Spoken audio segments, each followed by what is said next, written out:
like it's been like a month since those games happened. Okay, it was 84 years ago is when we played Pier. Right, Titanic, right there. It's been 84 years. Someone pitched, and look, we're getting a look at two good Yankton arms this afternoon with Reichen and Goki today, as well as whoever else might come in. But yeah, looking forward to it. And like you said, Yankton found different ways to win in that doubleheader. Like you said, kind of getting off to that early start in game one, and then in game two, being able to come from behind like that and getting another win there to start the season. We will head to our another break here on your Hy-Vee pregame show. That was your matchup breakdown here on KYNT and KYN TV. We're going to come back in a couple minutes to keep things rolling here from Riverside Field. The Boathouse in Yankton is for everyone. Axe throwing, sports simulators, skee ball, shuffleboard, beanbags, pool, and darts. Plus awesome food and drinks with lots of cold craft beers and other beverages. Happy hour all day on Mondays, trivia on Tuesdays, free axe throwing tournament on Wednesday, and live music on Fridays. Some say it's the most fun you can have on land. The Boathouse is also your go-to place to watch all sports. Head to the Boathouse, downtown Yankton's fun gathering place for all ages. Being wiser means peace of mind, especially when it comes to your home's comfort. Today's heating and cooling systems are advanced with technology designed to work smarter. Peace of mind means knowing the company you call understands that technology and has the experience to get it right. For nearly 80 years, Kaiser Heating and Cooling has been trusted with knowledgeable technicians and a commitment to doing the job right. So be the wiser and go with Kaiser Heating and Cooling of Yankton. Inheritance, romance, and investment scams continue to plague South Dakotans with high dollar amount losses. They prey on vulnerable adults and swindle consumers out of their funds. Scammers befriend the victim, making it difficult for them to see the reality of what's happening. If you have a loved one susceptible to this type of scam, sit down and talk with them about these issues before it happens to them. If you or a loved one have been scammed in this manner, please reach out to the South Dakota Office of Attorney General's Consumer Protection Division at 800-300-1986. What if your next big adventure isn't out there on the road? What if it's already waiting right at home? That kitchen you've been dreaming of, extra room to grow, or the family trip you've pictured long ago. Your home's equity can fuel it all. When your plans become a must, Explorers Credit Union. Built steady, built for us. Insured by NCUA. Call 800-491-4309 and put your equity to work for you today. There's a difference when a convenience store is locally owned, and you feel it the moment you stop at Triple Time Rudy's. You'll get great quality fuel to keep you on the move, plus local and regional favorites like Dimmick Cheese and premium meats from the Kaler and Renner Lockers. It's the kind of place that's convenient and connected to your community. Conveniently located at 17th and Broadway, Triple Time Rudy's, fueling your day, fueling your community. Recently, a woman came into the UPS store to make some color copies for a project. As we were finishing up, she asked if we could help her design and print graduation announcements for her daughter. The answer? Of course we can! At the UPS store in Yankton, we've been helping families with everything from basic copies to beautifully customized graduation announcements. Come see us at the UPS store in Yankton today and let us help make your special occasions even more memorable. Is it the competition that keeps bringing you back? The long-standing rivalries? Or is it seeing friends again and cheering on your favorite team? At First Dakota, we're here for it all. We appreciate the fans, the players, the coaches and officials, the concessions crew. The shared community experience is part of what makes life here great, and we're here for it. See you at the game. First Dakota National Bank, member FDIC. Life doesn't slow down for injuries, and neither should your care. With Yankton Medical Clinic Orthopedic Walk-In Care, you can be seen quickly, Monday through Friday from 8 to 5. No referrals, no long waits, just experienced, highly trained surgeons ready to help you heal and get back to what you love. And because we live right here in Yankton, your care stays close to home. I'm Dr. Jeremy Kudera, orthopedic surgeon with Yankton Medical Clinic. I'm proud to call Yankton home. We're your orthopedic team, and we're here for you.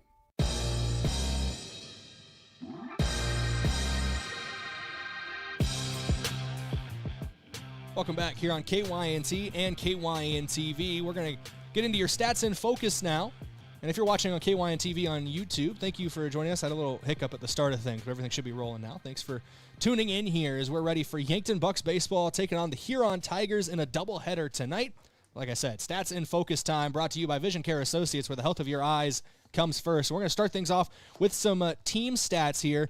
And Josh, I know you got the stat sheet in front of you, so batting or pitching, you start with what you want to talk about. Yeah, and so keep in mind with these, this is over a 2-game sample size, so it's gonna go up over the year. But looking at here, in those first 2 games against Pierre, Yankton hit .222 as a team. They did drive in 8 runs, all on RBIs. They also drew 9 walks, struck out 10 times, and stole 4 bases in that series there against Pierre on that afternoon when they played and got together. But yeah, hitting .222 as a team, and overall, once again, averaging about 4 runs a game.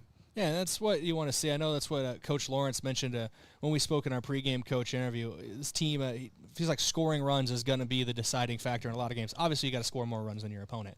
But the way he described it was he is so trustworthy of his pitching and his defense that as long as the team is able to put some runs on the board, he feels they can win just about any game they're in this season. And they're aggressive on the base paths, too. That's the sign of a Drew Lawrence team when they're running and going. 4 stolen bases over those 2 games. I wouldn't be surprised if you even see that crank up more as the season goes on. Things will get warmer a little bit and whatnot, and it'll be interesting to see to go. But yeah, like you said, scoring runs is the key for this team. We know what the pitching can bring to the table, and now we got to see. I think they had a nice start against Pierre with the offense, but you obviously want to see that go up as the season goes along. And wind played a factor that night as well. We had 30-mile-an-hour winds coming off the river, blowing in towards home plate. So no extra base hits, I believe. Pierre got one late. There was a triple late. That was the only extra base hit of the entire game, entire doubleheader of the 2 teams. So triple in the 7th. A triple in the 7th of Game 2 after the wind had died away. So hopefully today, there is wind, but it looks to be blowing out towards the river this time. So might see more shots into the gap, a little more long ball, and not as much of the small ball we saw in game number 1. Switching to the pitching side of things now, I know Drew Lawrence views it as a strength of his team this year. How did the numbers look after the first doubleheader? Yeah, looking at it here, Yankton did allow 6 runs. 5 of those earned over 2 games against Pierre. Looking at the starter for today and Beck Reichen, he went 4 innings, had 3 strikeouts, and did give up 3 hits in his appearance there. Sam Goki, the other starter today, also went 4 innings of shutout ball with 4 strikeouts. Other than that, Boston Frick pitched 3. But, yeah, looking at it here overall, between the strikeouts as a team, they had 15 and are giving up about 2.5 runs a game. And when you'll hear it, I've referenced our pregame coach interview enough where you basically know everything we're going to talk about, but talked about Coach Lawrence with that as well. There are guys that they wanted to get in the game that they didn't get in the game over a week ago now, and with less games, every arm is available. He said that Reichen and Goki will start the 2 games. He doubts they'll go the whole 7 innings, so we'll see what arms come out of the pen there. But those are your stats in focus on the team end of things. Here brought to you by Vision Care Associates, where the health of your eyes comes first. We're going to go look a little more individual, look at individual stat leaders when we come back here on KYNT and KYN TV. We're back after this break for the Hy-Vee pregame show. Your money's valuable, but so is your time. FNBO free checking helps you save on both. Bank online and tap to pay means more time back in your day. No monthly fees means more for you to enjoy. More for lattes, takeout, and tickets to the show. More time for the party, friends, and a new adventure. No fees, no hassles. FNBO free checking. One that's free. One with more room for the good stuff. Learn more at fnbo.com/free checking. Member FDIC. In Yankton, community means everything, and at Wilson Trailer, it's the heart of what they do. They're more than manufacturers, they're your neighbors. From sponsoring the Bucks and Gazelles to supporting the next generation of farmers and builders, they're proud to give back to the place they call home. For over a century, Wilson Trailer has stood strong, steady, and rooted in community. Because when Yankton thrives, we all move forward. Wilson Trailer in Yankton. Learn more at wilsontrailer.com. Are you on track to retire? I'm Adam Boelter, a certified financial planner with Vantage Financial, born and raised in Yankton, South Dakota. My team and I pride ourselves on building trust through clear, honest advice tailored to your unique goals. From retirement planning to smart tax strategies, we'll create a personalized plan to help you feel confident and secure about your financial future. Visit vfplanning.com or search Adam Boelter, Vantage Financial, to schedule a 15-minute call today. Vantage Financial Partners is a registered investment advisor. SEC registration does not constitute an endorsement of Vantage by the SEC, nor does it indicate that Vantage has attained a particular level of skill or ability. If If you want a job where your work matters, you belong at Avera.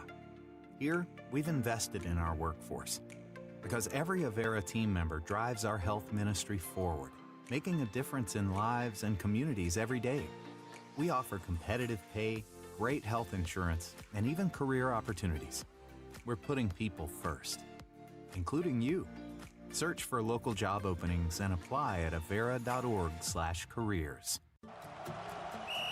Tip-off is here and the season's heating up. Whether it's your home, farm, or everyday life, Farmers Union Insurance help you defend against the unexpected and score big on protection. Brendan Hansen and Brandon Tykera at Suite 101B, Morgan Square in Yankton help you rebound from surprises, make every play count, and keep your game strong all season long. Don't let life slam dunk you. Stop by today and stay covered with Farmers Union Insurance. Have a craving for wings or delicious burgers or pivo fries? Come sink your teeth into the mouth-watering burgers and wings at Checkers Sports Bar and Grill in Yankton. With a menu that's flavor frenzy, there's something for every fan. Grab your friends, bring your family, and head down to Checkers. Checkers Sports Bar and Grill is Yankton's favorite spot for food, friends, and sports. Open Tuesday through Sunday. Your game days belong at Checkers. Have a large group or event that you'd like to offer clothing for? JJ Benji's can make you look good. Instead of you taking orders, collecting money, and then delivering the clothing, let JJ Benji's handle it all. JJ Benji's will create an online store with the merchandise you want to offer. People order, pay, and then JJ Benji's will ship it. You just provide a link or QR code to the online store, and that's it. Contact JJ Benji's in Yankton for more information. I'm Colby Cookta, one of your Yankton Edward Jones financial advisors. We're all about financial investments, but we also value the investments of time, patience, and encouragement our young athletes receive from their coaches, teachers, and mentors. That's why I'm a proud sponsor of the Yankton Bucks and Gazelles on KYNT. Call 605-653-4860 or visit edwardjones.com for all your investment needs. I'm Colby Cookta, financial advisor Edward Jones Yankton, member SIPC.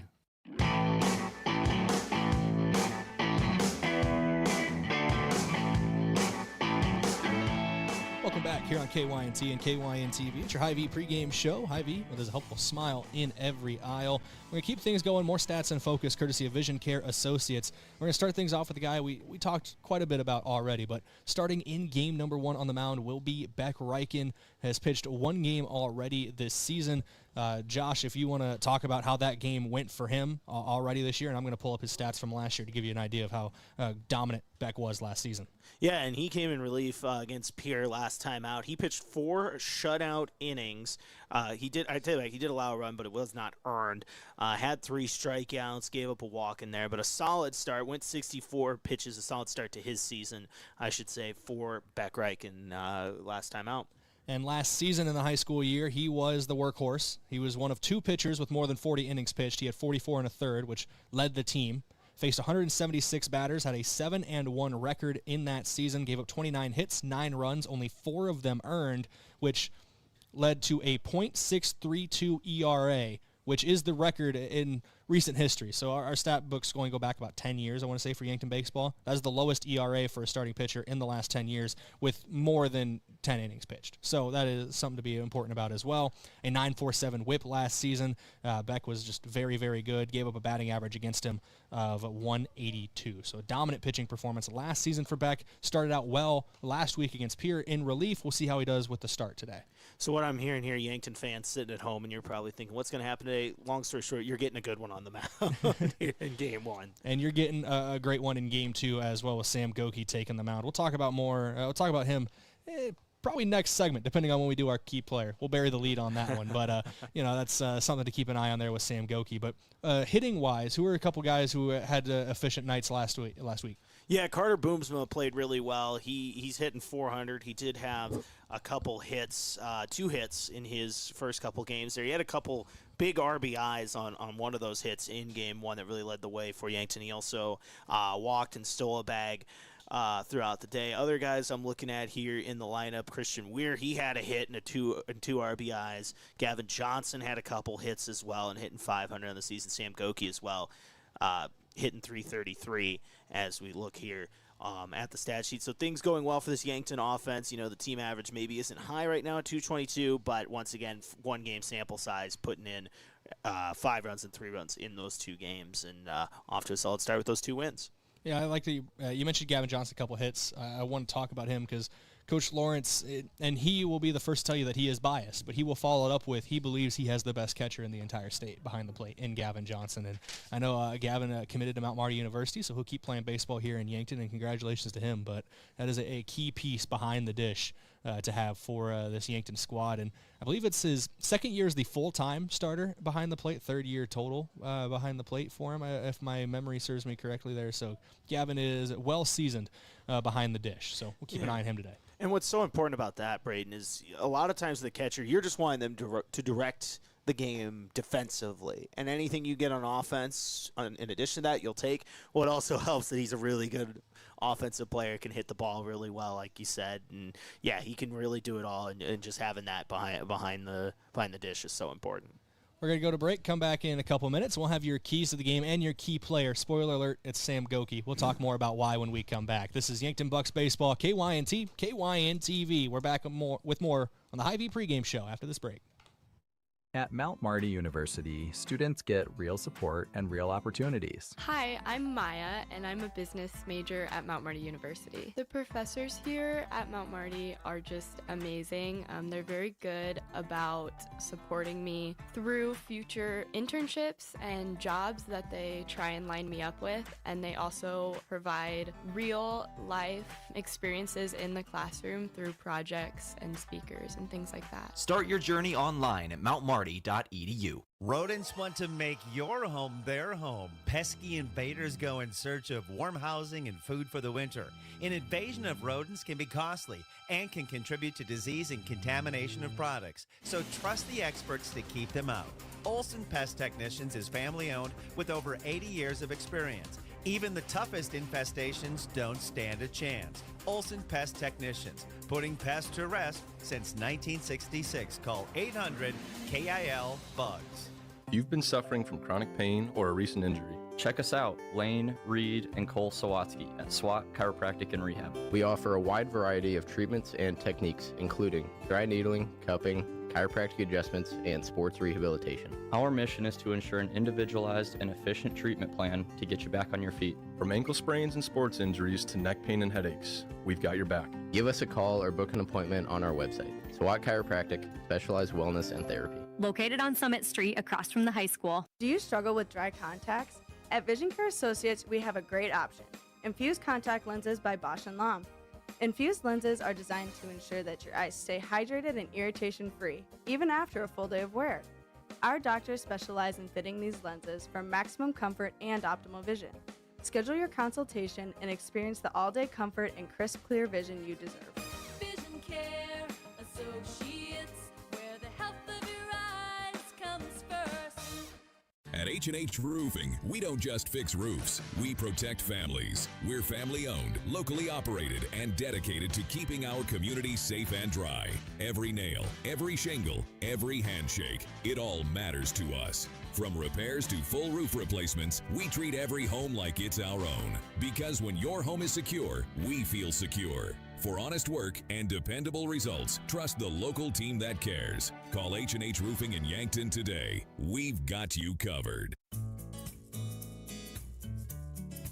The Sherco exclusive SureLink wireless remote system features the most advanced industrial Bluetooth technology and best-in-class express operation. Operate any Sherco electric product with the SureLink Pro and EZR remotes, or with your smartphone using the SureLink app. To learn more, contact your authorized Sherco distributor or find us at Sherco.com. Demand the best. Demand Sherco. Vision Care Associates, where the health of your eyes comes first. We offer expertise and experience, where your long-term eye care is our concern. State-of-the-art technology, where we never lose sight of quality. Vision Care Associates, where the health of your eyes When you make the right decision, it feels good. Like picking the perfect accent rug or choosing a good night's sleep over an all-night crime show binge. It feels really good to make the right insurance decision too. That's why State Farm agent Rhonda Westland is right here in Yankton to help you select the right protection at the right price. Rhonda will make sure you understand your State Farm coverages so you'll know what to expect if the unexpected happens. With State Farm agent Rhonda Westland, it's easy to make the right choice. Just call her. When you want the real deal, like a good neighbor, State Farm is there.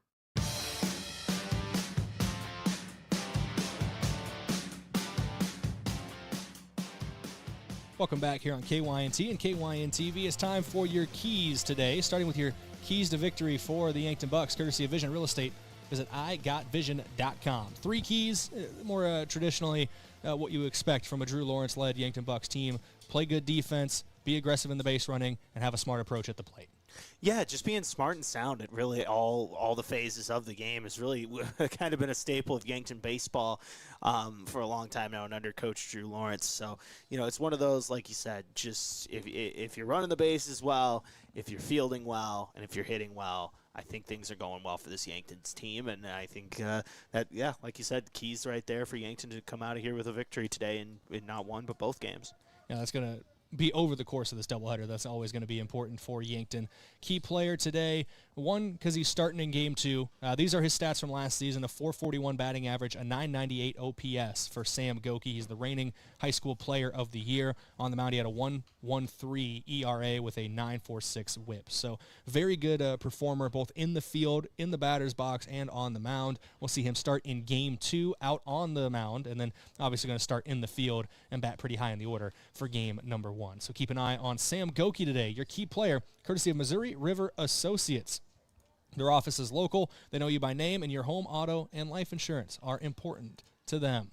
Actually, now, before we go to break, we're actually going to have your pregame coach interview from 1919 Root Beer. I got a chance to catch up with head coach Drew Lawrence earlier today, just talking right here in the press box about today's matchup with the Huron Tigers. This, once again, brought to you by 1919 Root Beer. Let's go to the interview now here on KYNT and KYN-TV. This is Brayden Butler here for your Hy-Vee pregame show. It's your pregame coach interview brought to you by 1919 Root Beer, the creamiest full-bodied draft root beer available.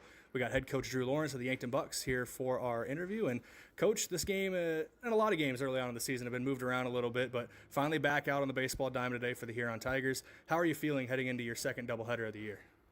Good. We're just happy to be playing baseball. So we just need to log some innings. Doesn't really matter who it is against at this point. We just want to play. So we're glad that Huron's able to come here and play, and we're just excited.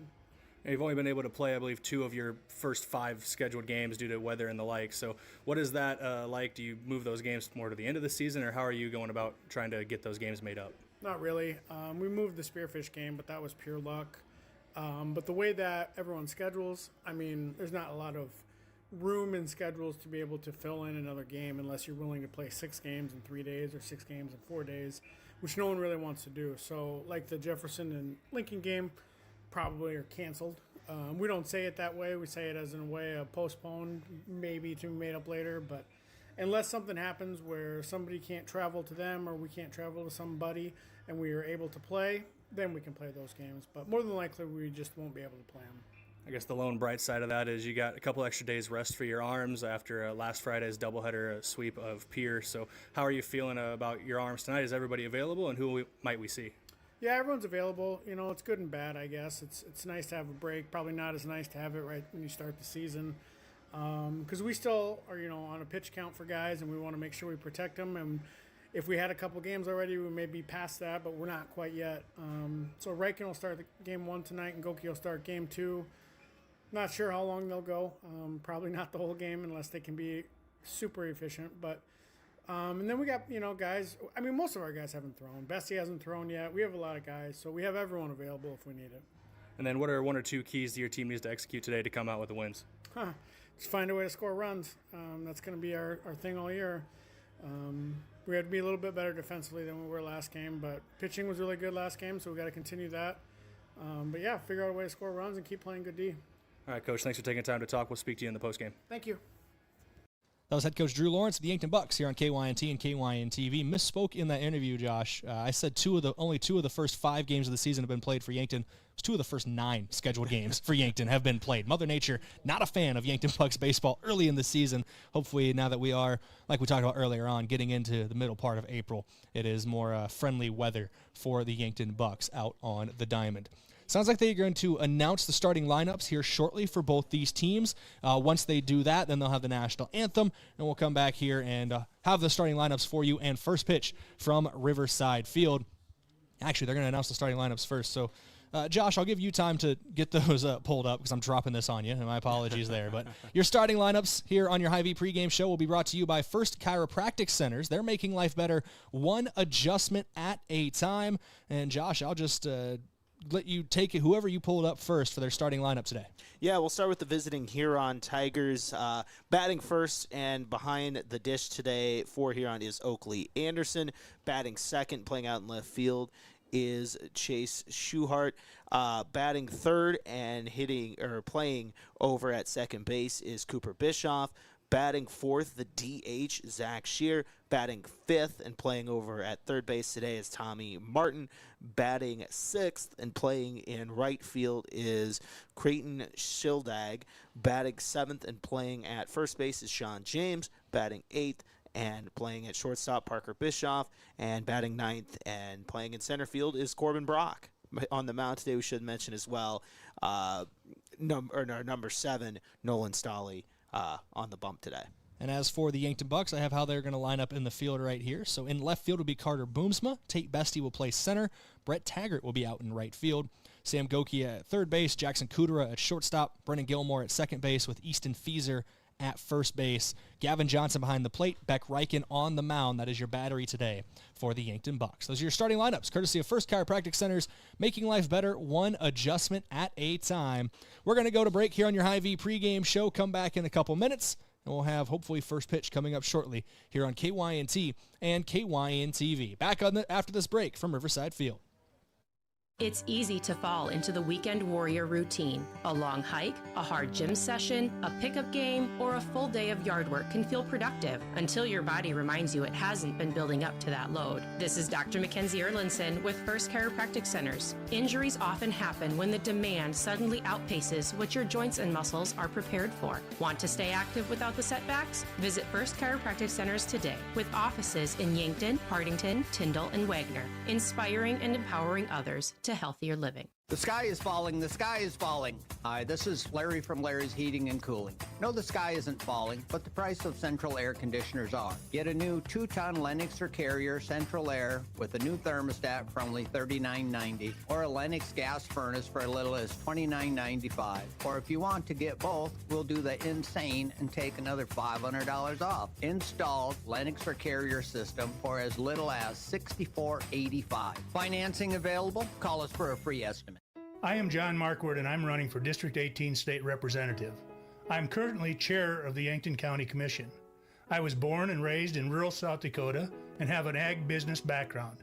I am a conservative that fights to keep taxes low, supports law enforcement, and I'll look out for the best interests of District 18.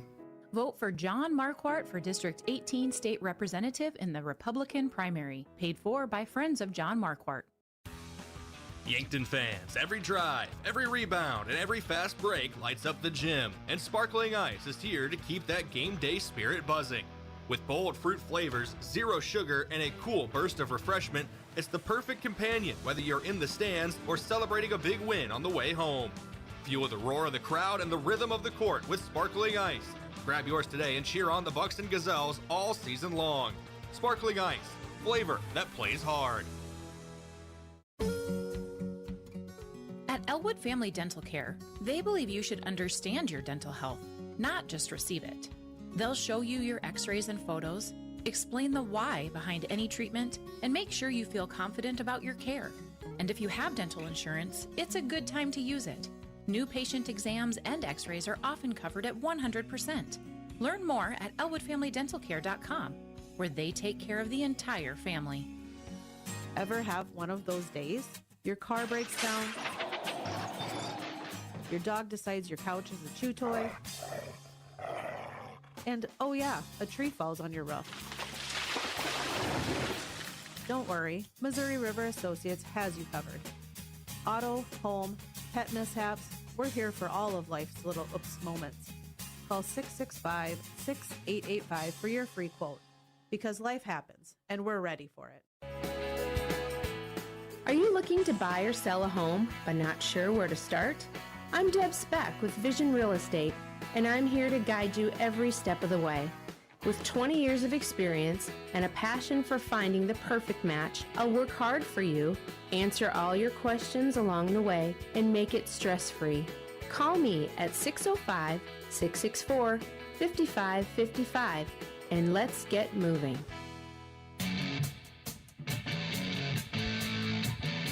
Welcome back real quick here on KYNT and KYN-TV. Taking a little longer to get things rolling here with the pleasantries before this one. So I want to take this time to come back quick and thank a couple of our sportscaster partners, including America's Best Realty. They are here to help you unlock the American dream. Call them today at 260-1600 and Elwood Family Dental Care, where they take care of the entire family and are always welcoming new patients.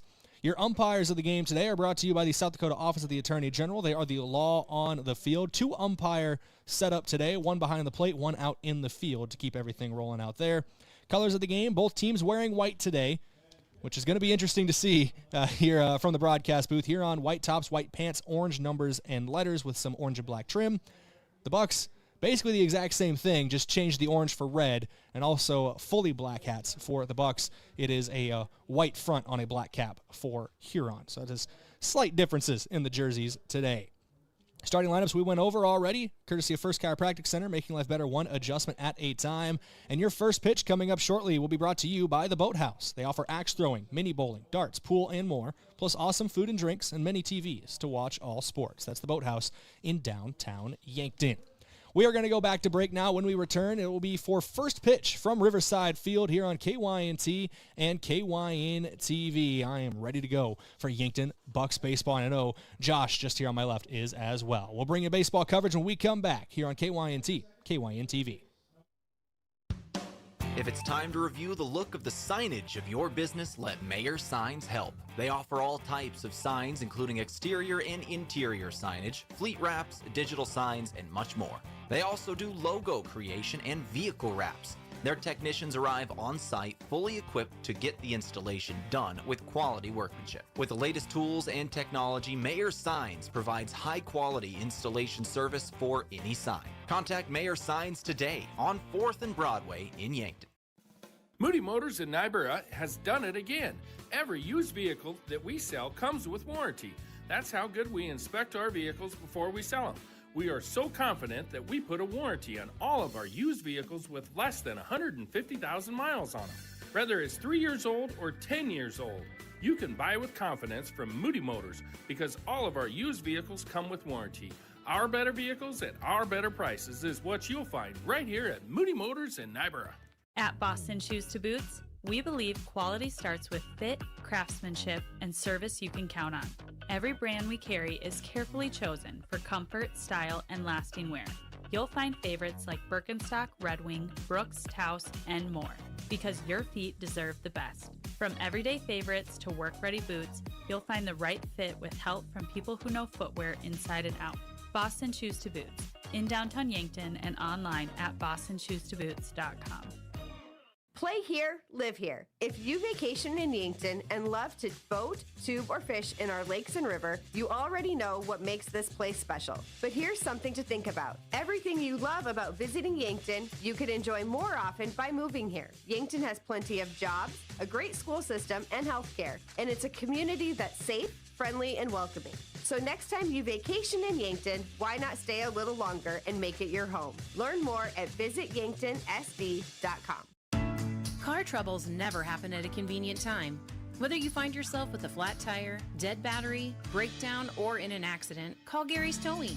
They've been helping drivers in the Yankton area for over 50 years with light, medium, and heavy towing. Family-owned and operated Gary's Towing is the name you can count on, day or night. Call Gary, Mike, or Mason at 605-665-4351. Gary's Towing, where experience means reliability. Find Finding water in your basement is never good. But if you do, you should call FloorTech Cleaning and Restoration. They clean it up and fix the damage the right way. The sooner you call, the better. For water damage cleanup and restoration, trust FloorTech. Available 24/7 and proudly serving Yankton, Mitchell, Norfolk, Sioux Falls, and beyond. If your home or floor is wet, call FloorTech.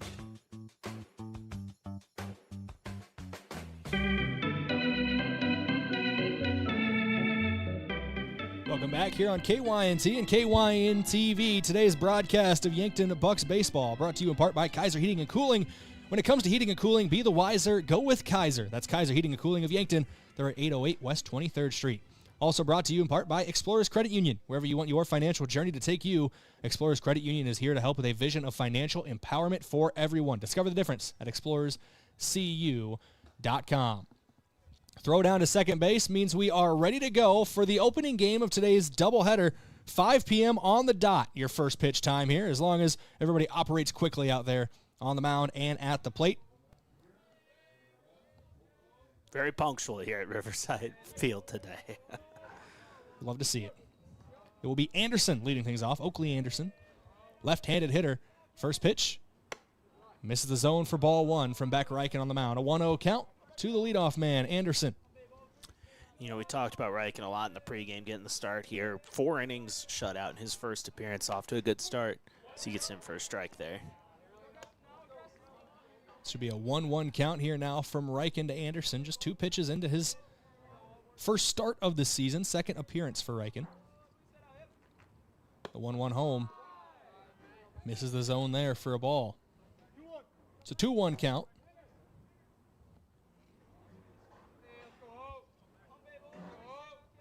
Reichen into his windup again. He'll fire home, gets him to swing through that one. That is strike 2. A 2-2 count now from Reichen to the leadoff man, Anderson. Reichen could be one of several pitchers we see today, Brayden, as that one gets his first punch out of the day. It's the perfect way to start it there for Beck Reichen. A punch out, like you said. Oakley Anderson sat down to open things up. 1 up, 1 down for Reichen and the Bucks as Huron welcomes their first right-handed hitter. It's Schuhart into the batting lineup. And he takes strike 1. After Schuhart, it is Bischoff. It would be Cooper Bischoff on deck to round out the 3-batter minimum here in the top of the first. Still 0-0. Just 1 batter through the order so far. It was a strikeout. This one put into play out into right field. Taggart running up to it. It drops in no man's land. Gilmore and Feeser near it as well. That is a perfectly placed base knock for Schuhart to get there on first. That is a now a 1-out runner for Huron here in the top of the first. And there is nothing more frustrating as a pitcher, I think, than the bloop single, or kind of one of those that go into no man's land, like you said. And that's how Schuhart gets on there to get the first base runner on the paths for the Tigers today. And Gilmore at second base, Feeser at first base, and Taggart out in right field, all running after that one. Just placed it perfectly in between the 3 of them. None of them could get there. Schuhart leads off of first. First pitch to Bischoff, high around the chin, ball 1. And that one just a little high, like you said, near the chin there for Reichen on that pitch. Wind's starting to pick up as we are going through here.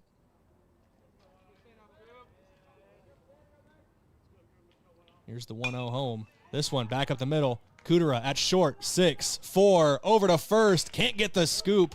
So a 6-4 fielder's choice is going to replace the runner at first. A good play there from Kudera, but just a little short on the throw from Gilmore. Yeah, and Kudera had some nice plays defensively in that first set of games against Pierre. Has another nice grounder there. But most importantly for Yankton, you don't get that out at first base, but you do get the lead runner there at second. And now Yankton just trying to get this last out and get out of the inning. Reichen checks the runner at first, now fires home. This one, another shot to Kudera, dives for it, can't get there. It's into left field for a base hit. Runner Bischoff turns at second, heading to third. Throw in is going to go wide and away. Runner taken off for second. Goki tries to get him. They do get him at second base. What a heads-up play there for Sam Goki. They get the man at second to end the inning. A runner gets stranded technically at third base. No runs, no errors in that first inning. It's a 0-0 game. We go to the bottom of the first here on KYNT and KYN TV. When we come back in 60 seconds, the Yankton Bats will take the plate. FM 1021 and AM 1450 KYNT. Yankton. Imagine paid vacation, sick leave, holidays, and full medical coverage the moment you start a new job. Plus quarterly profit sharing, 5% 401k match, and a company-paid retirement plan. Your first day on the job. With Parker of Yankton, you don't have to imagine, because all these benefits begin day one. We are hiring assemblers, material handlers, and line operation techs for both shifts. Don't mind working nights? Enjoy a pay differential of $235. If you're looking to upgrade your career and have day one benefits, apply today at parker.com. Parker, engineering your success. Small businesses are the backbone of our community. CoreTrust helps your business thrive with checking, online bill pay, small business loans, credit card processing, local approval and support for government grants and loans, investments to grow your hard-earned assets, and insurance to protect them. All from CoreTrust, the community bank that's right down the street and everywhere you want us to be. Visit CoreTrustBank.com today. Member FDIC.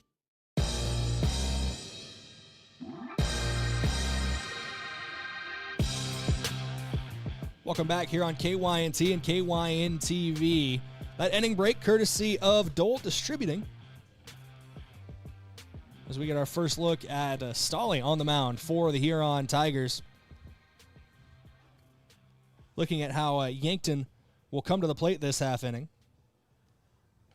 For their first time through the batting order, it'll be Beck Reichen to lead things off. Sam Goki in the 2 spot. Easton Fieser batting third. That's your 3-batter minimum. Gavin Johnson, the cleanup man, if it gets to him.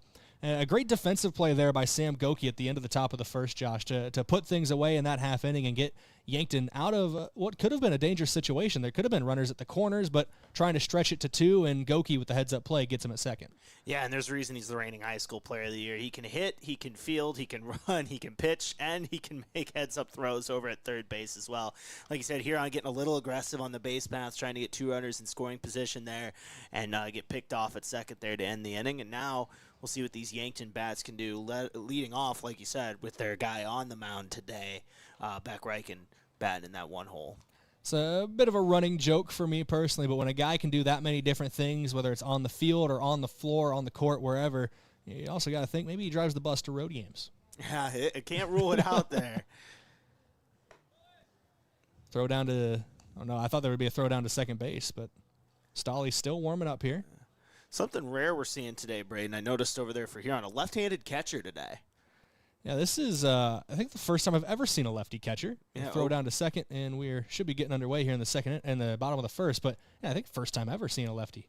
Yeah, I was gonna say Oakley Anderson doing the catching today for Huron, left-handed catcher. You don't see that often. Like you said, I think that's the first time. The only time I've seen it is I technically, as a lefty, caught in Little League, if that counts. I caught a couple innings, if you count that, I suppose. But yeah, either way.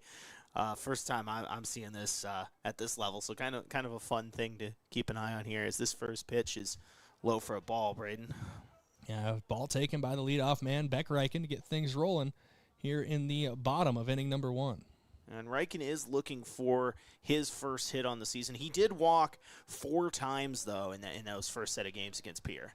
That's all about it's all part of one of our keys today is. That one's in there for strike 1, but having a smart approach at the plate, getting yourself into a good position as a hitter, a free base or a single. I know one might feel better than the other one, but they'd end up the same place. Yeah, it's all about getting on base, and Beck has done a good job of doing that to start the season.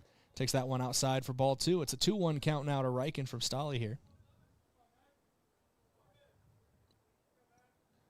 Yankton able to get out of the top of the first, keeping them scoreless. 2-1 in there for a strike. 2-2 count now to Reichen.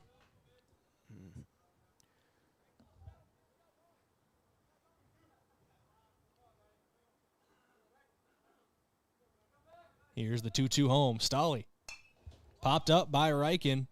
Potentially playable, but no, goes over our heads, out of play. Yeah, an early battle here, 5 pitches into this at bat. Reichen fouls one off and took the first 4 pitches there, but swings at that one, and he said stays alive at this at bat. And that's another key, I think, Brayden. A lot of times these early batters, you're just trying to get a guy to throw pitches, see what his stuff is, what he's throwing, what he likes, what's working, what's not for the pitcher. 2-2 home is maybe a touch high. Looked like it was over the plate, but that's ball 3, a full count now to Beck Reichen. I'd like to recant my statement from earlier. I have seen a left-handed catcher before, and I'm pretty sure it was Oakley Anderson last year. But a similar conversation had last year on the broadcast. We'll put it that way. Here's the payoff pitch. And strike 3 called. Reichen thought that was ball 4, but he'll walk back to the dugout. And that'll bring up Sam Goki for his first AB of the day. 1 down to start things off for Stolly on the mound. Yeah, fun little 7-pitch sequence there, and I think Reichen thought he was going to get a ball call on that, but umpire definitely disagreed and called the punch out there to start this bottom of the first. And if you're Yankton and you're forcing 7 pitches in at bat, you're going to have a guy over 20 pitches per inning, but first one in there for a strike for Stolly, which is what Yankton wants to do. They want to wear out arms, play smart. Especially the doubleheader today. The less arms you have available in that second game, the better if you're Yankton. As Stolly gets a swing and a miss there. Talk about Yankton having getting ahead in the count. It's Stolly who's ahead in this count. It's 0-2 now. First pitch, a strike by him. Second pitch got Goki to swing through it. Here's the 0-2 home. Big leg kick from Stolly. This one chopped foul. So they'll re-rack it and do it again. Yeah, Goki aggressive so far in this at-bat. Brayden taking a couple swings. Took the first pitch, but after that, been really aggressive swinging the bat so far. We'll see if Stolly forces a third straight swing from Goki. Goki taking his time getting back into the batter's box here, standing out on the right-handed side. Today's game also brought to you in part by MT&RC Smith Insurance and FNBO here on KYNT and KYN-TV, a couple of your action sponsors today. The 0-2 home misses outside for a ball. They get a 1-2 count. Yeah, and once again, despite starting down 0-2, Goki turned this into a bit of a battle as well as getting this 5th pitch in this at-bat here upcoming. Here's the 1-2 home. That one bounces in front of the plate, make it a 2-2 count now. And Stolly shaking his head and tapping his chest. He's like, that's my bad. I don't even know how that happened. Yeah, sometimes, maybe just hold on to the ball a little too long and then it ends up straight in the dirt. And that's what happened there. 2-2 home from Stolly. Swung through and missed. So a back-to-back strikeouts. One looking, one swinging for Stolly on the mound. 2 up, 2 down, go the Bucks. We'll see if that changes here with Easton Fieser coming to the plate. Yeah, we'll see what happens. Like you said, these first couple at-bats, strikeouts at the top of the Yankton lineup. Easton Fieser now coming to the plate. He had a pair of hits out against Pierre and RBI as well for the lefty playing over at first base. Stolly into his windup here. First pitch strike to Easton Fieser. Back-to-back batters now where Stolly gets out in front.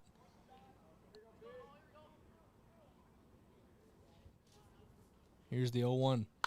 Fieser gets a piece of this one, but not anything to cause any ruckus out there in the field as that one's fouled away.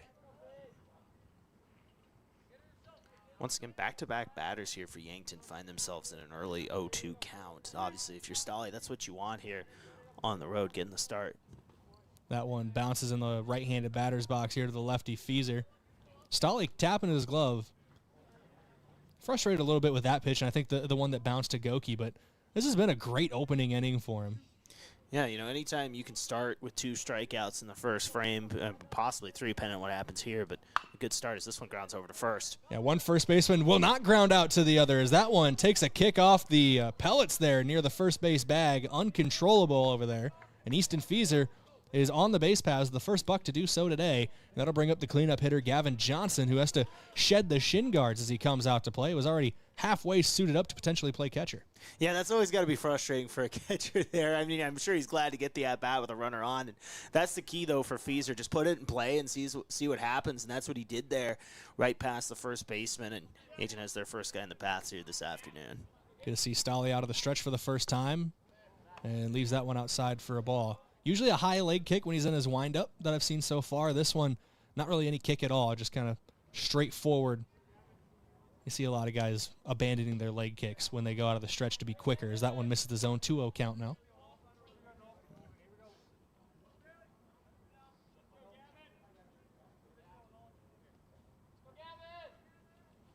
Johnson swings through that one in the 2-0, make it a 2-1 count now to the Yankton catcher. Yeah, and that's big for Stolly there. Needed to get a strike, down 2-0 in the count, a runner on. All of a sudden, you put this guy on. Pressure turns up a little bit here in the first, and did a good job of getting a strike there. Stolly leaves that one outside for a ball, make it a 3-1 count now to Johnson. And Stolly, disregarding the leg kick when he goes out of the stretch, that's going to make it hard to steal bags on him. He's very quick to home plate. Here's the 3-1 home. And swung through there by Johnson. Liked that one, but couldn't find it with a barrel. And now full count here, Stolly, a pitch away from getting out of this inning. Thrown a lot of pitches here in the first 22 so far. Just trying to get out of the first inning here. Here's Stolly in the payoff pitch. Outside for a ball. Runner took off with a full count and 2 outs, but ball outside puts 2 runners on for Tate Bestie. And how about Yankton here, Brayden? Creating a little something here. 2 outs, you get those 2 strikeouts to start the first, and all of a sudden here, you're in business. A couple runners on here in the top of the first. We should mention Will Sager getting ready to, or he's got a courtesy run here for Gavin Johnson. Yeah, Sager will lead off of first. Fieser off of second for Tate Bestie at the plate. Stolly fires home the 0-0 in there for strike 1. Yeah, now Tate Bestie getting a chance here to make something happen. Did not have any hits in his 2 appearances or in his 2 games against Pierre, but looking for that first hit of the season here in a nice spot. That one just misses off the plate away. 1-1 count now to the Yankton center fielder. Bestie also throws a little bit on the mound. Traditionally comes in as a reliever. Has served in a closer role before. Here's the 1-1 home. Outside for ball 2 to Bestie. Yeah, and you know, you can tell, Brayden, that it's baseball season. You can smell those burgers from down at the concession stand. Remind The me. smell sneaking up here as we're chilling here. Can't ask for much better on a Wednesday. That one in there for a strike, though, to Bestie. 2-2 count now. I made the mistake of having a light lunch when we won't be eating until probably 9 o'clock tonight. Here's the 2-2 home. And Bestie gets a piece of it in play. Stolly up with it from the pitcher's mound. A 1-3 putout ends the first inning of play. 0-0. 2 runners get stranded on the base paths for the Yankton Bucks, but no runs come across home plate. We're all tied up at 0 as we head to the top of inning number 2. This inning break courtesy of Dole Distributing. We're back in 1 minute here on KYNT and KYN-TV as the Bucks and the Tigers tied at 0. Introducing the all-new Glow Vitality Bar at Glow Aesthetics Med Spa. Quick, effective in-office injections and IV therapies designed to support energy, immunity, recovery, and overall wellness in minutes. From NAD+ and glutathione for cellular support and glow, to B complex boosts, hydration drips, and fast-acting nausea or pain relief. We make feeling better simple and convenient. Need a quick energy reset, recovering from travel or a long week? It's time to glow. Glow Vitality Bar at Glow Aesthetics Med Spa. Buying a home isn't just about real estate. It's about investing in yourself. At the Move Group, we believe the best time to buy is when it makes sense for you. Our expert agents put people before transactions, meaning we listen first, provide honest guidance, and help you make a confident decision. No pressure, no gimmicks. Markets change, but the right home is about more than just numbers. It's about finding the right fit for your life and your future. When you're ready, we're here to help. Contact the Move Group today.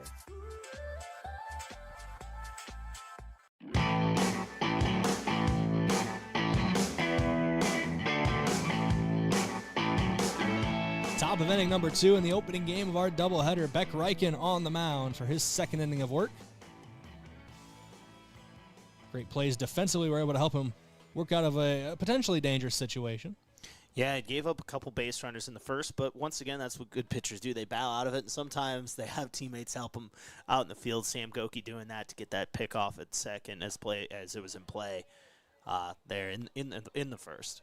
Quick 0-2 count here from Reichen as he's able to get ahead of the leadoff man.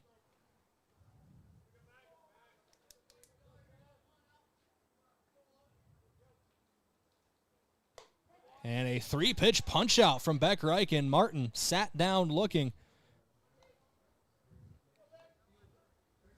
Yeah, can't ask for better than that on a strikeout. 3 pitches, 3 strikes in the first out of the second inning. Reichen already set on the mound, ready to fire to the second man at the plate, and almost hit him on that one. Definitely not where Reichen wanted that pitch. Yeah, that one looked like the Wild Thing Ricky Vaughn pre-sunglasses and or pre-glasses in Major League. Throwing that one just went a little wild. Wow, dang. Can't sing too much of it or we're going to get copyrighted. That's crazy. You get copyrighted for singing it yourself on the air. That is crazy. You never know what happens. Here's the 1-0 home. Swung through and missed there.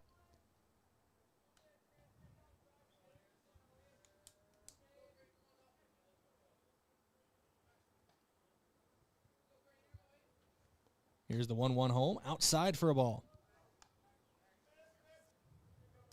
This is Creighton Siechlag on the mound. At the plate, Reichen on the mound. Here's the 2-1 home from Reichen. Swung through and missed there. Make it a 2-2 count now. With one down already in the inning, it was a 3-pitch punch-out of Tommy Martin to start things off. Man, got him chasing there a little bit to get it to 2-2 outside on the corner. It is Sean James in the on-deck circle, as that one can't find the zone. 3-2 count now.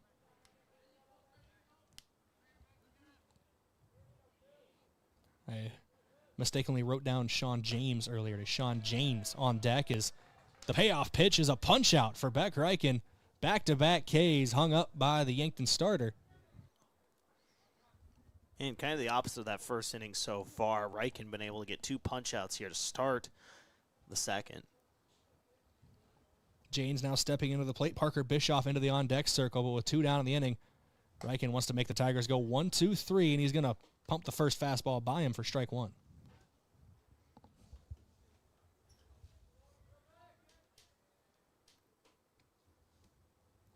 Reichen going to step off the mound here, reassess the situation. Yeah, and sometimes you just need to do that. Something doesn't feel right. Maybe you need to take a reset here before a pitch and step back up there, give yourself an extra second. 0-1 misses outside for a ball. It's a 1-1 count now from Reichen, who has eclipsed the 20-pitch mark here in the second inning of work. 14 of his pitches for strikes so far. Yeah, but still making fairly quick work as it stands. If you're only averaging about 10 to 11 or so pitches an inning, you're sitting pretty good. The goal there really kind of under 15 range, I would say, more often than not, you want in an inning. Here's the 1-2 home from Reichen. Does not find a spot, and Reichen, for the second time today, started to walk away from his position before the call came in. He thought he drew a walk earlier on, ended up being a punch-out. Here's the 2-2 home. Leaves that breaking ball a little high for ball 3, and another full count situation here for Reichen on the mound. At 23 pitches here. Yeah, but on the other hand with that, though, still a strike away from striking out the side here. Here is a chopper to the third baseman. Goki's got to make a good play across the diamond. Perfect throw from Goki to Fieser. Gets him at first base. 1-2-3 go the Tigers. No runs, no hits, no errors, nobody left on base. We go to the bottom of inning number 2 as Yankton looks to break our deadlock in game number 1. This break in the action is courtesy of Dole Distributing. We're back in 1 minute with the Yankton Bats here on KYNT and KYN-TV. Loading the kids in the car, brokering peace in the back seat, mastering the snack handoff without even looking. Why are simple things sometimes so complicated? Thankfully, with auto owners, insurance doesn't have to be one of them. We work with independent agents who keep insurance simple, so you can worry about more important things, like figuring out what's growing in that cup holder. That's simple human sense. Don't gamble. Insure with MT and RC Smith Insurance in Yankton, your independent agent for home, business, auto, life, and bonds. Visit mtrcsmithinsurance.com. At Vision Care Associates, we're always improving our technology for the health of your eyes. With Optomap dilation-free exams, you get a comprehensive view of your retina without the need for dilation eye drops. It's quick, easy, and best of all, it keeps your day interruption-free. Optomap captures a detailed image of your eye, helping to detect any problems. No blurriness, no discomfort, just clear, precise results. Book your Optomap exam now. Vision Care Associates, where the health of your eyes comes first.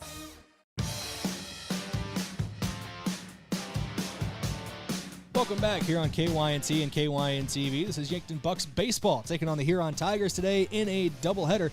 Game 1, still early doors. We're heading into the bottom of the second, tied at 0, and it'll be Carter Boomsma leading things off for the Bucks as he tries to get things rolling here in the second inning.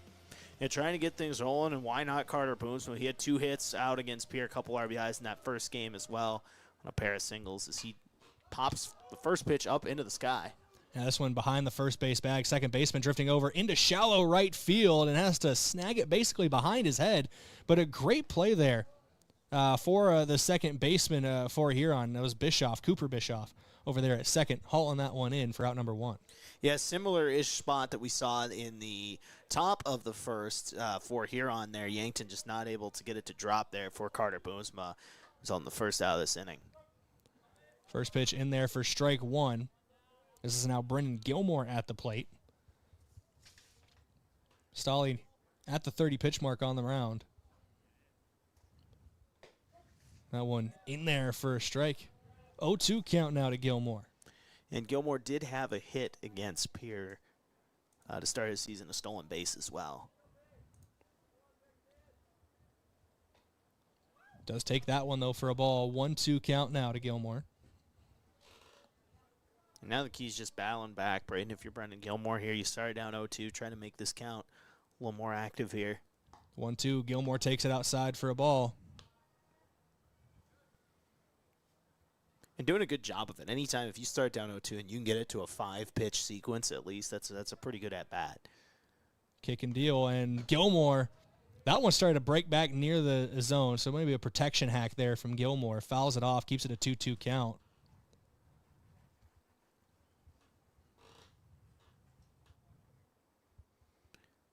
Now a conversation here between Stolly and his catcher, Anderson, here, talking about something in between pitches. Stolly at 34 pitches on the game. That is through 1 1/3 inning. Here's the 2-2 home.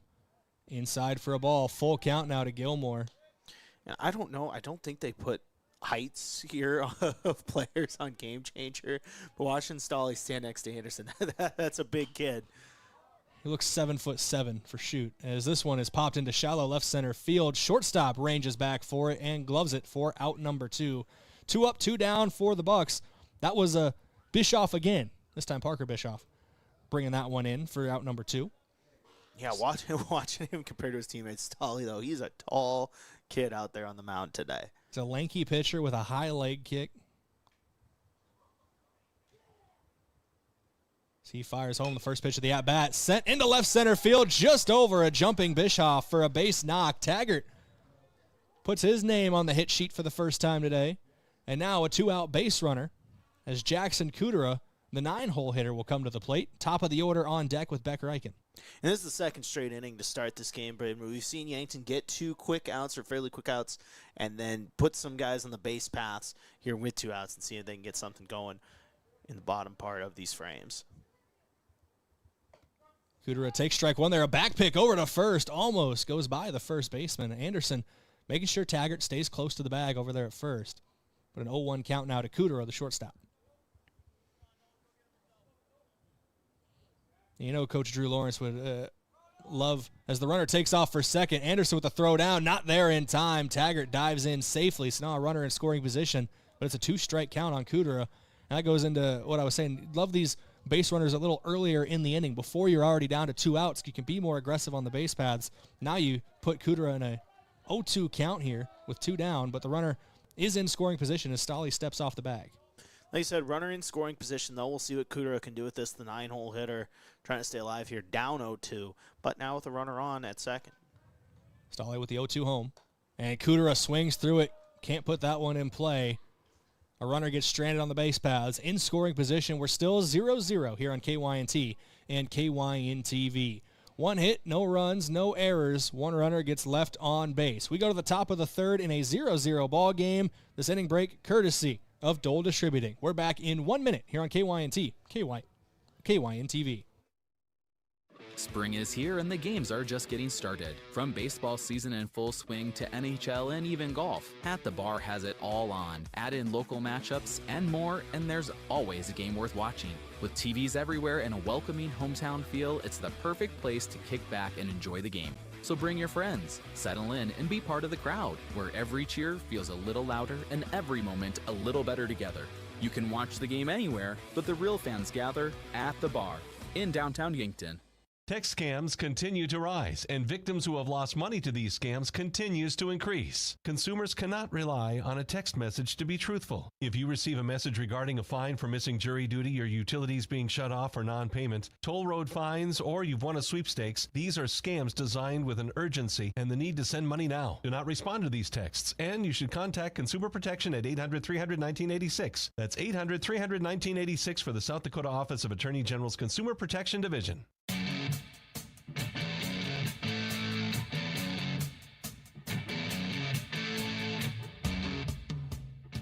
Welcome back here on KYNT and KYN TV. It's the start of inning number 3, still 0-0. A pitcher's duel here early on. Beck Reichen back on the mound for the Bucks.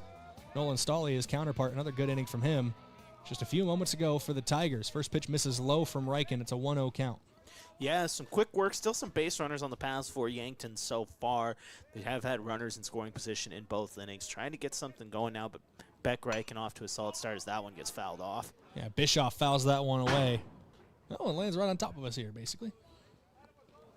Better than on one of our cars. That's my one car joke here for first couple innings. It's my one car joke for the third inning. We'll see you. Yeah. We'll see you back in the fourth. We'll see you until the next one gets hit over by our cars. The 1-1, back up the middle. Hot shot back to Reichen. Scoop underneath. Gloved at first by Easton Fieser. And Reichen showed the ball to the umpire for a moment. I think he was trying to say that he caught the ball in the air, but still making the throw over to first. It's an out either way. Reichen on the 1-3 putout to retire the first batter. Yeah, some good reaction from Beck Reichen there. That is not an easy play to make with the ball shooting right back at you. Able to stick out the glove, grab it, and get over to the first for the first out of this inning. With Bischoff retired to start things off, that brings Brock up to the plate now. This is Keegan Brock. Or Corbin Brock, excuse me. Writing very small on the roster sheet. I had to zoom in a little bit, but it's an 0-1 count to Brock here. And he swings through that one for strike 2. It's an 0-2 count now from Reichen. Tate Bestie out in center field hitting the strikeout celebration. Maybe a little early, but see what Beck Reichen has here. Leaves that one outside for a ball to Brock. A 1-2 count now. A pitch count in really good shape for Beck so far. Only thrown 30 pitches, just 2 1/3 in. The 1-2 in there for strike 3. Froze Brock. A backwards K for Beck Reichen. 2 up, 2 down here to start the top of the third inning for Huron. Now we're back to the top of the order. It's Oakley Anderson, the catcher, at the plate. Yeah, and how about that breaking ball there? Starts high and just drops in and freezes Brock for the strikeout. For Beck so far, we should mention just 4 strikeouts already in this game. This one popped up, playable. Shortstop Jackson Kudera calling off the Dogs. He'll glove it with the left hand for out number 3. 1-2-3 go the Tigers here in the top of the third. No hits, no runs, no errors. We're still tied up at 0-0. This inning break courtesy of Dole Distributing. We're back in 1 minute as Yankton tries to break our 0-0 deadlock here on KYNT, KYN-TV. Getting your business noticed starts with the right print. The other day, a customer came into the UPS store Yankton to pick up blueprints we printed for him. While we finished his order, he mentioned needing business cards. At the UPS store, we handle all your printing needs. Stop in and ask about our current print specials. And that customer? We had his new business cards ready the very next business day. Come explore our small business solutions at the UPS store in Yankton. Is it the competition that keeps bringing you back? The long-standing rivalries? Or is it seeing friends again and cheering on your favorite team? At First Dakota, we're here for it all. We appreciate the fans, the players, the coaches and officials, the concessions crew. The shared community experience is part of what makes life here great, and we're here for it. See you at the game. First Dakota National Bank, member FDIC.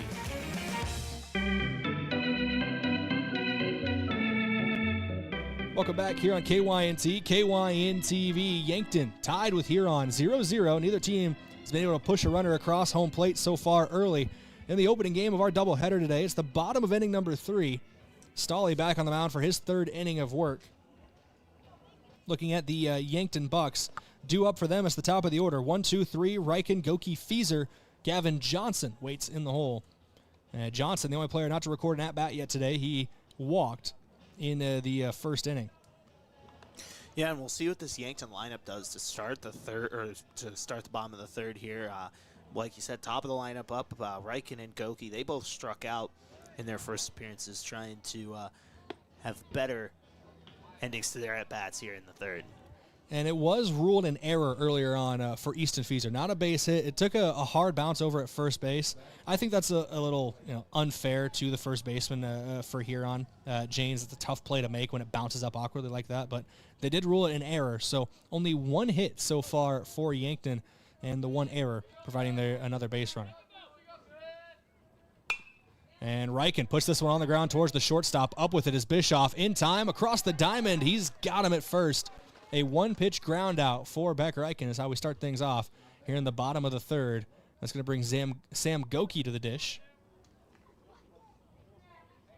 Stolle now, I believe, near the 40 pitch mark after that one. Yeah, 40. Over the 40 pitch mark. 41, but still, with where things started in the first, where he threw 28 pitches, things looking much better here in the bottom of the third. Goki puts this one on a ride out to left field. That'll drop for a base knock. And for the first time this season, Yankton's got an extra base hit as Goki slides into second base. That's going to put a one-out base runner in scoring position for the Bucks. And now, the power threat on the team. Team leader in home runs last year, Easton Fieser, steps into the batter's box. Yeah, nice pop there from Goki, just able to put it on a ride, and left fielder not able to come up with it on that one. For Huron. Now all of a sudden Yankton in business once again here with a runner in scoring position. And Fieser took a bit of an uppercut swing at that one, but pulled it down the first base line. The wind completely died off for a moment there, Josh. The flag was pointing basically straight down in left center field. Now it's picking back up slightly, but Stolle fires home. Fieser takes that one inside for a ball. It's a 1-1 count now.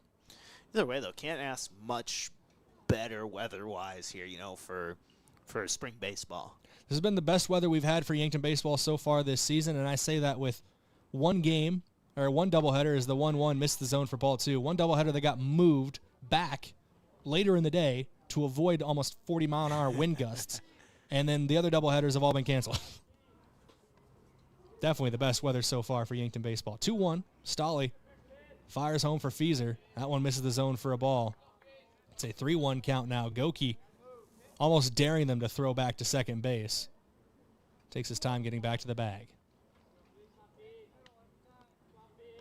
Here's Stolle with the 3-1 home. Fieser sends this one into right field for a base hit. Goki will take the turn at third. No, they're going to hold the reins. No, he is going home now. Double faked me. The pump fake from Goki at third base lets him slide in safely at home. It's an RBI single for Easton Fieser. First run of the game for the Yankton Bucks. They lead 1-0 in the bottom of the third.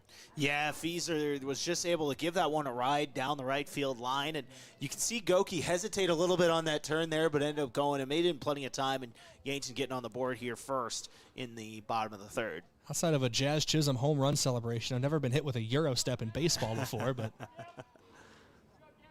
I was watching a Yankee game the other day as a fan, and they actually had a kid who was for a baseball team in New York that read the lineups as a team, and when they had Jazzes, they did his Euro step celebration. It was kind of fun to watch. The 1-0 pitch here after the first pitch misses for a ball to Gavin Johnson. He takes ball 2, tight near the chest. And I'm not gonna talk about professional baseball right now with Why my is that? fandom.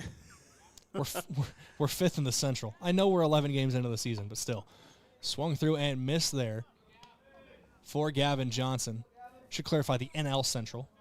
I think the Twins are fifth in the AL Central. I know that's a popular team around here, too. Although I'd have to look at that. They've had some wins. I know Taj Bradley's been pitching really well for them. Taj Bradley is the second coming of Johan Santana over there so far this year, so we'll see how that continues to play out for him. But it's a 2-1 count here from Stolle. I am talking about the Cubs, though, for my fandom. Make it a 2-2 count now to Gavin Johnson as that one clips the outer part of the zone. One down in the inning, runner on first. No, the Twins are actually not in last. It's the Detroit Tigers. Oh, yes. Good thing they hold I on. lied. It's the White Sox. Of course it's the White Sox. I could have just said Chicago. Yeah, Chicago is still in last. It doesn't matter which Central you're talking about right now. Oh, shout out to the great city of Chicago. They're thriving. Here's the 3-2 home. Runner takes off low for ball 4 to Gavin Johnson. Fieser takes second base either way. And Johnson draws his second walk of the game, most likely going to be courtesy ran for again. I assume Will Sager a second time. It will be Sager a second time. It's going to bring Tate Bestie to the plate. Yeah, and how about Gavin Johnson? Just doing a good job of getting on base, Brayden. Like you said, 2 walks so far. Like I said, singles and walks, they'll do the same thing a lot of the time. And either way, though, another runner on here. And we thought as soon as Stolly was starting to get going here for Huron, started to labor a little bit this inning, gave up the 2 hits, now walking Johnson there. We'll see if he can get out of this as he has a conversation with his catcher here, maybe just to kind of settle things down a little bit. See if Tate Bestie can keep the momentum rolling here in the bottom of the third. 1 runner in scoring position, 2 runners on base. Bestie could really turn this game on its ear if he's able to find an alley. And it's exactly how the outfield is playing right now for Huron, really covering the alleys. If Bestie can push it or pull it down one of the baselines, though, he's got a lot of open grass. And Bestie swings through that one for the strike. It's a 1-1 count to him. And you wonder how aggressive Yankton's willing to be here, Brayden. I don't think they'd try a double steal or anything like that, but you never know with Drew Lawrence managing the team what could happen there. They like to be aggressive on the paths, and could they try that? We'll see. But 1-1 home. Bestie can't get a piece of that one. It might have been a little ahead of that one. As ball gets away from Stolly, but that is why you back up your pitcher, ladies and gentlemen. If that one rolls into the outfield, we might be talking about Easton Feaser on third base.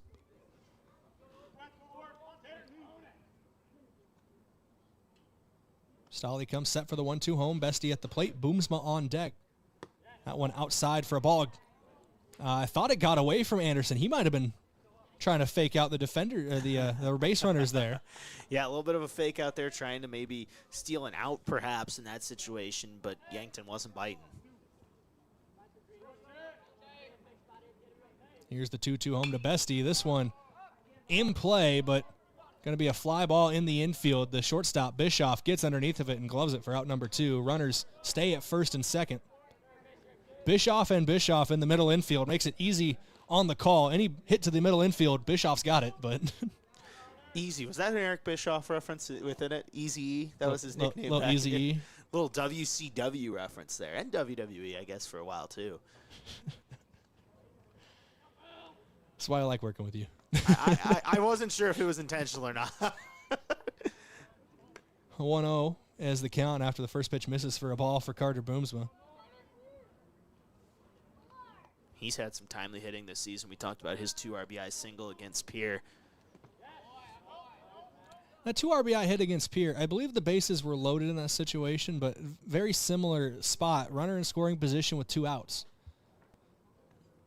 So we'll see if Boomsma can find a little more magic here as he is ahead in the count 2-0. Stolly misses the zone on that one, make it 3-0. And Boomsma's a guy, if you put him on the base paths and load him up, he can get from home to first pretty quickly. So you're in a very dangerous situation with Brennan Gilmore on deck. Yeah, for you football fans out there, he's what you call the go route guy. Send him running and see what happens. He can go, and we should mention as that one goes in for a strike to make the count 3-1. He's a guy that both those hits he had against Pierre went right up the middle. Huron here is playing their second baseman over towards the bag with the runner over there. That is back-to-back pitches that Boomsma thought were ball 4. Both of them. He's had to walk back into the batter's box. It is 3-2 now. Full count. Runners will be in motion here. 3-2 pitch. That one misses the zone. Better late than never, might be saying Carter Boomsma, but he's on first base with a walk, and Brennan Gilmore now steps to the box. With the bases loaded, 1 run already across this half inning. Gilmore looking to do some real damage here in the bottom of the third. Yeah, and he can really open this game up for Yankton with the hit here. We'll see what happens as he takes that first pitch for a strike. Yeah, strike 1, 0-1 count now to Gilmore. If Gilmore is able to get on, Brett Taggart is on deck. Had the lone hit of the game for Yankton before this half inning. That one misses low for a ball. 1-1 count now to Gilmore. This is the 7-8-9 in the batting order. Jackson Kudera in the hole. Here's the 1-1 home to Gilmore. Gilmore gets a piece of this one. It's playable in foul territory. First baseman gets underneath of it and gloves it for out number 3. So Yankton strands the bases loaded. They do push 1 run across, but it could have been worse. Way to work out of a jam there for the Huron Tigers. When we come back, it'll be the top of the 4th as Huron looks to get right back into this one here on KYNT and KYN TV. The sending break courtesy of Dole Distributing. We're back in 1 minute from Riverside Field. When pain or injury slows you down, waiting isn't an option. That's why Yankton Medical Clinic Orthopedic Walk-In Care is available Monday through Friday, 8 to 5, right here in Yankton. No appointment is needed. Just walk in and you will be seen. It's faster access to the expert care that you deserve from doctors who live and invest in this community. We're not just your doctors, we're your neighbors. I'm Dr. Brent Adams, orthopedic surgeon with the Yankton Medical Clinic. I'm proud to call Yankton home. We're your orthopedic team and we're here for you. Your money's valuable, but so is your time. FNBO free checking helps you save on both. Bank online and tap to pay means more time back in your day. No monthly fees means more for you to enjoy. More for lattes, takeout, and tickets to the show. More time for the party, friends, and a new adventure. No fees, no hassles. FNBO free checking. One that's free. One with more room for the good stuff. Learn more at fnbo.com/free checking. Member FDIC.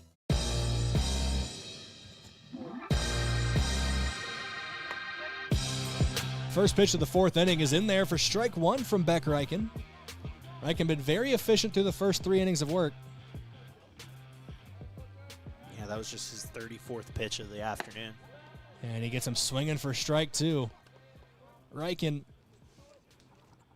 there's not really an ace in this rotation. They run the double aces between him and Goki, but Reichen was the team leader in ERA Are you on last track season. to retire? I'm Adam Walter, a certified financial planner. This one with popped Vantage up Financial, born and raised in Yankton, South center field. Bestie's going to shade underneath of it and glove it with the left hand for the out. I think the outfielders here for Yankton might just be okay getting some action, Brayden. They haven't seen a ton of it here through these first couple of games, and then obviously just 3 innings into this one against Huron as Bestie makes that snag out in center. I think it's the first time we've called Bestie's name tonight outside of being at the plate, so not too many things have been put into play for either team so far. As this one sent out to center field, Bestie starts to charge it. He'll play it off the hop to make sure the runner stays at first, and as soon as I say it, there's a base knock there for Huron. Runner on with 1 down here in the top of the fourth. Yeah, just sending that one right back up the middle there for a base hit. Now, if you're Huron trying to get something going down here, you're down 1-0. We're not quite in the late stages of this game, but we are getting really towards the middle stages of it, Brayden, where those bats, if you're the Tigers, need to start heating up a little bit, and maybe that's the hit that gets them going.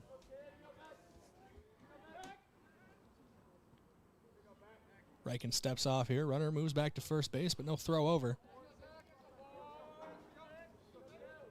Wind, as soon as I questioned it earlier, is starting to pick up again as that one is swung through and missed for strike one. It wouldn't be the Midwest in the springtime if winds weren't blowing 20 to 30 miles an hour. It's to the point, Josh, where might go wide cam at some point and you take over. I'm going to throw more tape on that camera out there, but we'll see what happens. That one misses for a ball. It's a 1-1 count from Reichen. If the camera goes wide and you only hear Josh Boelter, you at home know why. You know what's going on. I'm making a trip to center field. Here's the 1-1 home. Chopped foul. Today's broadcast brought to you in part by One Office Solution. They're located next to Pizza Ranch on Broadway in Yankton. They're the one source for all your office products. And also Graham Tire.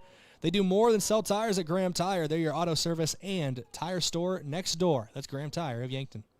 You know, Brayden, you mentioned the aces of this rotation earlier, and that's one of those riches that I think Coach Lawrence just loves to have, where he has 4 or 5 guys that he can go to as that pitch goes in the dirt.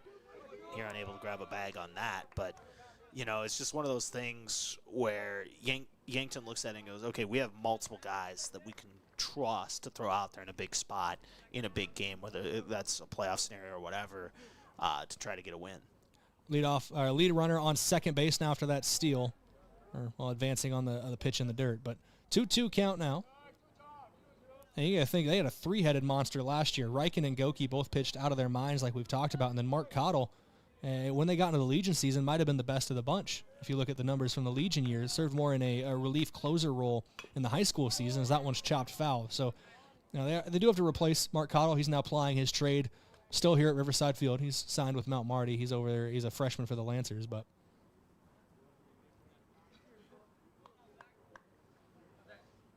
I didn't get the sense of a lot of doubt in head coach Drew Lawrence when talking about his pitching rotation.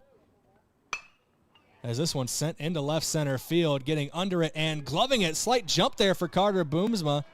He spins and fires into third base. Yeah, Boozma covered a lot of ground to go get that ball, Brayden. He was playing closer to the foul line, runs over, makes the play, and gets that out there. And obviously, I mean, if that gets down, that's probably a run there in a tie game here.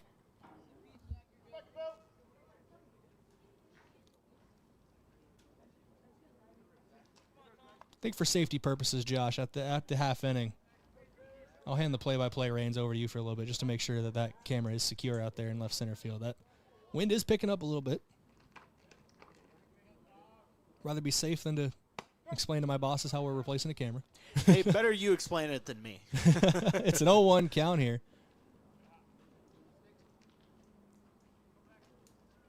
Now, we dealt with some heavy winds in the Pier game as well. Duct tape does wonders out there.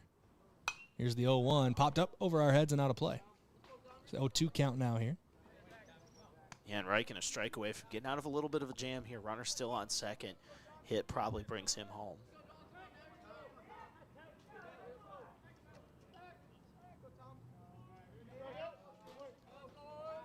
Reichen trying to work out and strand the lead runner at second base.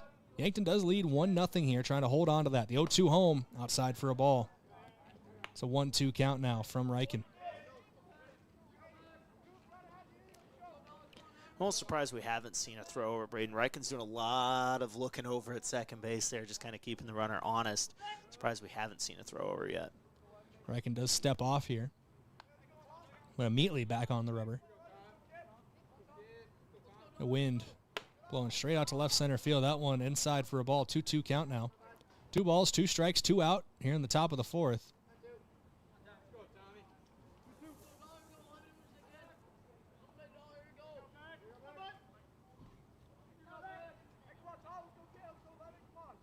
Reichen fires home. This one on the ground to the shortstop. Kudera up with it short, over to first in time. A 6-3 putout will end things and strand the runner in scoring position.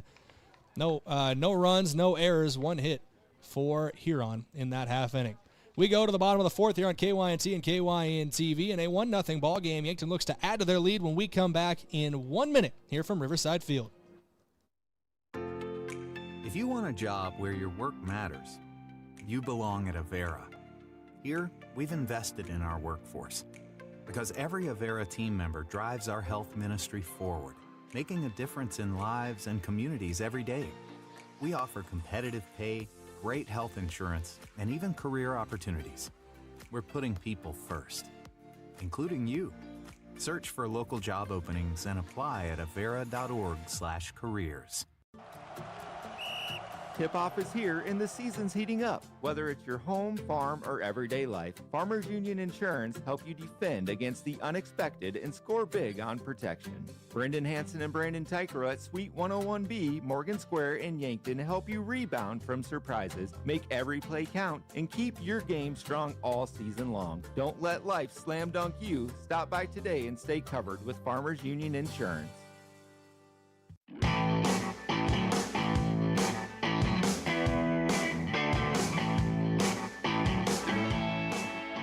Yankton leads 1-0 here in the bottom of the fourth over the Huron Tigers. I'm Josh Boelter, KYNT and KYN-TV. You can't hear Brayden Butler, so you know what that means. He's going out to make sure our outfield cam is going to be okay out there in center field. We don't want to see that falling over, so you and I are just going to hang out here. I'm at the field, you're at home here at Riverside Field as we get the first pitch of the bottom of the fourth, and that's going to be driven out to right field. Going at least 2 here is going to be Taggart on the double there for Yankton, starting off the fourth with a bang. Brett Taggart with the big double down the left field line there to get things started for Yankton in the bottom of the fourth. They lead 1-0 once again. Josh Boelter here with you today. That'll bring up the shortstop, Jackson Kudera for Yankton, the 9-hole hitter, before it flips over to the top of the lineup. He's looking to lay one down, and he does on a bunt. Trying to get it as Anderson. He's going to fail to pick that up, and Kudera is going to reach safely over at first. So now runners on the corners for Yankton to get things started here in the bottom of the fourth. Stolly now all of a sudden in a little bit of trouble here, in a jam. Runners on the corners, no outs here in the bottom of the fourth. Yankton leading 1-0. Jackson Kudera can run. See if they send him here, try to put runners in scoring position. Either way, that brings up the top of the lineup here for the Bucks. Beck Reichen, who's also doing the pitching today, he's pitched 4 shutout. That pitch in the dirt, make the count 1-0 here on the leadoff hitter for Yankton. Once again, they lead 1-0 here on KYNT and KYN-TV. Yankton playing just their 3rd game of the season. They are 2-0 with a couple of wins over Pierre a few weeks ago. Stolly now the pitch. Runner does take off towards second. The throw not in time. They're going to let Kudera take that bag. And now all of a sudden, runners on first and second here for Yankton. Kudera on second, Taggart on third. Leadoff hitter Beck Reichen in business. 2 runners on. Here's the 1-1. That pitch outside for a ball, make the count 2-1. Stolly is at 72 pitches here. This is the first game of our doubleheader today between the Tigers and the Bucks. Here's the 2-1. That one grounded over to first. It's going to stay fair. Runners out at first, but that's going to be a run for the Bucks. Make it 2-0 on the out there. Reichen just puts it in play down the first base line, and Taggart's able to get home. So Taggart and the Bucks are able to capitalize off that double to start the inning. Make it 2-0 Bucks here. Runner still on third. We'll welcome Sam Goki to the plate. He had a double in his last at bat as that pitch from Stolly is in the dirt. Make the count 1-0. Stolly trying to get out of a jam here. Yankton with a double from Brett Taggart to start the inning, and then a bunt from Jackson Kudera. As Goki swings at that pitch, it's going to be a strike, but the ball goes out behind, and it's a wild pitch, and Yankton will score on that one. Jackson Kudera running in there to add another run on the board for Yankton. Make it 3-0 Bucks, getting 2 runs here in the bottom of the 4th. So the wild pitch, the Bucks capitalize, and they are able to score both runners from the start of this inning. Now 3-0 here for Yankton. 1-1 count to Sam Goki. The pitch is high for a ball. Yankton came into this inning leading just 1-0. Now all of a sudden with a 3-run cushion here. The pitch from Stolly is grounded over to short. The throw is not in time, and actually it's going to scoop low. Goki is going to be reaching there. I think they're going to put that in error on Parker Bischoff. But Goki gets on over at first. Put another runner on base for the Bucks. That'll bring Easton Fieser to the plate for Yankton. The first baseman does have a hit and an RBI that started the scoring for Yankton here in the bottom of the 3rd. Here's the first pitch, and he drives that down the first base line. That's going to be a hit, and that's going way deep into territory. That's going to be multiple bags for Fieser, and that'll stop Goki at third. So a double here for the Yankton first baseman. Easton Fieser, have yourself a day. He's got a single and a double, and runners once again 2 in scoring position here for the Bucks. All of a sudden really fast in the bottom of the 4th. That'll bring the catcher Gavin Johnson to the plate for Yankton. He's got 2 walks in his 2 plate appearances today. Stolly throws this one. This one's popped into center field and making the catch for the out, but that's going to send both runners, and that will lead to a run as Goki scores on the sac fly. Make it 4-0. Yankton here in the bottom of the 4th as we welcome back Brayden Butler here in just a second, making the long trek from center field, but Yankton's making a few treks around the around the base pass here in the 4th. Brayden, 3 runs for the Bucks here in the 4th. I should step out of the booth more often. I was going to say, the bats like it when you do, apparently. They're like, hey, check this out from center field. Yeah, as I was making the turn to the left field foul pole is when that first one dropped just a few feet in front of the fence. So pretty good display of hitting while I was out there in center field. And Bestie one-hops to the shortstop across the diamond, pulls him off the bag. They put the tag on Bestie. No, they didn't get him on the tag. That was close, Brayden, either way, but Yankton getting the run on that. Make it 4 runs here in the bottom of the 4th. Makes it 5-0. A offensive explosion here from the Lancers. I looked at the Lancer logo on the back of your chair there. From the Bucks here at Riverside Field. I think Huron, just talking about that, I thought maybe it was really close there on that play over first, and either way, the safe call is applied there, and now Yankton getting a run on this. I wonder if they're talking about it further. I don't know what might come of this, but either way, as it stands right now, Yankton up 5-0 here. Umpires today, they're brought to you by the South Dakota Office of the Attorney General. They are the law on the diamond. And they're saying runners out at first. And now Drew Lawrence wants an explanation for the call. And if I can really read lips, I believe Drew Lawrence basically just said, say that then. So I feel like his argument is if the home plate umpire has the better angle on it, then say that. Don't wait until the coach comes out and talks to you. But I digress. That's going to knock one run off the board and end the half inning for the Yankton Bucks. Still 3 runs coming across in the bottom of the 4th. We go to the top of the 5th in a 4-0 ball game. Beck Reichen back on the mound when we come back. This is Yankton Bucks Baseball, KYNT and KYN TV.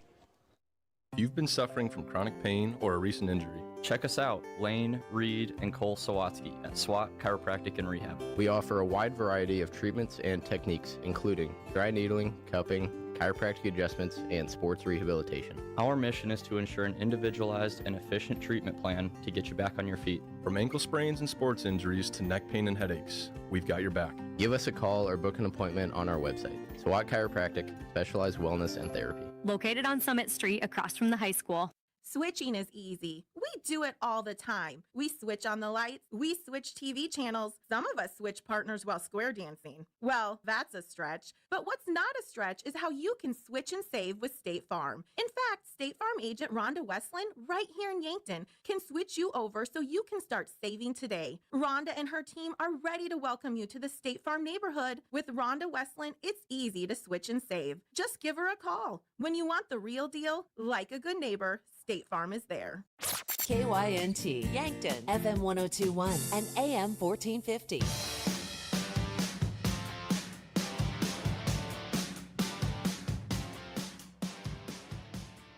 Welcome back here on KYNT and KYN TV. Beck Reichen on the mound for his 5th inning of work now. He's pitched 4 scoreless. And this one into left field. It's like a leadoff base knock for the Huron Tigers after giving up a 3 spot in the bottom of the 4th. It's exactly what Huron needs, a leadoff base runner. Yeah, exactly what the doctor ordered there. After a rough bottom of the 4th where Yankton adds 3 runs to make it 4-0. And Huron, I think, Brayden, these last couple innings have been able to do a good job of putting the bat on the ball. Get a couple runners here, and now we'll see what they can do here with a runner on. First pitch from Reichen. This one also sent to left field, but this one on a loop, and it will be gloved in left by Carter Boomsma for out number 1. So 2 up, 1 down, 1 at first. That's going to bring another man to the plate here for Huron. This should be Bischoff coming to the plate. And, we've seen it the last in the bottom of the 4th as well as at the top of the 5th here. Some aggressive at-bats, a lot of first pitch swinging for both these teams. We saw Taggart with a first pitch double to start that bottom of the 4th, and now right there for the pop fly to get that out. This is Bischoff at the plate. First pitch misses low for a ball. Should clarify, this is Parker Bischoff at the plate, the shortstop. The 1-0 inside. Bischoff's got to get out of danger there. Ball 2.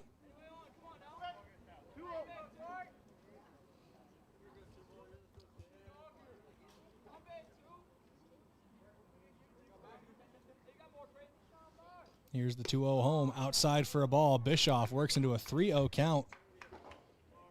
Coach Lawrence said in the pregame coach interview that all of his guys are on pitch count still here early in the season with only 2 games played.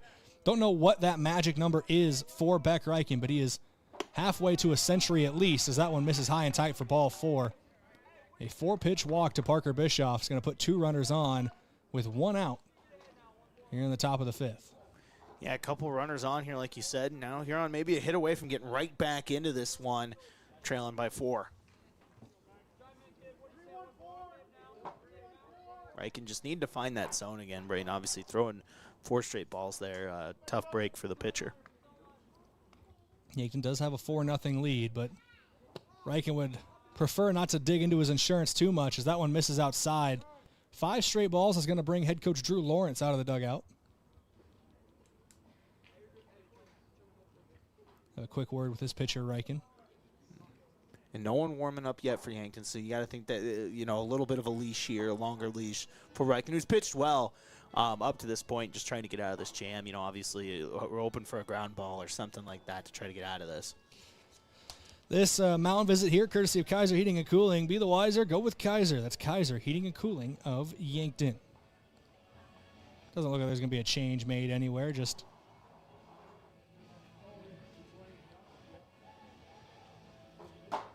Let's dial it in. Let's lock it in a little bit. I don't think Riken likes that baseball. He's going to get rid of it.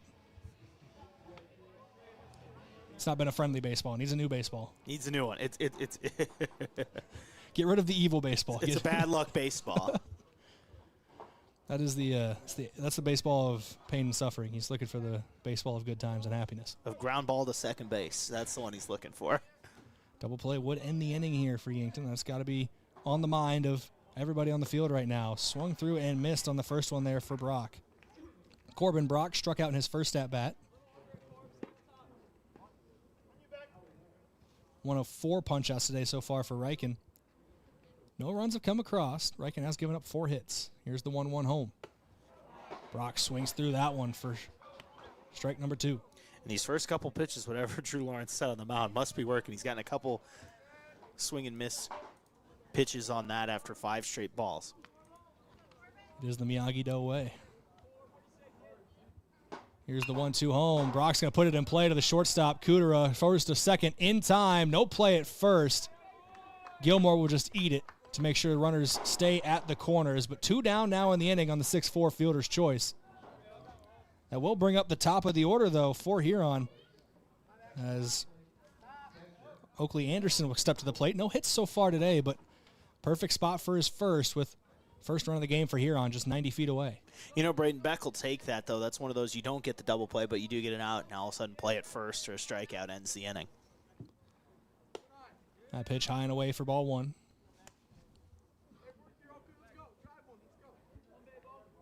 Force at first or second here, depending on if the ball is on the ground and playable. Here's the 1-0 home. Misses the zone again. 2-0 count now to Anderson.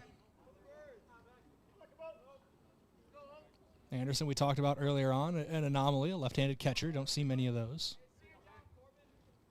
Or at least a catcher that throws left-handed. Here's the 2-0 home. Outside for a ball. 3-0 count now. We see plenty of catchers that bat left-handed. Yeah, a couple that come to mind. Cal Raleigh's a switch hitter, but he bats some left-handed, obviously. Austin Wells is another one hitting left-handed as well, despite catching right-handed. 3-0. Pumped through the zone there for the first strike. It's a 3-1 count now to Anderson. Today's broadcast brought to you in part by Stockman's Motorsports, your local Polaris dealer.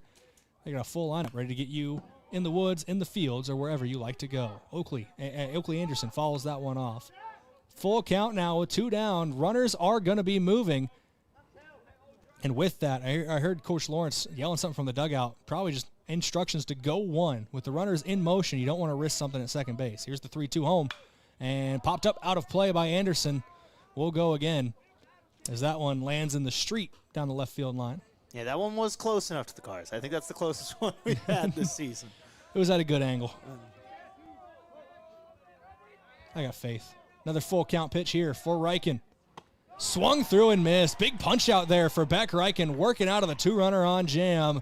The first run of the game will have to wait at least another inning for the Huron Tigers. Yankton leads 4-0 as Riken strands 2 runners on the base paths.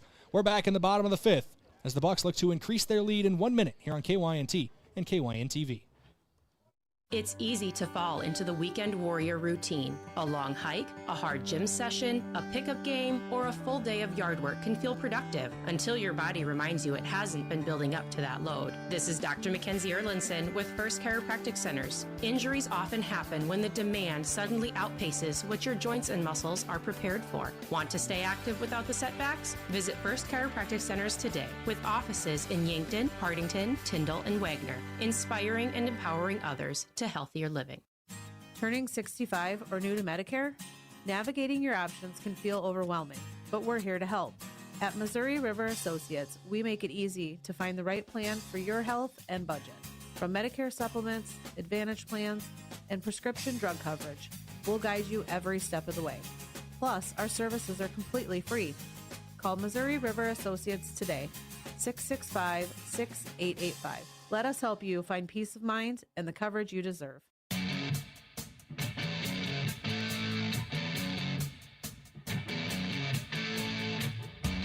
New pitcher on the mound here for the Huron Tigers. It will be number 8 here, Creighton Siegschlag.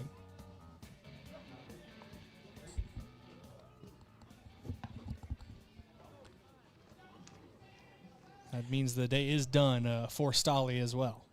Yeah, and looking at his day on the mound for the Tigers, 4 innings pitched. He only gave up 1 earned run. 3 balls, 3 strikeouts. Did have 4 runs total, though, on the afternoon. Yeah, multiple errors listed against Huron here in this game. 3 of them. 3 total, yeah. Yankton does have 5 hits, so they were able to get runners on, but like you said, 3 errors and only 1 run earned. And I think they're saying one of those errors would have been over on the bunt on Cooter for sure. I know the other one came in the first on a grounder from Feast. I'm trying to remember the third, but those 2 off the top of my head for sure. I think they're counting as errors. Either way, Yankton did some damage here, Brayden. They've been on the board the last 2 frames. Get a run in the third off a single from Easton Feeser, and then a couple or 3 runs there in the bottom before things started with a big double from Brett Taggart down the left field line to start that 4th inning, and then obviously the bunt from Kudera and a couple other things going Yankton's way there in that 4th inning. The 3rd error against Huron was on a ground ball in that last half inning, or credited to the shortstop Parker Bischoff. So there's that. There's the 3 errors in this one. As the first pitch misses for a ball. This is Carter Boomsma to lead things off here for Yankton. And did walk earlier in this game. Left fielder. And right back up the middle for the 3rd time this season. Carter Boomsma's got a base knock right back up the middle. Pitcher's got to be ready when number 1's up to the plate because he is all 3 hits we've seen from him this season back up the middle into center field. Yeah, right up the pipe there, right down the heart of the defense, the teeth of defense, whatever you want to say. Boomsma now on first base to start this 5th, and you wonder maybe if he's a steal threat. He did steal a bag against Pierre, his lone attempt there, and wonder if they'll try to send him again.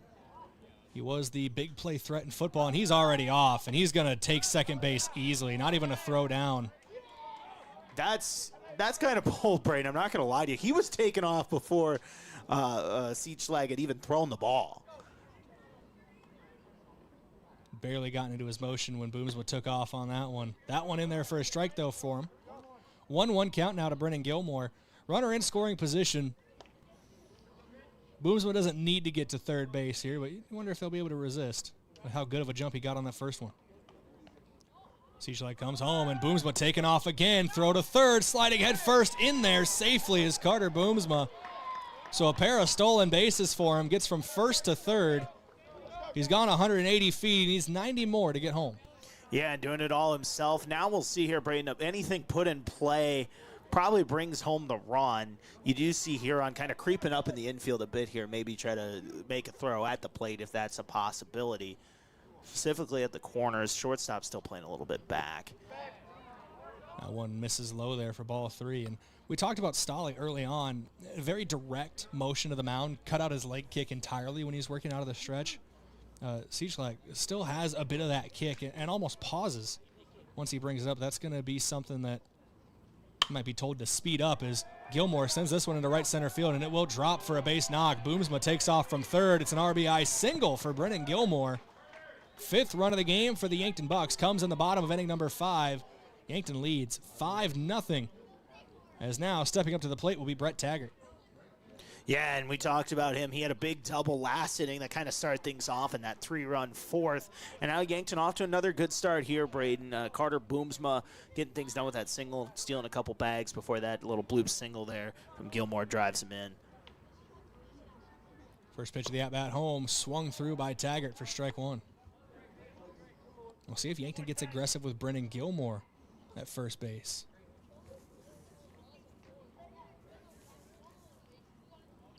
Coming set for the 0-1 home.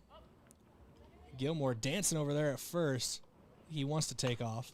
That one fouled back into the net. 0-2 count now. You hear calls of ground ball from the Huron dugout. Love a double play ball here for the Tigers. Yeah, that's just one of those you're trying to get out of this inning quickly. I know it wouldn't end the inning, but 2 outs really kind of flips things on their head here in the 5th. Here's the 0-2. Runner does take off for second. Throw down from Anderson, sliding in safely. Almost overslid the bag, did Gilmore, but he is safe at second base. Yeah, didn't maybe get the best jump on that one, but closed out really well on that. A nice slide and was able to avoid the tag. And once again, now Yankton in scoring position. 3 steals between Boomsma and Gilmore this inning. Had 4 steals in the opening doubleheader. Now got 3 steals just in this half inning. That one misses high and tight for a ball. 2-2 count now to Taggart. Yankton's offense really waking up these last 3 innings, really since the bottom of the 3rd on that single from Fieser to start the scoring. That one up near the bill of the helmet there. And now Taggart finds himself in a full count. Runner in scoring position on second base. It's Jackson Kudera in the on-deck circle. Here's the 3-2 home. Outside for a ball. Taggart will hustle down the first base line. And the bouncing bat almost clips Jackson Kudera in the on-deck circle. No harm, no foul there. But Kudera saw his, I don't want to say his life flash before his eyes, but definitely saw that bat coming by. Yeah, and I think Drew Lawrence is over there saying, hey, Taggart, we got 2 really good shortstops. We'd like to be able to keep both of them. And speaking of one of those shortstops, a base knock down the right field line is going to score 1. Kudera with a double heading into second base. 1 run scores. It's Gilmore. Taggart's coming home as well. He beats the tag. It's a 2 RBI double for Jackson Kudera. And now a 7-0 lead here in the bottom of the 5th for Yankton. How about the young shortstop? Just put it in play down the right field line, and there is a lot of space to give on both foul lines here at Riverside Field, and that one just keeps carrying. And Yankton starting to put on the hurt here in the 5th. It's now 7-0, 3 runs in each of the last 2 innings. Every new sport that has come along during his sophomore year, Jackson Kudera has impressed me more and more. And that was a big hit there for the young sophomore. Yeah, and he's one of those, you really saw him come along basketball season, started on the bench, and then all of a sudden by the end of the year was their top scorer for that team. A great season for him and off to another good start here in baseball for Yankton. That pitch is going to hit Beck Reichen and put another runner on. And Reichen tried hard to get out of the way of that one too. So that was quite a bit inside. Not obviously where he wanted that pitch, but Reichen will take first base. It's a knock one way or another. Do need to mention as well, Reichen, 65 pitches on the day for him when Yankton goes back out there on the field. I know Drew Lawrence, we've talked about, has a pitch count on his guys. Reichen's actually going to take a seat here and get courtesy ran for. I don't know if that one maybe shook him up a little bit. He's going to get checked out. But if 65 is his limit, we might see a new pitcher come in the top of the 6th for Yankton.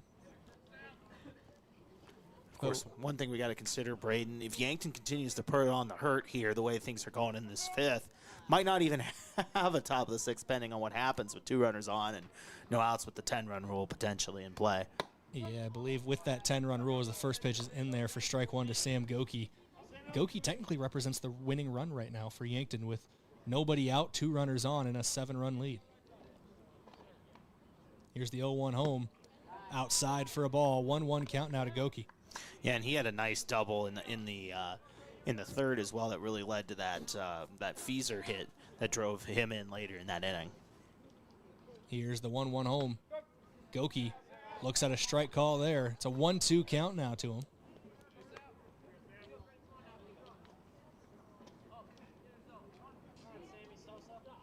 I think I just heard, come on, Sammy Sosa. That's exactly what you heard. Let's go. Maybe Goki will do the hop too. We'll see. But the 1-2 home to Goki. Doesn't miss by much. That's a cold take from Goki there. But that was close. That's one I thought, and very similar to a strike that was called early in this count. I'm almost surprised that one wasn't called a strike. 2 runners on, 2-2 count, nobody out to Sam Goki. Misses outside for a ball. Full count now here to the Yankton third baseman. He will be starting game number 2 on the mound whenever game number 2 takes place, but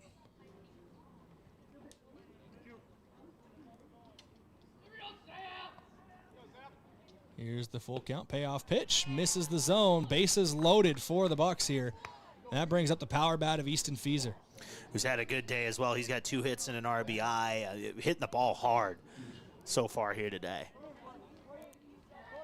We obviously don't have the advanced metrics available here at KYNT headquarters, but I bet his bat speed's insane for this level.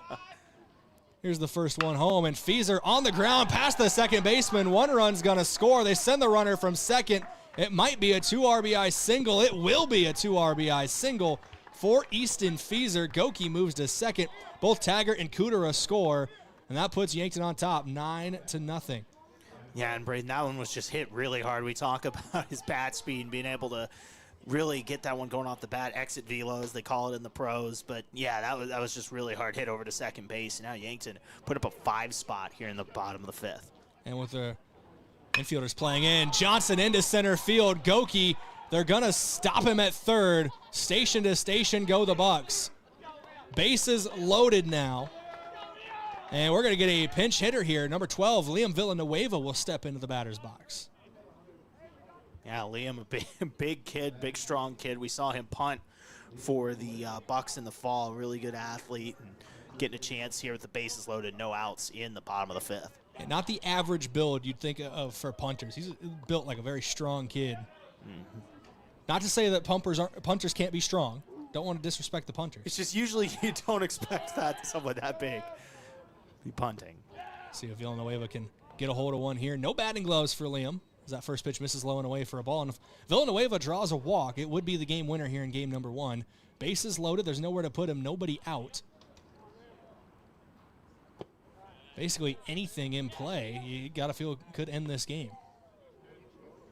2-0 count now to Villanueva.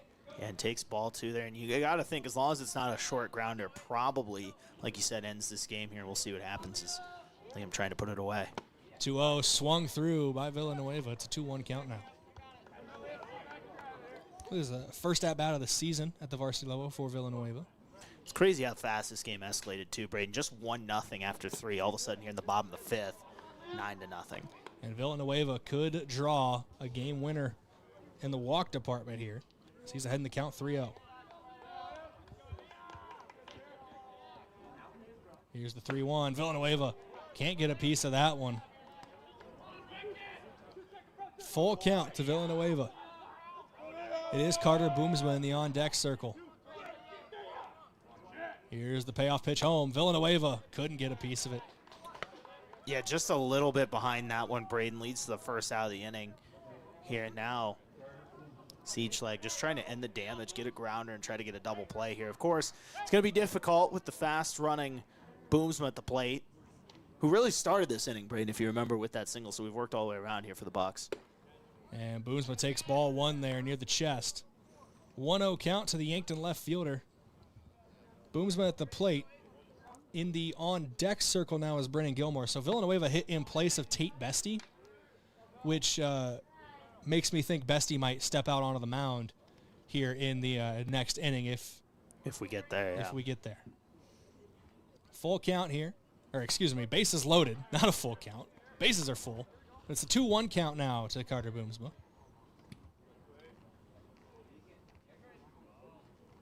Going set for the 2-1 home. Boomsma takes that for strike 2. Yankton being very patient in the batter's box here, but Huron wants a shot to get back into this first game of our doubleheader here Here's the 2-2 home. Boomsma on the ground, past the second baseman. That'll do it. Carter Boomsma, walk-off single puts Yankton up 10-0, and that will wrap up game number 1 of our doubleheader. A 10-0 shutout victory for the Yankton Bucks in 5 innings. A 6-run bottom of the 5th, Josh, ends things here for game number 1. Yeah, just an incredible couple innings there. Like you said, 6 runs there in the 5th, really getting sprung by a lot of running on the base pass, stealing a couple bags. Boomsma, Gilmore and company getting some hits and then being able to run about on the base pass. Really a nice win for Yankton. Bats wake up there those last 3 frames and get the job done. We're going to go to a break here on KYNT and KYAN-TV. The Bucks improved to 3-0. The Tigers fall to 1-4 on the season.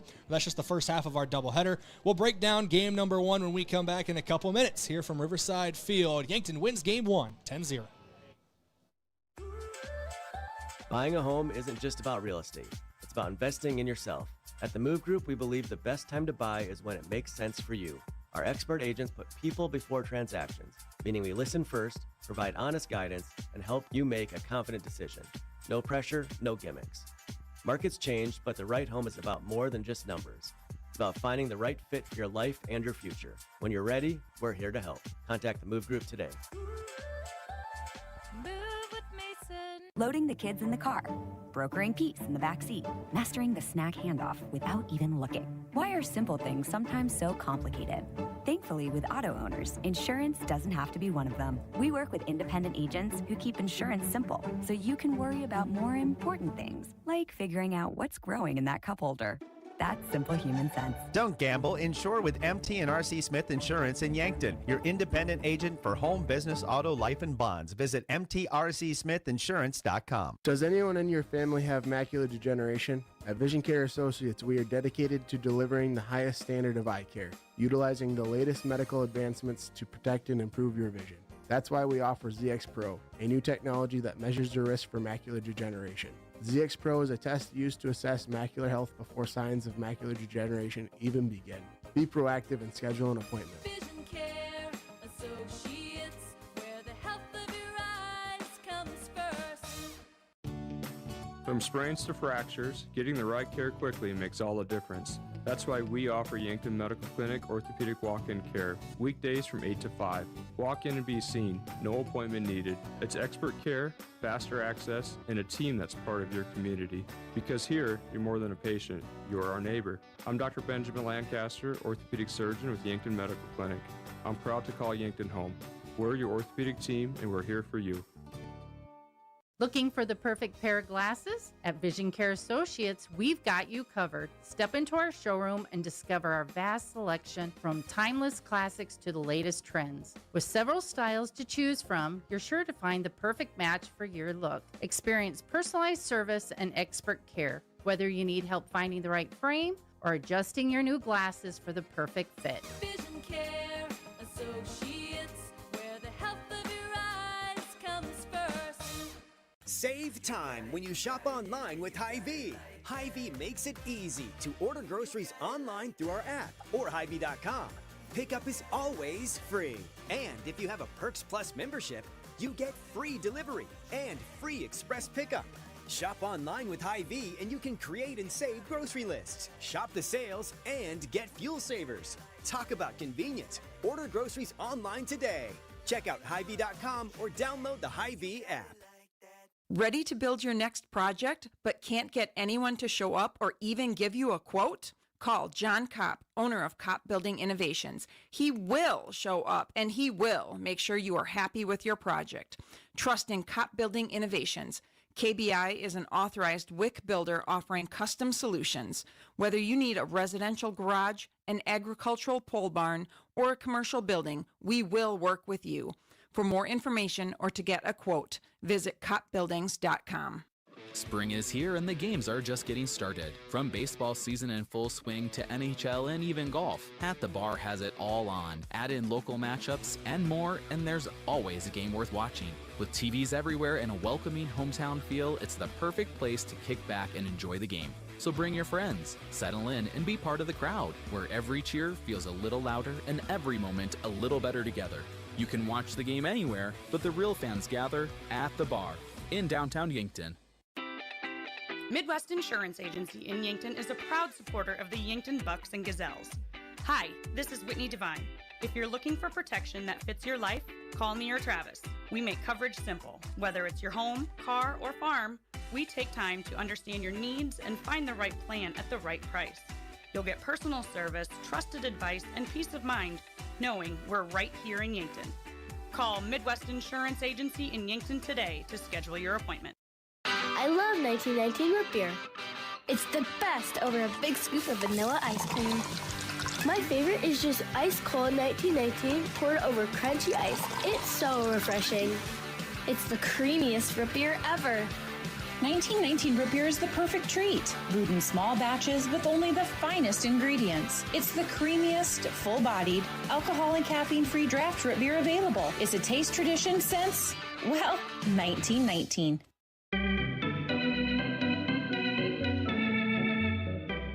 Welcome back here on KYNT and KYN-TV. It's time for your post-game report, courtesy of Mason Schramm, the Move Group. You buying or selling, move with Mason and the Move Group. We'll start with your post-game stat recap, courtesy of Mayor Signs. They offer all types of signs, including lit, non-lit, digital, and much more. Contact them today. They're on 4th and Broadway in Yankton. Josh Boelter, I'll turn this over to you for our stat recap. You can start with whatever team you want, but go over both of them here, hitting, pitching, all of it. Yeah, we'll go ahead and start with the winners here today. The Yankton Bucks in Game 1, 11 hits as a team, 9 RBIs, 5 walks as well. Looking at some of those individual performances, Easton Fieser, the first baseman, he had 3 hits, 3 RBIs today. Taggart also had a pair of hits and a walk. Jackson Kudera had a hit and 2 RBIs. Also with that, Sam Goki had a hit and 3 runs. Gavin Johnson had a hit, an RBI, and 2 walks. Carter Boomsma with 2 hits, an RBI, a walk, and a couple stolen bases as well. On the mound today, should mention Brandon Gilmore also had a hit today. On the mound today, Beck Reichen, he pitched 5 scoreless innings, 5 shutout innings, only gave up 4 hits, 5 strikeouts, and a walk, throwing the complete game in the 10-run rule in the 5th.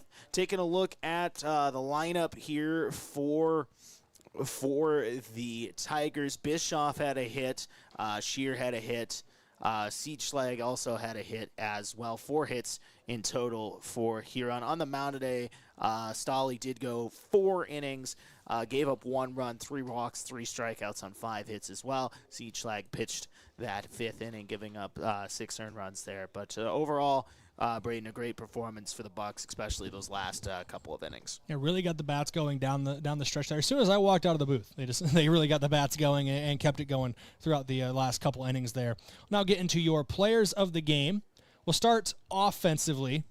Brought to you by Hy-Vee. There's a helpful smile in every aisle. He's actually up here in the press box right now. Easton Fieser, your offensive player of the game for game number 1, 3 for 4, like you mentioned already, 3 RBIs for him. Just a really good piece of hitting today for the Yankton first baseman. Yeah, some timely hitting on that too, down the right field line. 3 RBIs, really kind of sparked the offense, got that first run on the board in the 3rd inning, and then it was kind of smooth sailing from there for the Bucks offensively, and he really sparked that, and then had a nice performance throughout the day. Like you said, 3 hits. I mean, there were a couple guys you could shout as well. Boomsman with 2 hits, Taggart with 2, Jackson Cooter with some timely hitting as well. But yeah, Easton Fieser, a really good game, 3 hits in 4 appearances. Defensive player of the game, courtesy of Olson's Pest Technicians, is going to be Beck Reichen on the mound, but Olson's Pest Technician is your residential commercial pest control solution. Call 1-800-KIL-BUGS. 5 innings pitched, complete game shutout for him on the mound. Very dominant. Did get into a couple trouble spots, but able to work out of it, which is almost just as impressive as how dominant he was early on. Yeah, anytime you go 5 shutout, 5 strikeouts there, and you can throw a complete game in the first part of a doubleheader, that's huge. That means all of your other arms are available in Game 2. You have your full arsenal available, and that's a big start there for Beck Reichen to go out there, pitch a quality game, get some strikeouts, not really put anybody on base walk-wise. Gave up a couple hits, but overall a really nice performance for him today on the mound. Your hustler of the game brought to you by H&H Roofing. H&H Roofing has you covered. We got to give it to Carter Boomsma. Had that single in the bottom of the 5th, stole 2 bases, came around to score, and eventually brought in the game winner as well for him. So great game for Carter Boomsma. He's going to be your hustler today, brought to you by H&H Roofing. Just once again, speedster on the base paths. Yeah, not just on the base paths, too. He's had a really nice catch out in left field where he kind of had to turn on the jets to go get it. And you know when he's having to speed up, that's a ball that you have to chase after because he's got some jets. And you saw it later in that game, like you said, with the 2 stolen bases, some timely hitting there as well. Played a really nice game. And off to a really good start this season. Had a nice series against Pierre as well. And off to a good start here against Huron today. That was a great piece to add to the defense and lineup here for his senior season for Yankton Bucks baseball. We're going to go to break. When we come back, we're going to start looking ahead to game number 2 of our doubleheader. Yankton takes game 1 10-0 here on KYNT and KYN-TV. Back in a couple minutes to get things rolling with a pregame report brought to you by Hy-Vee for game number 2. The Boathouse in Yankton is for everyone. Axe throwing, sports simulators, skee ball, shuffleboard, beanbags, pool, and darts. Plus awesome food and drinks with lots of cold craft beers and other beverages. Happy hour all day on Mondays, trivia on Tuesdays, free axe throwing tournament on Wednesday, and live music on Fridays. Some say it's the most fun you can have on land. The Boathouse is also your go-to place to watch all sports. Head to the Boathouse, downtown Yankton's fun gathering place for all ages. Being wiser means peace of mind, especially when it comes to your home's comfort. Today's heating and cooling systems are advanced with technology designed to work smarter. Peace of mind means knowing the company you call understands that technology and has the experience to get it right. For nearly 80 years, Kaiser Heating and Cooling has been trusted with knowledgeable technicians and a commitment to doing the job right. So be the wiser and go with Kaiser Heating and Cooling in Yankton. Inheritance, romance, and investment scams continue to plague South Dakotans with high dollar amount losses. They prey on vulnerable adults and swindle consumers out of their funds. Scammers befriend the victim, making it difficult for them to see the reality of what's happening. If you have a loved one susceptible to this type of scam, sit down and talk with them about these issues before it happens to them. If you or a loved one have been scammed in this manner, please reach out to the South Dakota Office of Attorney General's Consumer Protection Division at 800-300-1986. What if your next big adventure isn't out there on the road? What if it's already waiting right at home? That kitchen you've been dreaming of, extra room to grow, or the family trip you've pictured long ago. Your home's equity can fuel it all. When your plans become a must, Explorers Credit Union. Built steady, built for us. Insured by NCUA. Call 800-491-4309 and put your equity to work for you today. There's a difference when a convenience store is locally owned, and you feel it the moment you stop at Triple Time Rudy's. You'll get great quality fuel to keep you on the move, plus local and regional favorites like Dimmick Cheese and premium meats from the Kaler and Renner Lockers. It's the kind of place that's convenient and connected to your community. Conveniently located at 17th and Broadway, Triple Time Rudy's, fueling your day, fueling your community. Recently, a woman came into the UPS store to make some color copies for a project. As we were finishing up, she asked if we could help her design and print graduation announcements for her daughter. The answer? Of course we can!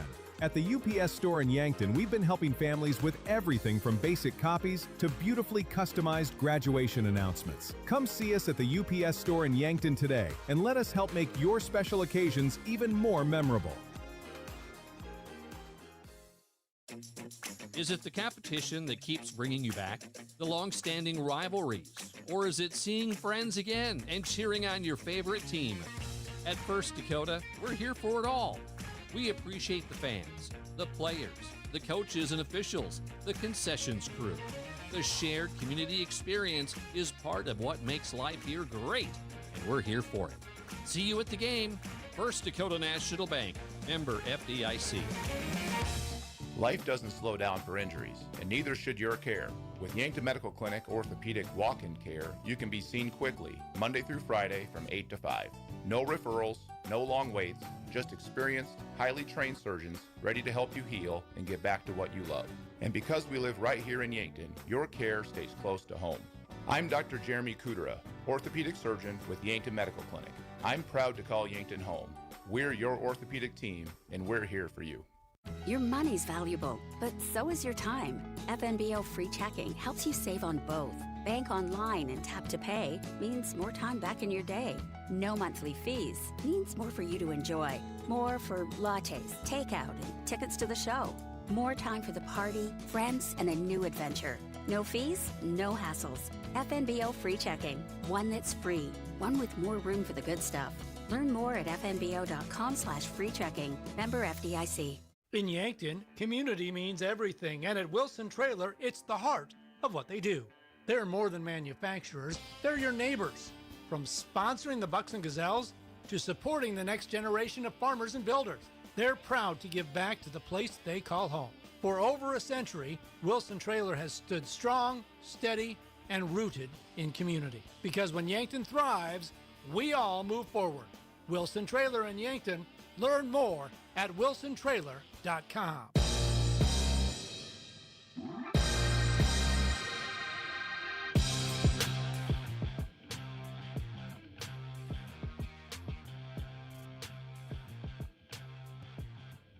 Welcome back here on KYNT and KYN-TV. We switch things over to your Hy-Vee pregame show for game number 2 of our doubleheader today. Hy-Vee, with a helpful smile in every aisle. We're going to start things off by looking at your pitcher for game number 2 for the Yankton Bucks. It will be Sam Goki on the mound to start things off in our second game. He's made one appearance so far this season in relief. Josh, if you could flash us back to that season opener against Pierre and his stats in that one. Yeah, 4 shutout innings for Sam Goki, 4 strikeouts, did not walk anybody, and really gave up 3 hits there, but a solid 4 innings really kind of shut things down against Pierre, his first time out. Now, today, getting his first start of the season. And looking back at last year's stats for the high school season for Sam Goki, I know we've talked about it a lot, but deserves to be said, reigning player of the year at the high school level for Goki. And a large part of that is his versatility. 43 1/3 innings pitched on the mound last season, 7-0 record, gave up 33 hits, only 7 earned runs to 43 strikeouts, a 1.131 ERA, and a 9.46 WHIP on the season last year. And that was the second best pitching stat line on the season. So 2 very good pitchers at the top of the rotation. We saw Beck Reichen in game 1, expect to see Goki in game 2. Goes without saying again, needs to be mentioned again. Head coach Drew Lawrence said his guy's still on a bit of a pinch count here early in the season, only 2 games played. So don't know if Goki will go the full 7, depending on his pitch count. I believe Reichen would have stopped at 65 the way things were kind of shaping up for Yankton at the other end. So I don't know if that's the same number for Goki, but we'll see him start things off in game number 2. And all arms are available with only Reichen pitching game 1. Yeah, just a hunchback Reichen might not be available there, obviously, but everyone else, like he said, going to be available in game 2. That's what happens when you get a quality performance from your game 1 starter in Beck Reichen. And now Yankton looking for another one from Sam Goki here, one of the best pitchers in the state, looking to get his first start of the season tonight in game 2. We're going to go back to break here on KYNT and KYN-TV. Come back in a couple minutes. This is your Hy-Vee pregame show for game number 2 of our doubleheader. Back after this, here from Riverside Field. Are you on track to retire? I'm Adam Boelter, a certified financial planner with Vantage Financial, born and raised in Yankton, South Dakota. My team and I pride ourselves on building trust through clear, honest advice tailored to your unique goals. From retirement planning to smart tax strategies, we'll create a personalized plan to help you feel confident and secure about your financial future. Visit vfplanning.com or search Adam Boelter, Vantage Financial, to schedule a 15-minute call today. Vantage Financial Partners is a registered investment advisor. SEC registration does not constitute an endorsement of Vantage by the SEC, nor does it indicate that Vantage has attained a particular level of skill or ability.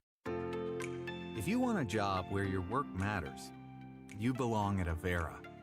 Here, we've invested in our workforce because every Avera team member drives our health ministry forward, making a difference in lives and communities every day.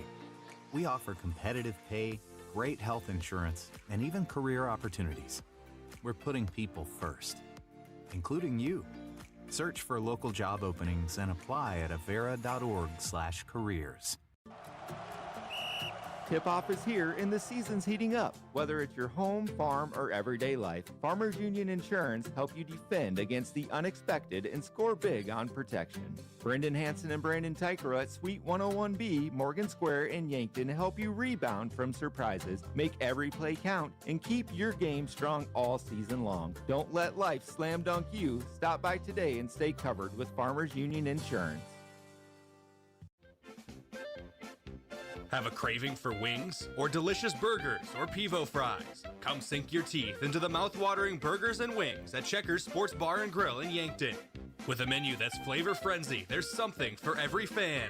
Grab your friends, bring your family, and head down to Checkers.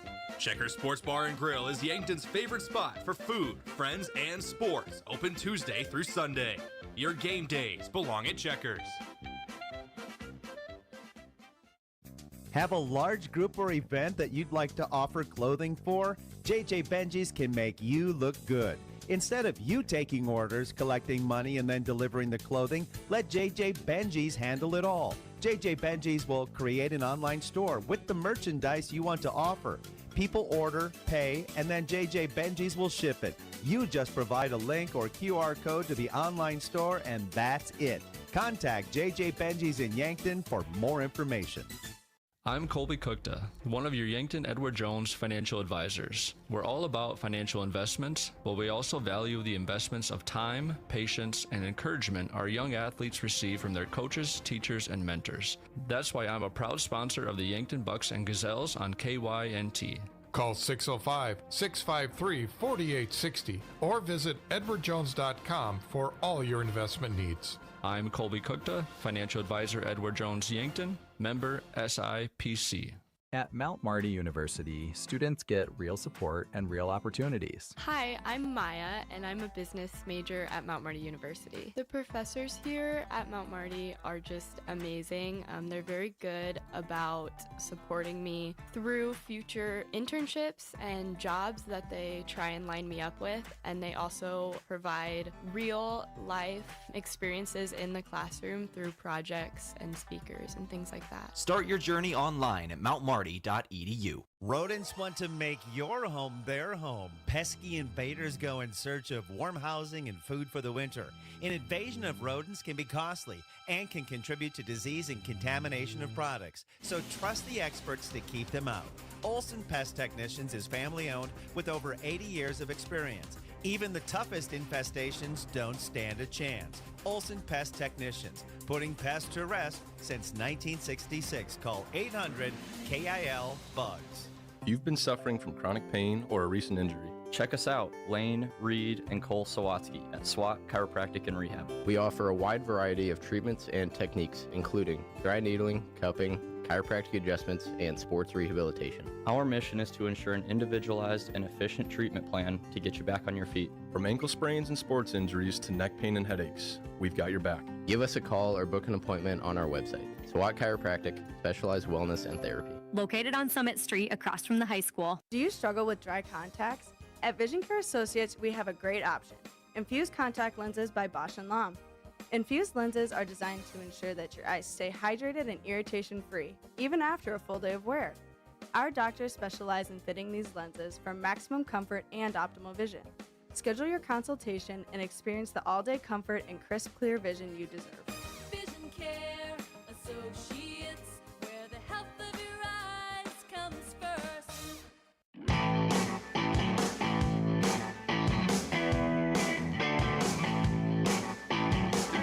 Welcome back here on KYNT and KYN-TV. We're going to wrap up your Hy-Vee pregame show and get things rolling for game number 2 of our doubleheader here on the broadcast, as we will be doing throughout this season. Still a new system, but Josh Boelter will be taking over game number 2 in the play-by-play duties.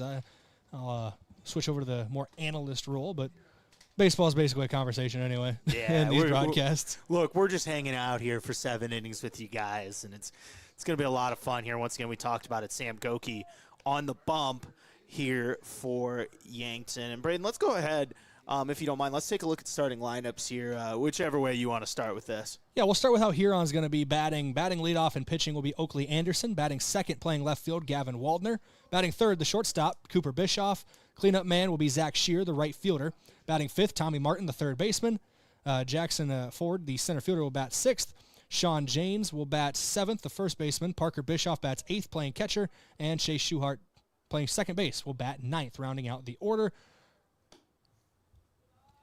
It's that pitch low for a ball to start here. Brayden, let's go ahead while we're kind of in the middle of the action here. Let's take a look. How is Yankton lined up defensively in this game? Carter Booms will start in left field. Tate Bestie in center.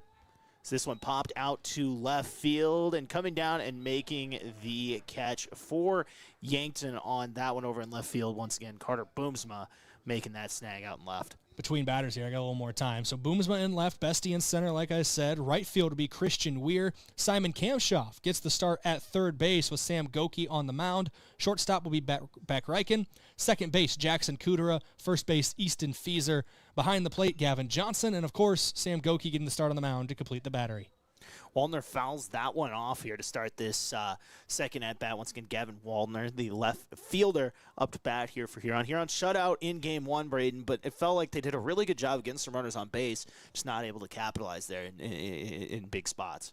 Capitalizing in those moments are what really can make or break a season for a team. I know it's still early on, but Huron, 1-4, 4 straight losses after their season opening win over Spearfish. So trying to kind of break that schneid a little bit.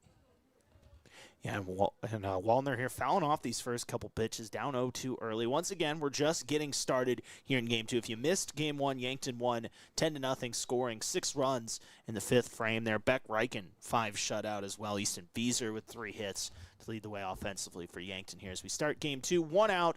As that pitch low, evens up the count at 2 apiece. Sam Goki, the pitcher for Yankton. Gavin Waldner, the batter for Huron.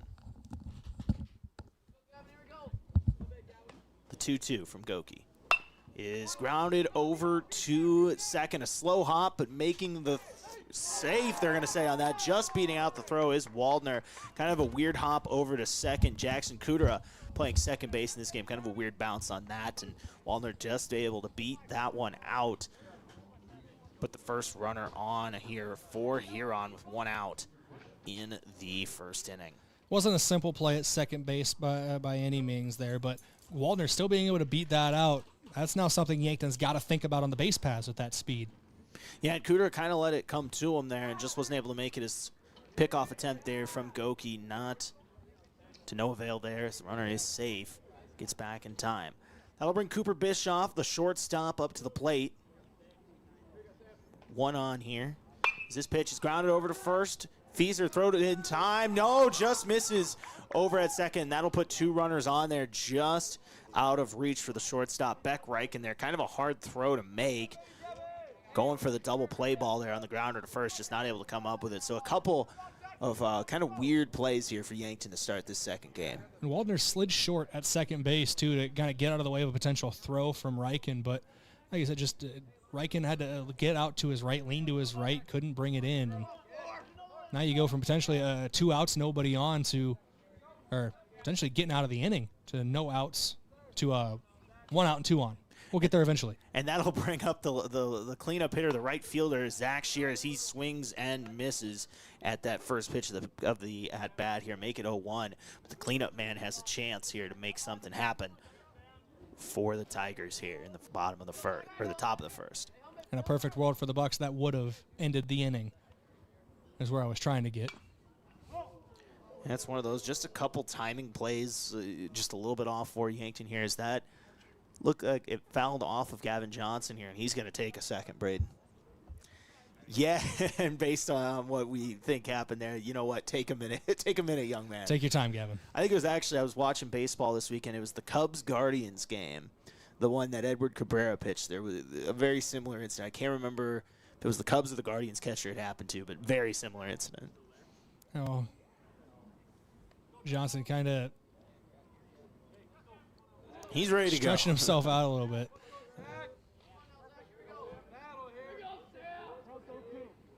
He's a warrior behind the plate. He'll just get right back in there and continue catching. He's ready to go. Count 0-2. 2 on here, 1 out for Shears. He fouls that one off. Keep it alive. Once again, 0-0 is the score. Yankton took game 1 at 10-0. Six runs there in the bottom of the 6th. Really 9 runs. Or excuse me, the bottom of the 5th there. 9 runs between the 4th and the 5th there. Yankton ending up 10-run ruling Huron in the first game. And now trying to get a win here in game 2 and move to 4-0 as Goki steps off the bump there. Once again, as it stands, 2 runners on here for Huron. Cleanup man, Zach Shear at the plate. He is down 0-2, though, with 1 out. Yankton looking for a ground ball, trying to end this inning here. The pitch. Swing and a miss. Strikeout for Sam Goki. 2 outs now on the board here in the bottom of the first. It's a good way to battle back there from Goki. I know error in the infield. You could have got out of the inning. Doesn't work out that way, but to bounce back with a strikeout of the next batter, it's what you like to see from a senior leader on this team, whether it's on the mound or out in the field. And that'll welcome the third baseman, Tommy Martin, up to the plate. He's batting fifth today. Once again, 2 on, 2 outs here for Sam Goki. The pitch is in for a strike. Catches the top part of the zone there for strike 1. You know, Brayden, if you're here on here, a big spot really to capitalize. You don't score in game 1. Trying to put something on the board here early and put the pressure on as the runner heads towards third. Swing and a miss. Make it strike 2. Throw is off the bag, and the runner will be safe over at third, and the runner steals second as well. So now runners on second and third here for the Tigers. However, 2 strikes, 2 outs here for Tommy Martin. Yeah, Kamshoff was quick to cover the bag there, and Johnson had a good throw over. Just pulled him a little too far into foul territory for him to be able to get the tag back across his body, but good double steal there for Huron. And he gets Martin looking. Goki gets out of the jam. So after the top of the first, 2 runners left on for the Huron Tigers. Your score, Huron 0, Yankton 0. As we head to the bottom of the first, we'll welcome the Yankton Bats when we come back on KYNT and KYN-TV. At H&H Roofing, we don't just fix roofs, we protect families. We're family-owned, locally operated, and dedicated to keeping our community safe and dry. Every nail, every shingle, every handshake, it all matters to us. From repairs to full roof replacements, we treat every home like it's our own. Because when your home is secure, we feel secure. For honest work and dependable results, trust the local team that cares. Call H&H Roofing in Yankton today. We've got you covered. The Sherco exclusive SureLink wireless remote system features the most advanced industrial Bluetooth technology and best-in-class express operation. Operate any Sherco electric product with the SureLink Pro and EZR remotes, or with your smartphone using the SureLink app.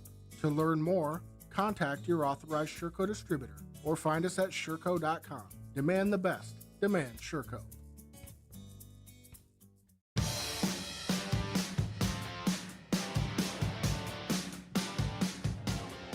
Bottom of the first here as we welcome the Yankton Bats to the plate. Yankton and Sam Goki and company on the mound. Gets out of the first, leaving 2 runners on.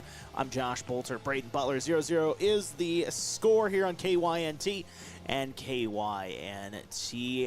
Now we welcome to the Yankton Bats, and we'll get to their lineup here in a second, Brayden. But Oakley Anderson, he goes from catching in game 1 to on the mound in game 2 for Huron. That's just, that's a workhorse of a day. You're both parts of the battery at different times of the day. But looking at the batting order for Yankton, Beck Reichen batting leadoff again, playing shortstop. Batting second, Sam Goki. Third, Easton Fieser. Gavin Johnson in the 4 spot. And the top 6 are all the same. Tate Bestie 5th, Carter Boomsma 6th, but then changes at the 7 and 8 spots. Christian Weir batting 7th, Simon Kamshoff batting 8th. Jackson Kudera rounds out the order batting 9th.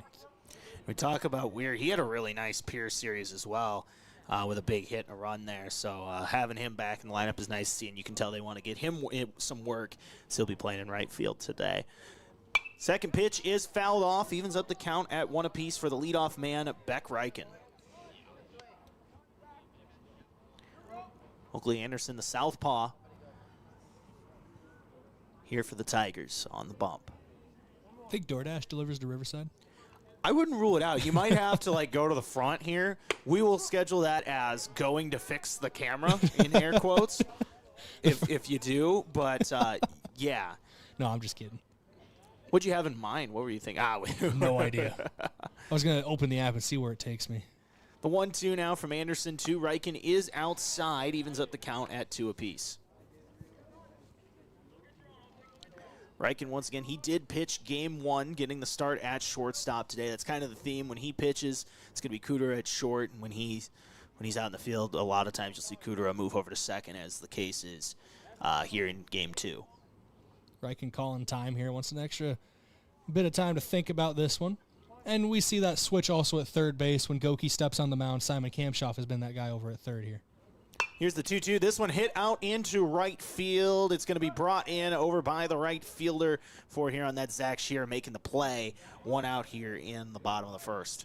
Today's broadcast is brought to you in part by Rogers Family Pharmacy. Tradition of trust at Rogers Family Pharmacy. They're located at the corner of 4th and Cedar in Yankton under the big blue sign. And that'll welcome Sam Goki to the plate once again, pitching here in game 2. He did have a double in game 1 that led to that first run in the 3rd inning. Here's the first pitch of the at-bat is fouled off by Goki. Both pitchers going in deep into the game in game 2 or in game 1, Brayden. So you got to imagine for the most part, full arsenal available for both of these teams in game 2. It's Anderson once again getting the start here for Huron. Scores 0-0. That pitch is in for a strike, drops at the last second. You could tell Goki wanted to swing at that, Brayden, but decided against it. It never went around on it, but does find the zone there. That one is a bit of a knee buckler from the lefty in Oakley Anderson. Anderson, the 0-2, is inside for a ball, make it 1-2. That one was almost literally a knee buckler as it went pretty close inside there to Goki, but Anderson working outside, inside, the little east to west action. Here's Anderson now, the 1-2, nobody on, 1 out. That one's swing and a miss as he sits down Sam Goki with a strikeout there to get the second out of inning number 1. Anderson's looking good on the mound through the first 2 at-bats so far. Yeah, and he's going to need to continue to look good as he's got a good batter at the plate here now in the 3-hole. It's the first baseman, Easton Fieser. He had 3 hits and 3 RBIs in game 1. Here comes the first pitch of the at-bat. Lefty-lefty matchup here as that one's inside, goes into the backstop there for a ball. Only see a handful of these a season, Josh, with the lefty-lefty matchups. We'll see how Fieser has to attack it here. Very used to facing right-handed pitchers. Yeah, absolutely. And that's one of those things you don't see that as much at the high school level sometimes here. Here's the 1-0. That pitch is driven out to right field. Chasing after it is Sear. And that one's going to go foul. Gave that pitch a ride, though. Yeah, a little too much bite on that one. Lands down in the corner where the bullpen meets the outfield fence, but definitely put a shot into that, did Easton Fieser. We've seen him pull the ball over the right field wall multiple times in his high school career. Yeah, and one of the bats in this lineup, Brayden, you really expect to kind of bring the pop to the lineup as he's up at the plate here. But, yeah, a nice swing on the ball there, but just went foul. So that one drops low for a ball, make the count 2-1 here. 2 outs, bottom of the first, no one on for Easton Fieser at the plate. Here comes the 2-1. That pitch is fouled off, left side, now to play.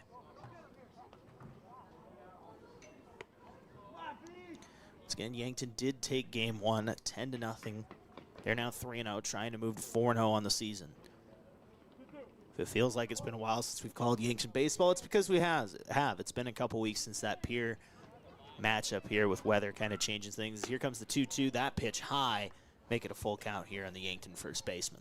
Yeah, I realized early on in my interview when I was talking about last Friday with Drew Lawrence, it was actually 2 Fridays ago when they played Pier. It's been a week and a half since that game, since those games against the Governors to start the year. Here comes the payoff pitch. They're going to say that's inside, and he walks Easton Fieser, giving Yankton their first base runner here of game number 2. And, of course, it's Easton Fieser, Brayden. We talked about him. 3 hits in game 1, and he's off to a nice start here, getting on base in game 2. I think this is the 3rd time already in this doubleheader that Gavin Johnson has stepped up to the plate in a 2-out count and had to shed the shin guards before stepping into the box. So they're making him get changed quite a bit. Yeah, and he did a really good job of getting on base in game 1, Brayden. Drew a couple walks at the catcher spot here, in the cleanup spot for Yankton once again here, trying to make something happen. Anderson now checks over at the runner and throws the pitch. This one popped high in the sky over towards short.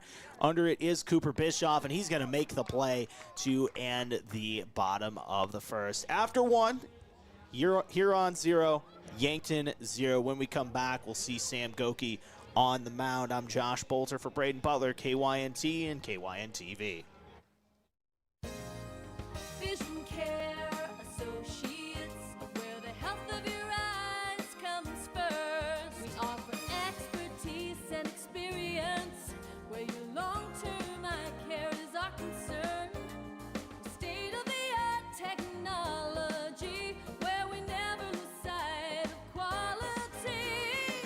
Vision Care Associates, where the health of your eyes comes first.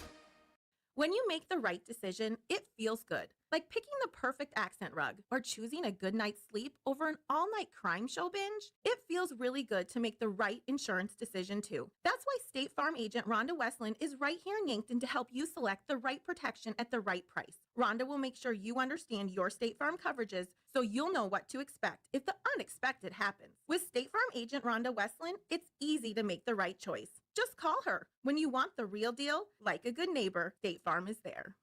FM 1021 and AM 1450. KYNT, Yankton.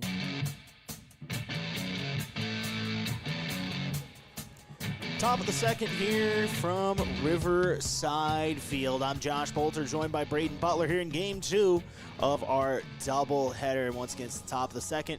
Huron 0, Yankton 0. Both teams getting some base runners in the first inning, but leaving them stranded. Sam Goki threw 15 pitches in that first inning. Got into some early trouble with a couple ground balls, Brayden, but was able to work himself out of it. Yeah, that's what you like to see from a guy you're expecting to lead the line at the top of the rotation between him and Beck Reichen, being able to work out of bad situations.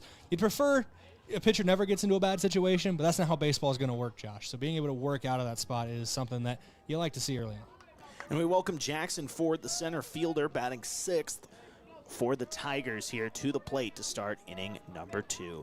Here's the first pitch of the second inning, is in for a strike, making a 0-1 count.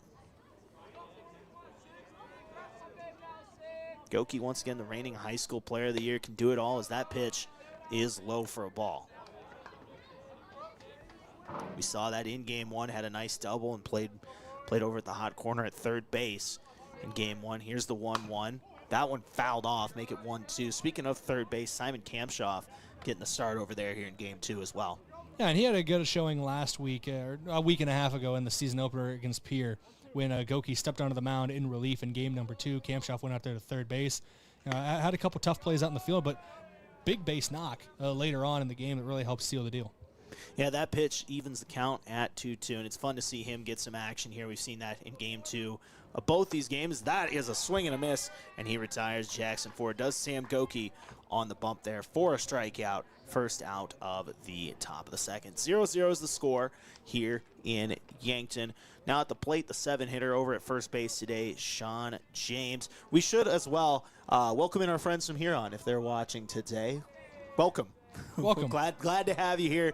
This is your first time listening, I don't know, or watching, because that one's in for a strike. But yeah, once again, welcome to Riverside Field. Beautiful Riverside Field, we should mention. Here's Sam Goki with the 0-1. That pitch high evens up the count at 1 apiece. We do have a sister station under the Riverfront Broadcasting umbrella up there in Huron, so I do want to say congratulations to the Huron Tigers boys basketball team on their state championship. Big upset win over Sioux Falls Lincoln in the title game. I know our counterpart up there, Jeff Duffy, very happy with how they're doing. Yeah, as well. I mean, awesome to see him. Grady Harrington, our main man, used to be here as well, doing good work up there. So, yeah, once again, welcome in. Here's this count now, 3-1. Goki in a little bit of trouble here against first baseman Sean James, trying to put somebody on here for the Tigers. 1 out in the top of the second, 0-0 your score. Huron does have a hit. Came the first inning as that one's driven into left field, chasing after it, making a diving catch in center field. What a play. That was Tate Bestie. You talk about a web gem right there. What a play.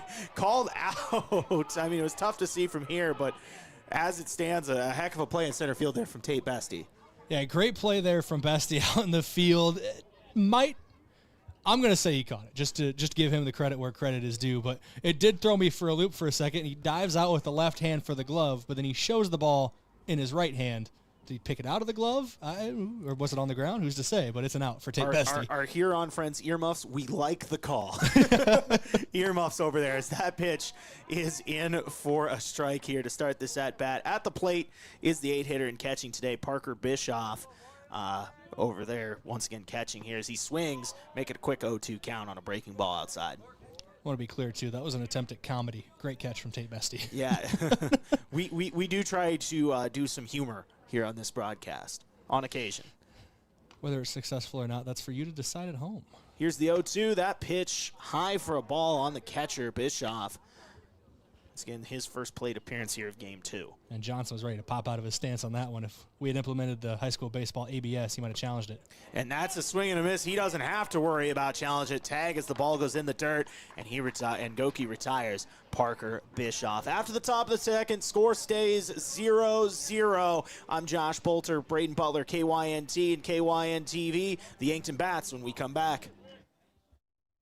It's easy to fall into the weekend warrior routine. A long hike, a hard gym session, a pickup game, or a full day of yard work can feel productive until your body reminds you it hasn't been building up to that load. This is Dr. Mackenzie Erlinson with First Chiropractic Centers. Injuries often happen when the demand suddenly outpaces what your joints and muscles are prepared for. Want to stay active without the setbacks? Visit First Chiropractic Centers today with offices in Yankton, Hardington, Tyndall, and Wagner, inspiring and empowering others to healthier living. The sky is falling, the sky is falling. Hi, this is Larry from Larry's Heating and Cooling. No, the sky isn't falling, but the price of central air conditioners are. Get a new 2-ton Lennox or Carrier Central Air with a new thermostat for only $39.90, or a Lennox gas furnace for as little as $29.95. Or if you want to get both, we'll do the insane and take another $500 off. Installed Lennox or Carrier system for as little as $64.85. Financing available? Call us for a free estimate.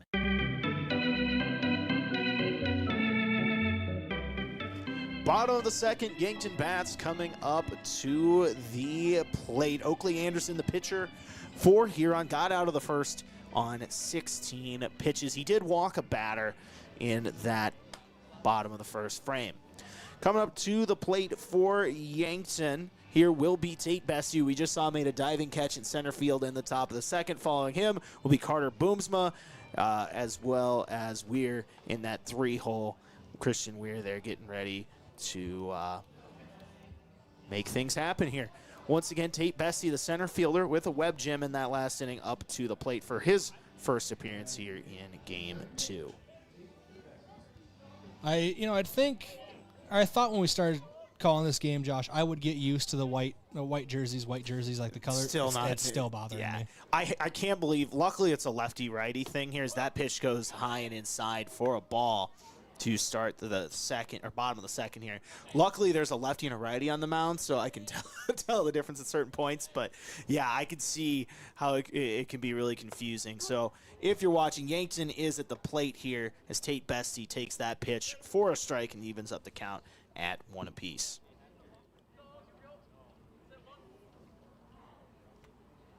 Here's the 1-1. As that pitch is low for a ball. Bestie's a guy we do expect to see on the mound at some point, whether that is this game or our next time out for the Yankton Bucks. But he is one of their key relief arms, usually pitches in high-pressure situations. And we know he can throw it. This is a signal caller for the Bucks this last fall for football. We do have a quick timeout. Count stays 2-1 here. 0-0 is the score. Only one hit between these two teams, but we're early here in game 2. It did take Yankton until that third inning really kind of get the bats going in game 1. Then it was on as that pitch is outside, makes the count 3-1. What was it, 1 in the third, 3 in the fourth, 6th in the fifth? Yeah, bats really woke up there as things went on and really kind of wore down that Huron pitching. Is this 3-1 is in for a strike, make it a full count at 3-2.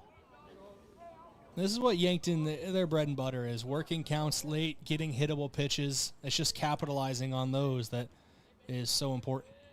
Here's the payoff.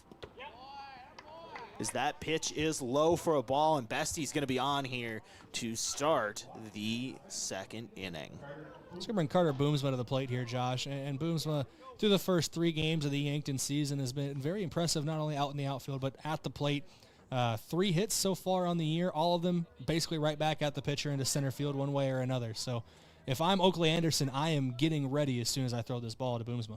Yeah, some timely hitting and good on the base paths too. As Boomsma shows bunt there, that one fouled off way back behind us here in out of play. We should mention, we're both Denison high school guys in Iowa. We both graduated there. We got some friends watching home. Shout out our friend Connor Richards. Big Husker fan, we should mention.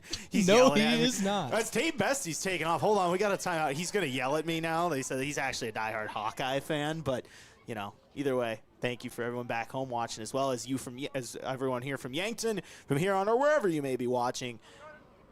As I say that, I think, Bessie did take off, Brayden. He's on second. So now all of a sudden a runner in scoring position here for the Bucks. Yeah, and that was a balk called out there on the mound. That's why Bestie ended up taking second. Bunt here from Boomsma. Throw is wild, and he's going to be safe, and that's going to bring home Tate Bestie. Yankton's going to get on the board. Boomsma over to second. A wild throw leads to a run here for the Bucks in the bottom of the second. Crazy play there, Brayden. Small ball leads to a run for the Bucks here. Carter Boomsma bringing in another RBI. He's had a lot of that here. He had 2 against Pierre and then a few in that last game as well. Adds 1 here, and now Yankton leading 1-0 with Boomsma on second. We know he's a threat to steal, so we'll keep an eye on that. But as it stands, no outs here in the bottom of the second. Runner on second for Yankton as they lead 1-0, and that'll bring Christian Weir to the plate, the right fielder batting in the 7-hole today for the Bucks. Oakley Anderson looks over at Boomsma. Here's the pitch to Weir. That pitch is outside for a ball, make the count 1-0.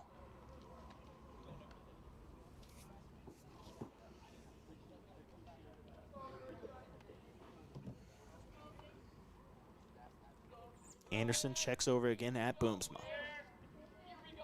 Here's the 1-0. That pitch gets behind the catcher there, and Bischoff, and that's going to lead Boomsma to taking third. All of a sudden, a runner here just 90 feet away from home plate, Brayden. Remember how that rally started late in the game in game number 1. No outs. Boomsma was able to scoot his way around to third. And that's exactly what we've seen here. We'll see just 90 feet away from potentially the second run. Here's the 2-0 from Anderson. That pitch inside on Weir, so he's got a quick 3-0 count here. Brayden trying to get over to first here, potentially on a walk, but either way, you got to imagine if you're Oakley Anderson, you're still thinking about Boomsma over at third base. He's a guy you got to think about with how much speed he's got.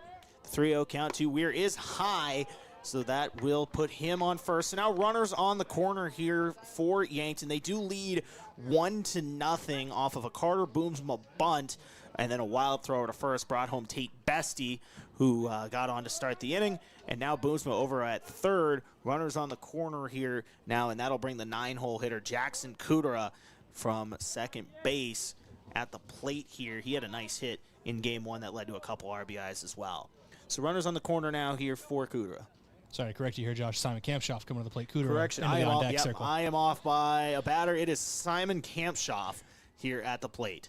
100%. Simon Kampshoff at the plate. Runners on the corner for Yankton. No outs. And that's a strike here to start this at bat. Kampshoff, we mentioned, made an appearance the second game of that doubleheader on the 28th against Pierre. Came up with a clutch hit down the third base line. He's looking to do it again. Comes from a line of great ball players. His older brothers, obviously, both playing at the collegiate level at one point. Sam Kampshoff and Lucas Kampshoff. Here's the 0-1. That's popped over to left field. That should bring in a runner. Catch is made. Tagging up and scoring will be Boomsma.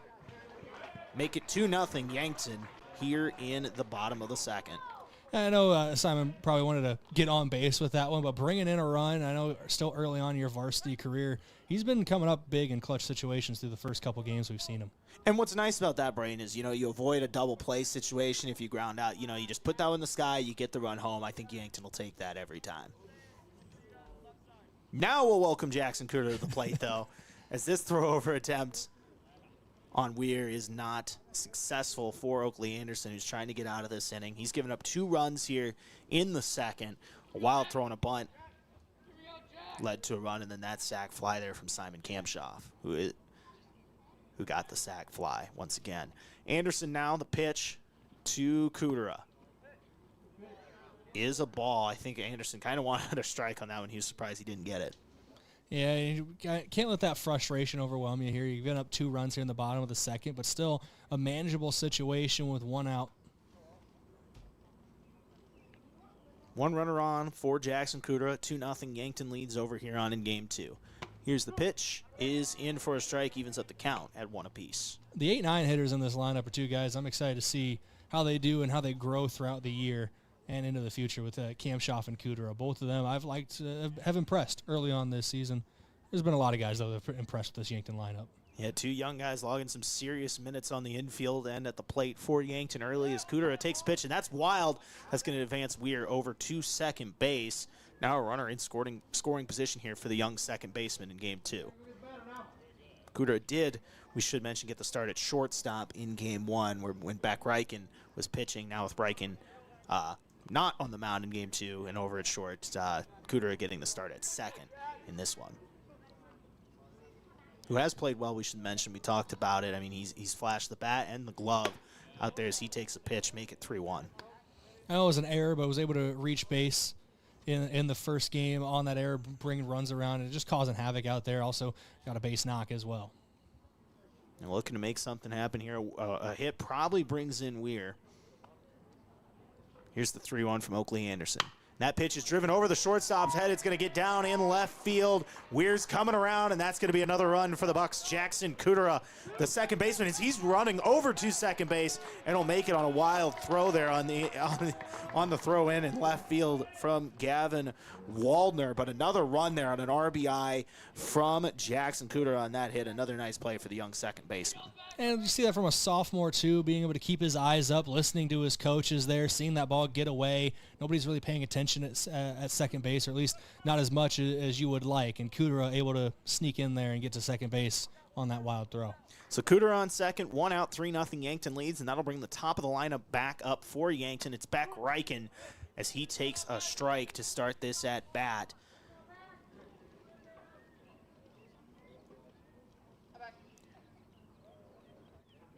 Reichen trying to bring home Kudera. Yankton looking for the sweep here in this doubleheader to move to 4-0 on the season if they can get the victory. Anderson, the 0-1, is out for a ball. He's thrown 35 pitches so far. Actually, correction, 37. I'm trying to keep up. I'm running scoreboard and doing commentary. Sometimes I get a little off on the pitch count. But, yeah, 37 pitches for Oakley Anderson. Here's the 1-1 to Reichen. That pitch is a ball, make it 2-1. Men of many hats in this booth, Josh. Yeah, we should mention, we're both, you're running camera as well as some graphics. Don't mention too loud, I'm running the switcher. I've messed up a couple times this doubleheader. I do apologize. Hey, I've done the same for some scoreboard stuff, so, we're even on that. Here comes the 2-1 Beck Reichen is high for a ball, make it 3-1. Reichen, the leadoff man. Once again, we mentioned it, pitched so well in game 1, 5 shutout innings. Pitched a complete game there. Now Oakley Anderson. The 3-1 to Reichen. Looks down, throws the pitch. Fouled off by the leadoff man for the Bucks.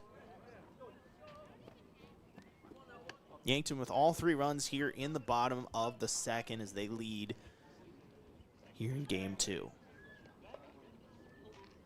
Jackson Kudera is on second. He just had an RBI single here in the bottom of the second. Here's the payoff from Anderson. That pitch is outside for a ball, and that'll put Beck Reichen on first base with a walk. That's going to bring Sam Goki to the plate here in a big spot, potentially.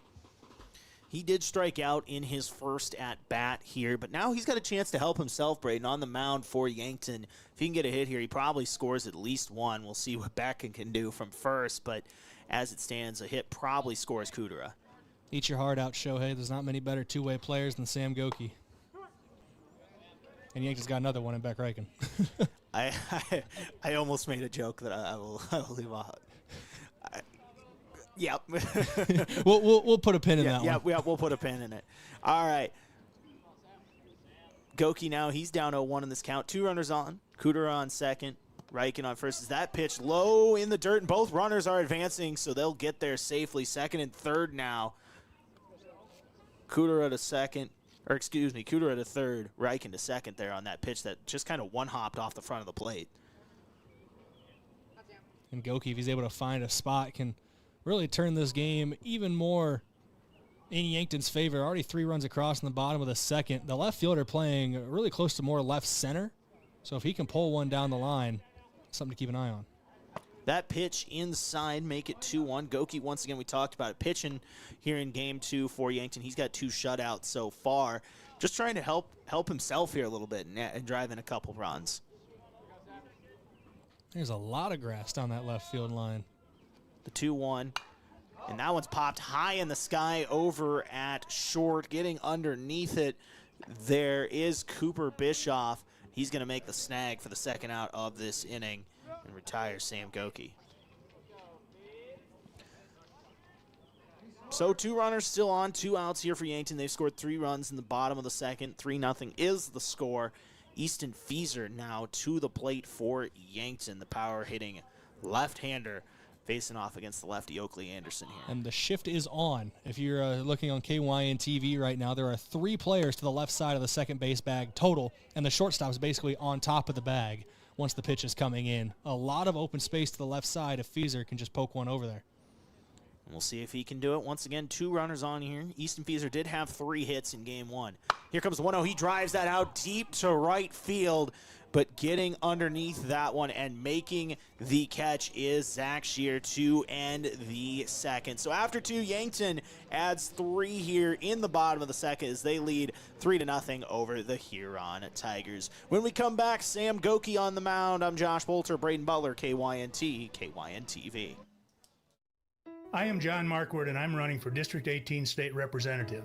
I'm currently chair of the Yankton County Commission. I was born and raised in rural South Dakota and have an ag business background. I am a conservative that fights to keep taxes low, supports law enforcement, and I'll look out for the best interests of District 18. Vote for John Marquardt for District 18 State Representative in the Republican primary, paid for by friends of John Marquardt. Yankton fans, every drive, every rebound, and every fast break lights up the gym, and Sparkling Ice is here to keep that game day spirit buzzing. With bold fruit flavors, 0 sugar, and a cool burst of refreshment, it's the perfect companion whether you're in the stands or celebrating a big win on the way home. Fuel the roar of the crowd and the rhythm of the court with Sparkling Ice. Grab yours today and cheer on the Bucks and Gazelles all season long. Sparkling Ice, flavor that plays hard.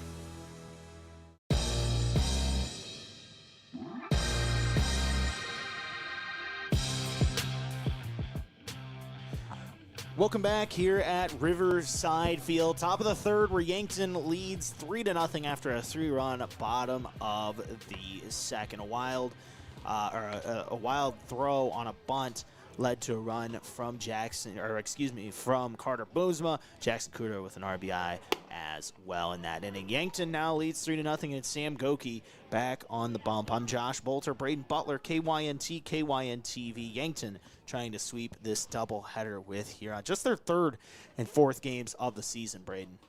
And we're getting to that point in the night here tonight, Josh, where as the sun starts to set, we're going to go from air conditioner weather to heater weather really quickly at Riverside Field. Some of these guys prepared for it with long sleeves, some of them not. Yeah, welcome to early spring ball as we welcome Chase Schuhart up to the plate as he takes a pitch high inside, evens up the count at 1 apiece. Got to practice his turn there in the batter's box to get away from that one. It was a little high and tight. Called a crew cut. Here's the 1-1, same thing. Makes the count 2-1, very similar spot. That one maybe even a little closer on that one. Wonder if Goki's going to go outside here after setting up the inside pitch. Does it look like? It looks like Johnson's going to set up inside. Schuhart playing second base. He grounds this one foul down the third base line, evens up the count at 2 apiece. I make the joke every time, Josh, but I turn into a golf announcer anytime I mention where the catcher's setting up. Oh, you got to. I was going to say, if you're going to do it, though, you got to do Nance, where it's like, Schuhart strikes out on that one. Strikeout there for Sam Goki here to start the top of the third. Welcoming now Oakley Anderson, the opposition's pitcher here today, the lefty, to the plate. Got a little pitcher duel here. The game within the game, Josh. Game within the game, and Anderson did have a rough bottom of the second there as he fouls off that first pitch of this at bat. It's rare you see pitchers really be leadoff guys, but we've seen that in game 1 with Beck Reichen and now in game 2 here with Oakley Anderson as he takes the 0-1 high for a ball, evens up the count at 1 apiece. And you look back at Yankton's side here in game 2, their pitcher is their 2-set hitter. So basically leadoff guy again. Here's the 1-1 from Sam Goki. High, make it 2-1. I can tell our friend Connor stop listening because I didn't get yelled at. in our friends group chat. Anyways, 37 pitches. And for those of you who just tuned in, I called our friend who's listening who is a Hawkeye fan. I called him a Husker fan, and he doesn't like Nebraska very much, and that's okay though. We'll forgive him for that, as it's now 2-2, a strike from Sam Goki. 1 out here. Oakley Anderson at the plate. The pitch is in the dirt, makes the count full. As someone who is still 4 days shy of their 25th birthday, Josh, I don't even hate Iowa that much. I'm more of an old school Husker fan. I don't like Texas or Oklahoma. Here's the pitch, fouled off. You know, I used to be that way, but it's been so long since, it's been almost 15 years since they've been in the Big 12. I've kind of just, I don't know. Now, I still don't like either, but yeah. There's no more annoying chant in football than Boomer Sooner. As that is in for a strike, but yeah, Boomer Sooner up there as Oakley Anderson. He goes down. 2 strikeouts so far this inning for Sam Goki. He's got 6 now here, Brayden, on the day. I should say, because I know people who might be listening that are Oklahoma fans. Oh, we got some OU fans. Who might also be on the football coaching staff for Yankton. I do apologize. Oh my goodness, is Coach Huber listening to us right now? Let's go. If he is, I apologize. If that's the case, Mr. Huber, can we get a go big red if you're listening? Never. Swing and a miss there from Waldner. Here on that one, evens up the count at 1 apiece. He did have a hit, we should mention, a really nice hit in the first inning. As he swings, hits this one back up over to second base. Kudera over to Fieser to retire the side here in the top of the third. After 2.5, we are at 3-0. Yankton with the lead. When we come back, we'll see the Yankton bats. For Brayden Butler, I'm Josh Boelter, KYNT and KYN-TV. At Elwood Family Dental Care, they believe you should understand your dental health, not just receive it. They'll show you your x-rays and photos, explain the why behind any treatment, and make sure you feel confident about your care. And if you have dental insurance, it's a good time to use it. New patient exams and x-rays are often covered at 100%. Learn more at elwoodfamilydentalcare.com, where they take care of the entire family. Ever have one of those days? Your car breaks down, your dog decides your couch is a chew toy, and oh yeah, a tree falls on your roof. Don't worry, Missouri River Associates has you covered. Auto, home, pet mishaps, we're here for all of life's little oops moments. Call 665-6885 for your free quote, because life happens, and we're ready for it.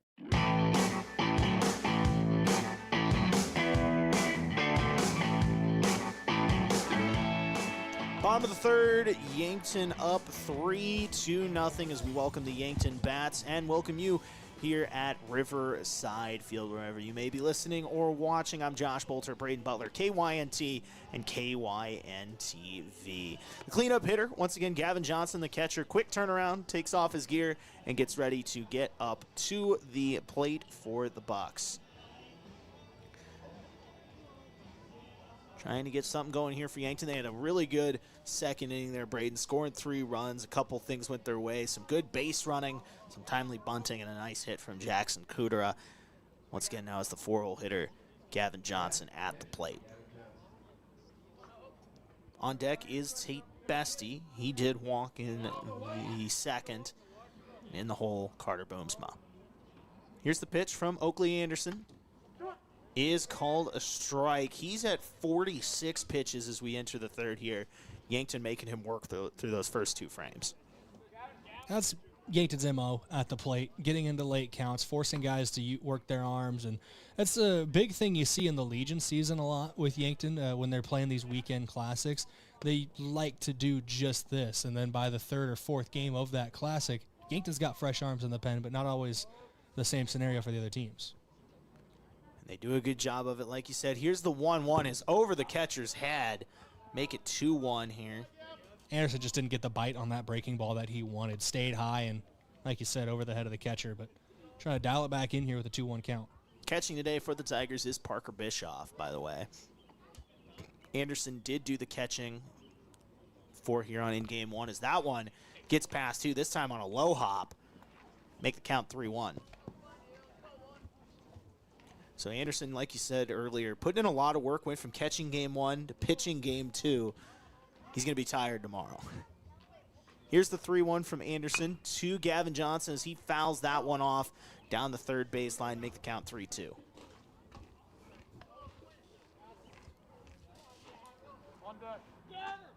On deck is Tate Bestie, the center fielder for Yankton.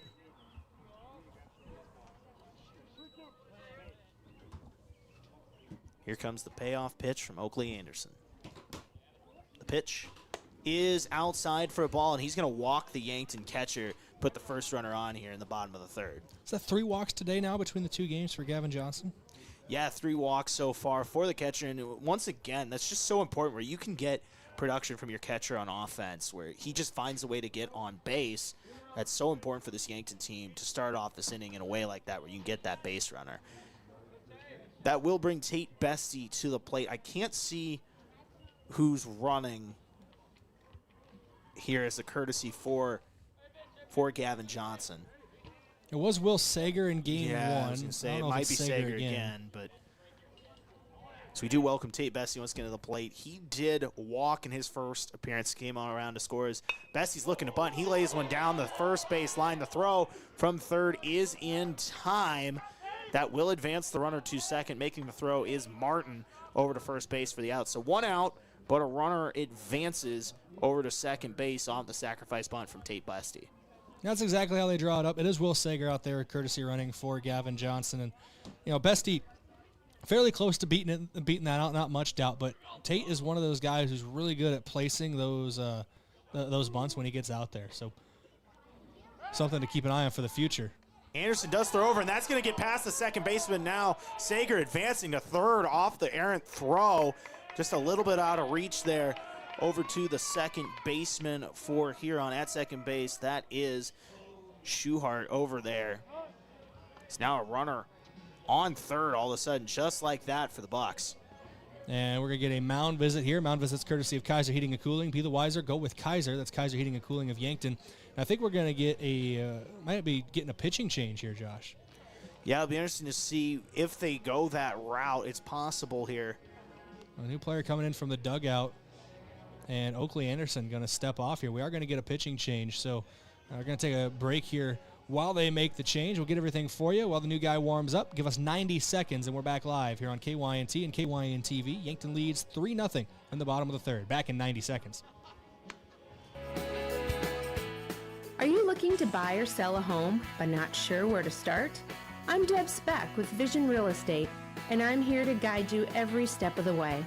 With 20 years of experience and a passion for finding the perfect match, I'll work hard for you, answer all your questions along the way, and make it stress-free. Call me at 605-664-5555, and let's get moving. If it's time to review the look of the signage of your business, let Mayor Signs help. They offer all types of signs, including exterior and interior signage, fleet wraps, digital signs, and much more. They also do logo creation and vehicle wraps. Their technicians arrive on site, fully equipped to get the installation done with quality workmanship. With the latest tools and technology, Mayor Signs provides high-quality installation service for any sign. Contact Mayor Signs today on 4th and Broadway in Yankton. Moody Motors in Nybera has done it again. Every used vehicle that we sell comes with warranty. That's how good we inspect our vehicles before we sell them. We are so confident that we put a warranty on all of our used vehicles with less than 150,000 miles on them. Whether it's 3 years old or 10 years old, you can buy with confidence from Moody Motors because all of our used vehicles come with warranty. Our better vehicles at our better prices is what you'll find right here at Moody Motors in Nybera. Tommy Martin on the mound for Huron here. Oakley Anderson's day is done. As it stands, 3-0 the Yankton lead as the swing and the miss from Carter Boomsma to start this at bat. Tommy Martin coming in for Oakley Anderson. Brayden, when we get a moment here, I'm going to have you give Anderson's stat line as it stands. He still is responsible for the runner on third base as that pitch is outside, evens the count at 1 apiece for Tommy Martin. I got a little time here looking at Oakley Anderson. 2 1/3 innings pitched, 1 hit, 3 runs, 2 earned, 5 walks, and 1 strikeout so far. Obviously, like we said, responsible for that runner on third. Martin looks over, and that pitch is going to hit Boomsma and put him on. And we know, Brayden, now that he's on first, we know what he can do as soon as he's on. I would expect him to be at first for all of maybe a minute or so tops. I know that our crowd mic is very good at picking up noise from far away, and it's pointed directly at the plate, so that is what it should be focusing on. That sounded really flush on that hit on Carter Boomsma to the point where I didn't like it. Yeah, it didn't sound pretty, but either way, Carter Boomsma, runners on the corner here. That'll welcome Christian Weir to the plate. He did walk and eventually score in his first plate appearance. That pitch is low, and it's passed. Running home is Sager, and he's going to score on that one, make it 4-0 Yankton on the wild pitch. Also advancing is Carter Boomsma to second. I told you you'd only be there for a little bit, but Yankton capitalizing on the wild pitch there. And Boomsma was dancing a little bit off of first base, and when he started to do that, I saw the catcher kind of maybe hitch a little bit, and that might have got him out of position and allowed for that pitch to get by and wasn't able to block it as well as he would have liked. And Boomsma able to get to second anyway, but the big thing, like you said, is Sager getting home for another run. We are now runner in scoring position still. He takes a strike, and that's going to even up the count at 1 apiece. 1 ball, 1 strike, 1 out, 1 runner on. We're not playing Uno today, Josh, but... Now, should we try it again? Carter Booms was on second. How long do you think he'll be there? Stopwatch is running. Here's the 1-1 swing and a miss from Weir. Make it 1-2. Simon Kamshoff is on deck. He had a sac fly in his first plate appearance.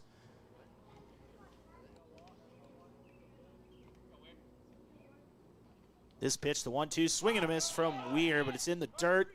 Throwing it down to first, and that's going to give Boomsma a chance to advance to third. He does. Runner is out over at first.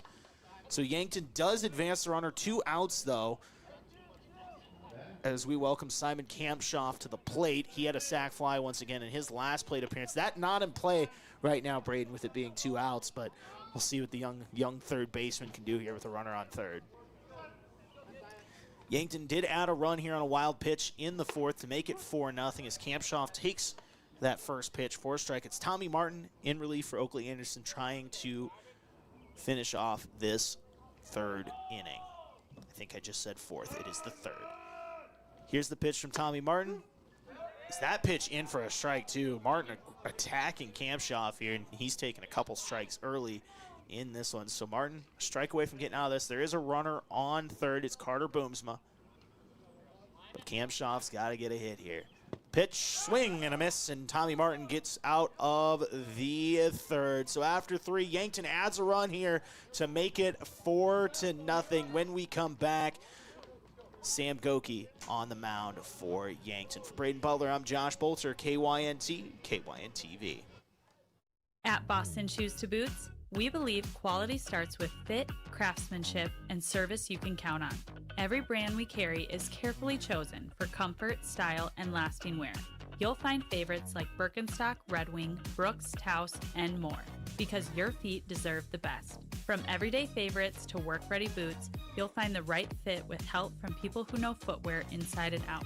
Boston Shoes to Boots, in downtown Yankton and online at bostonshoestoboots.com.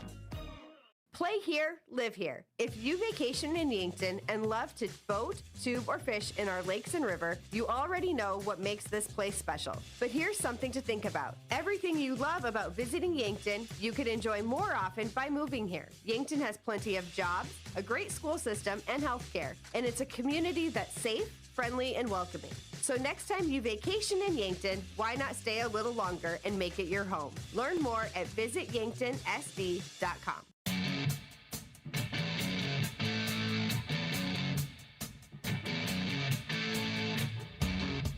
Sam Goki back on the mound here for the top of the fourth. Through 3, he's only given up 1 hit to the Huron offense. No runs have come across for the Tigers. 4-0 is your score. I'm Josh Boelter. Brayden Butler with me here today. Game 2 between Huron and Yankton. Yankton did take game 1 as that first pitch is out for a ball.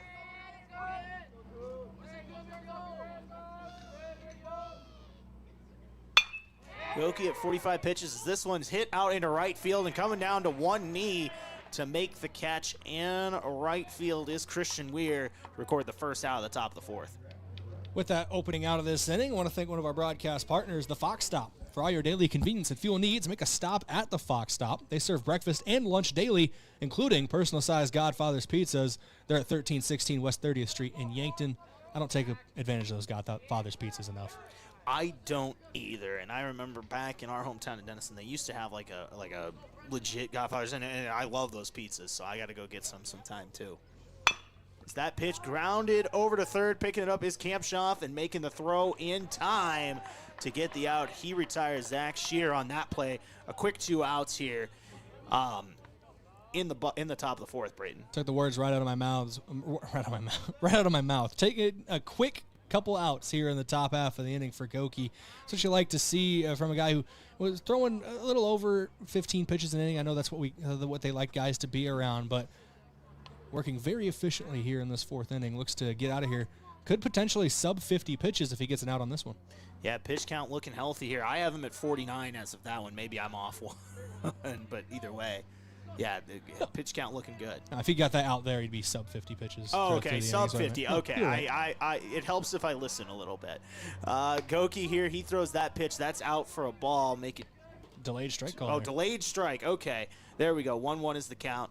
Once again, Tommy Martin at the plate now. The third base. He was playing third base to start. Now he's pitching. Came in relief for Oakley Anderson there in the third as he hits this one over to third. Picking up again is Kampshoff, and getting the out again is Kampshoff over to Fieser. So Goki retires at 1-2-3 here in the top of the 4th. 4-0 is the score. Yankton leads. For Brayden Butler, I'm Josh Boelter, KYNT and KYN-TV. When we come back, the Yankton Bats. Car troubles never happen at a convenient time. Whether you find yourself with a flat tire, dead battery, breakdown, or in an accident, call Gary's Towing. They've been helping drivers in the Yankton area for over 50 years with light, medium, and heavy towing. Family owned and operated Gary's Towing is the name you can count on, day or night. Call Gary, Mike, or Mason at 605-665-4351. Gary's Towing, where experience means reliability. Finding water in your basement is never good. But if you do, you should call FloorTech Cleaning and Restoration. They clean it up and fix the damage the right way. The sooner you call, the better. For water damage cleanup and restoration, trust FloorTech. Available 24/7 and proudly serving Yankton, Mitchell, Norfolk, Sioux Falls, and beyond. If your home or floor is wet, call FloorTech.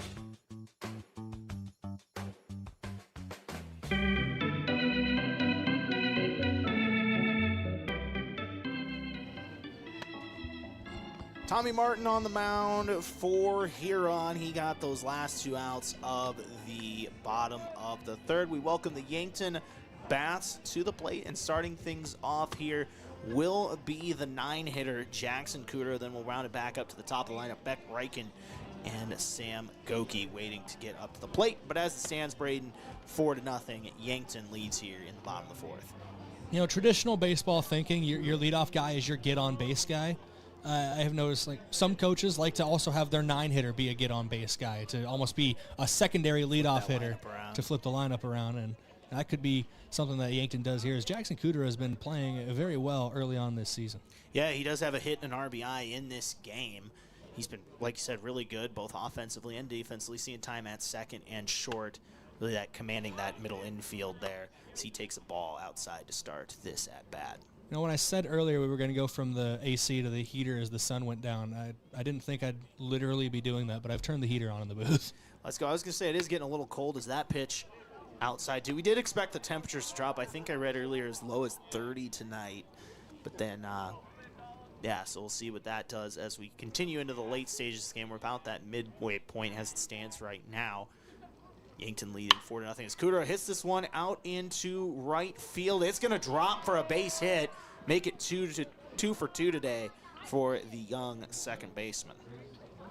And Jackson Cooter's really played well today. You got to love what you see from a sophomore, still learning at the varsity level, but he seemed to have taken coaching very well from the staff here, and it's a staff that knows a lot about baseball. Drew Lawrence, Trey Creer, I know Peyton Mueller helps out. Forget his first name. Coach Davis helps out with the team, too. Sorry, I apologize there. First name slipping my mind there. But, yeah, this is a very good coaching staff here for the Yankton Bucks. Beck Reichen at the plate, and I know it's the leadoff man, Brayden, but I wonder if you might see a bunt or something like that from him as he is going to take that pitch. So that answers that question real fast. Yankton has been aggressive with the bunts here today. Once again, we know what they want to do on the base pass. But, yeah, Beck Reichen here, the leadoff man in the bottom of the fourth at the plate now with one runner on. Jackson Cooter on first. He just had a bloop single into right field. This pitch, swing and a miss from Reichen. Tommy Martin, we should mention, on the mound as well for Huron. He came in last inning and put up some good work in that third inning. Watching head coach Drew Lawrence do, obviously, the signs from the third base coaching box.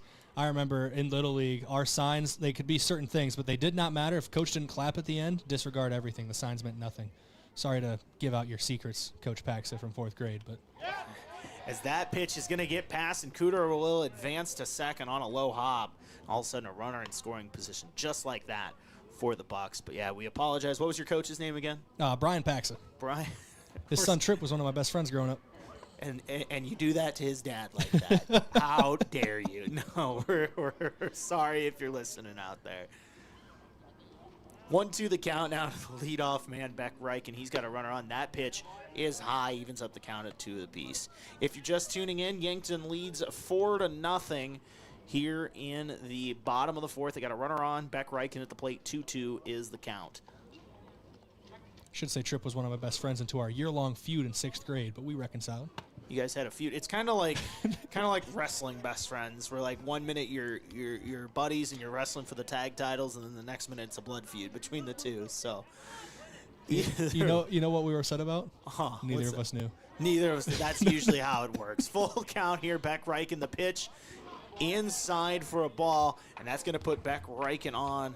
So the first 2 runners on here in the bottom of the fourth for Yankton. And that will welcome Sam Goki to the plate. Goki is 0 for 2 here in game 2. He had a strikeout in the bottom of the first. Right now he's set up well. 2 runners on, first and second. Cooter on second, Reichen on first. Tommy Martin on the mound here. This pitch is outside and high for a ball. Make the count 1-0 on Yankton's pitcher today. Once again, he's got a chance to help himself out here, Brayden. Potentially do some damage here for Yankton. The 1-0 from Martin is low for a ball. Make it 2-0. This is starting to feel a little bit like a situation we saw in the bottom of the fifth, where Yankton was really able to stack runs. Yeah, bringing up that first game earlier, they scored 6 runs in that bottom of the fifth. Is that pitch in for a strike, make it 2-1. I mean, you looked at it, Brayden, that game ended after 5 to a 10-run rule, but in reality, I mean, that game was 1-0 after 3. Then Yankton really turned it on with the bats in that 4th and 5th inning, scoring 3 in the 4th and 6th. As Goki pops that one high in the sky, that's going to go foul, even up the count at 2 apiece. So Yankton trying to add some runs here. They do have 2 runners on, first and second, no outs in the 4th.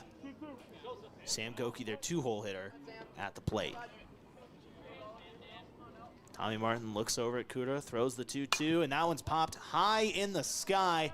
We'll see who's going to come down with it. Making the catch is Shear, the right fielder, and they're going to be able to hold both runners at first and second. I thought maybe Cooter was going to be able to take off on that, but maybe just not out far enough on that. Now, 1 out here in the bottom of the 4th. When you got a good power bat like Easton Feaser, who's been known to drive in runs throughout his career, but also just today in general, you maybe don't take that chance at second base going to third and what could have been the second out. Easton Feaser is 0 for 1 with a walk in game 2. He's trying to make something happen here. He takes that first pitch, catches the outside corner there for a strike. Didn't get a chance to really talk about it because it ended the inning, but that 0 for 1, that 1 for Feaser, that sounded really good off the bat. Just kind of died out in the right field sky, but as he drives this one out into center field, going back and trying to make a play. That's going to get down. At least one will score, if not two. The throw in. Feaser's got a double. 1 run will score. The throw, safe, 2 runs score. Easton Feaser with a 2-run RBI double there out into center field. The power hitting. The first baseman for Yankton drives in 2 runs on that RBI double. 6-0 is the lead now for Yankton. 2 different ideologies there on the base pass. Cooter was playing it safe. He was back on the bag, waiting to see if that ball got caught. Beck Reichen was off at the crack of the bat, basically, and followed him all the way in. It was basically hauling a trailer for Jackson Cooter in the form of Beck Reichen. At one point, I looked over between second and third, and there wasn't much space between. Reichen knew. He's like, oh, this one's getting down. And he was right. Easton Feaser there with the RBI doubles. That one's popped up back out towards center field. Gavin Johnson. That one's going to be caught out there in center by Ford. Getting back to second is Easton Feaser. So a quick out for out number 2 here in the 4th. So Gavin Johnson will go back to the dugout, put it on his catcher's gear, and we'll welcome Tate Bestie, the center fielder for Yankton, to the plate. I'll tell you right now, Brayden, Ford out in center field has been seeing some action here in the 4th. Yeah, the ball's starting to jump off the bat a little bit here in game number 2. Talked about it, no extra base hits in their opening doubleheader against Pierre for Yankton. Now multiple tonight for the Bucks. Definitely wind helping with that. Not blowing in at 40 miles an hour probably makes a difference. But yeah, and you're really seeing that pop from Easton Feaser here tonight. He's had a couple nice games here for Yankton. I believe 5 RBIs for the first baseman between these 2 games, and really making his presence known here in this one. As that ball starts to jump a little more and fly a little farther when the weather gets warmer, you can bet he's going to put one over the fence here at Riverside this year. 6-0, Yankton leads. I think I'd agree with that bet. As Bestie grounds this one over to third, making the throw and getting the out there to retire the side in the bottom of the 4th. Yankton adds 2. Score is 6-0. When we come back, Sam Goki on the mound for the Bucks. I'm Josh Boelter for Brayden Butler, KYNT and KYN-TV.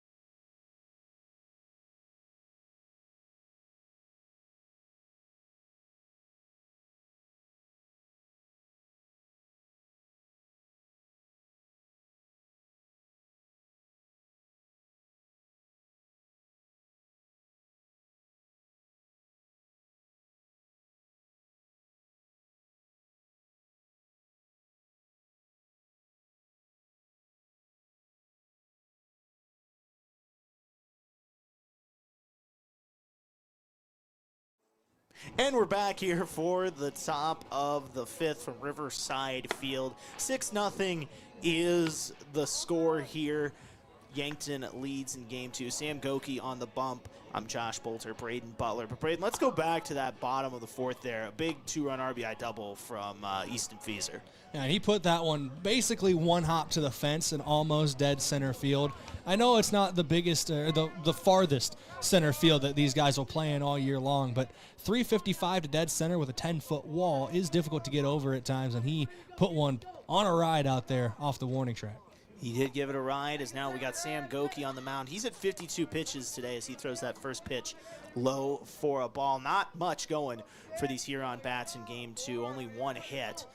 As that pitch is grounded right back over to short. Reichen scoops it up and makes the throw over to Feaser in time to retire the first out of the top of the 5th. As I mentioned that, I notice I am working on making it happen. Hey, here, big moments here. Sam Goki obviously trying to maintain this 6-run advantage. He could go into a situation where Yankton could end it in the bottom of the 5th, much like they did in game 1, but doesn't really lend itself to a possibility if you're giving up runs here for Goki in the top half. Yeah, and Reichen made a nice stab over at shortstop, gets that to first base in time for the out. As that pitch is a ball for Sam Goki. Then again, if you're Yankton, you know the way you look at it. I don't know if you'd mind playing those extra innings, the way kind of a lack of games so far, as that is a strike. We should mention up to the plate right now is Sean James, the first baseman in the 7-hole for Huron here, as he drives that one out into right field, and it's going to drop down for a base hit. Sean James, the first baseman, getting a base hit. That's only Huron's second hit of this game, trying to get something going offensively and get back into this game. And it could start right there with Sean James getting that hit. And now we welcome the 8-hole hitter, the catcher, Parker Bischoff, to the plate. Once again, Huron trying to get something going here. Is that hit from James perhaps the spark? So this one grounded right back up. Reichen picks it up, tags second, and then throws it over for a quick double play. Beck Reichen does himself and gets over to Easton Fieser. So a quick double play retires the side in the top of the 5th, and after 4.5, Yankton leads 6-0. I'm Josh Boelter, Brayden Butler. When we come back on KYNT and KYN-TV, the Yankton Bats. Imagine paid vacation, sick leave, holidays, and full medical coverage the moment you started a new job. Plus quarterly profit sharing, 5% 401k match, and a company-paid retirement plan. Your first day on the job. With Parker of Yankton, you don't have to imagine, because all these benefits begin day one. We are hiring assemblers, material handlers, and line operation techs for both shifts. Don't mind working nights? Enjoy a pay differential of $235. If you're looking to upgrade your career and have day one benefits, apply today at parker.com. Parker, engineering your success. Small businesses are the backbone of our community. CoreTrust helps your business thrive with checking, online bill pay, small business loans, credit card processing, local approval and support for government grants and loans, investments to grow your hard-earned assets, and insurance to protect them. All from CoreTrust, the community bank that's right down the street and everywhere you want us to be. Visit CoreTrustBank.com today. Member FDIC. Introducing the all-new Glow Vitality Bar at Glow Aesthetics Med Spa. Quick, effective in-office injections and IV therapies designed to support energy, immunity, recovery, and overall wellness in minutes. From NAD+ and glutathione for cellular support and glow to B-complex boosts, hydration drips, and fast-acting nausea or pain relief. We make feeling better simple and convenient. Need a quick energy reset, recovering from travel or a long week? It's time to glow. Glow Vitality Bar at Glow Aesthetics Med Spa. KYNT, Yankton, FM 1021 and AM 1450, Yankton's home team.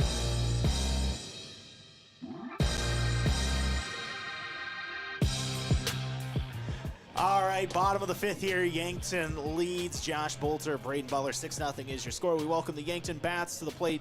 Off the air, we were talking about what we had for food today. I was talking about some mini pizzas I made. Beef and pepperoni on that, in case you were wondering. I'm getting married this summer. I'm trying to get in better shape. And, there's a lot of discourse about, calorie counting apps and whatever. But I have one that's been useful. Suggested I eat a light lunch today. Forgot to tell the app that I'm working a game for forever, and I'm not able to eat until late at night. But we're okay.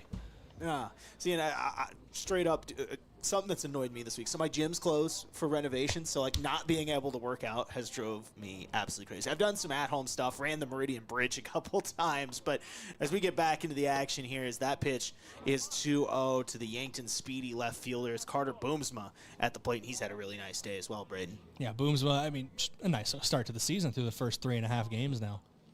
Yeah, really becoming a nice piece of this offense, and that's so key. When you can start with those 6 through 9 hitters, really get them going, it just what it can do for your offense is incredible. Yeah, I had to replace both corner outfielders this year, too, from last year's team. Evan Cirque, Trey Sager spent a lot of time in the corner outfield spots, both of them graduating. So able to bring in a guy like Boomsma, who can cover a lot of ground with his legs, has been effective as a hitter as well, is a big piece to the team. 3-1 is called a strike. You could tell Boomsma thought he was going to get the ball call in that. Now a full count goes from 3-0. Tommy Martin, the pitcher, battling his way back. He has given up 2 earned runs so far, has Tommy Martin. That was off that double from Easton Fieser last inning. Is this pitch, one hops, that's going to be a ball. Put Carter Boomsma on first base. And Brayden, let's just go ahead and start the clock. How long does it take before he starts taking off towards first? I need to consult the record book that we have kept through KYNT over the last couple years. Joe Goki, in like this era, last 10 or so years, holds the record for most steals in a single season. The way Boomsma's been running through the first 3 games, that is something that I'm going to be keeping an eye on.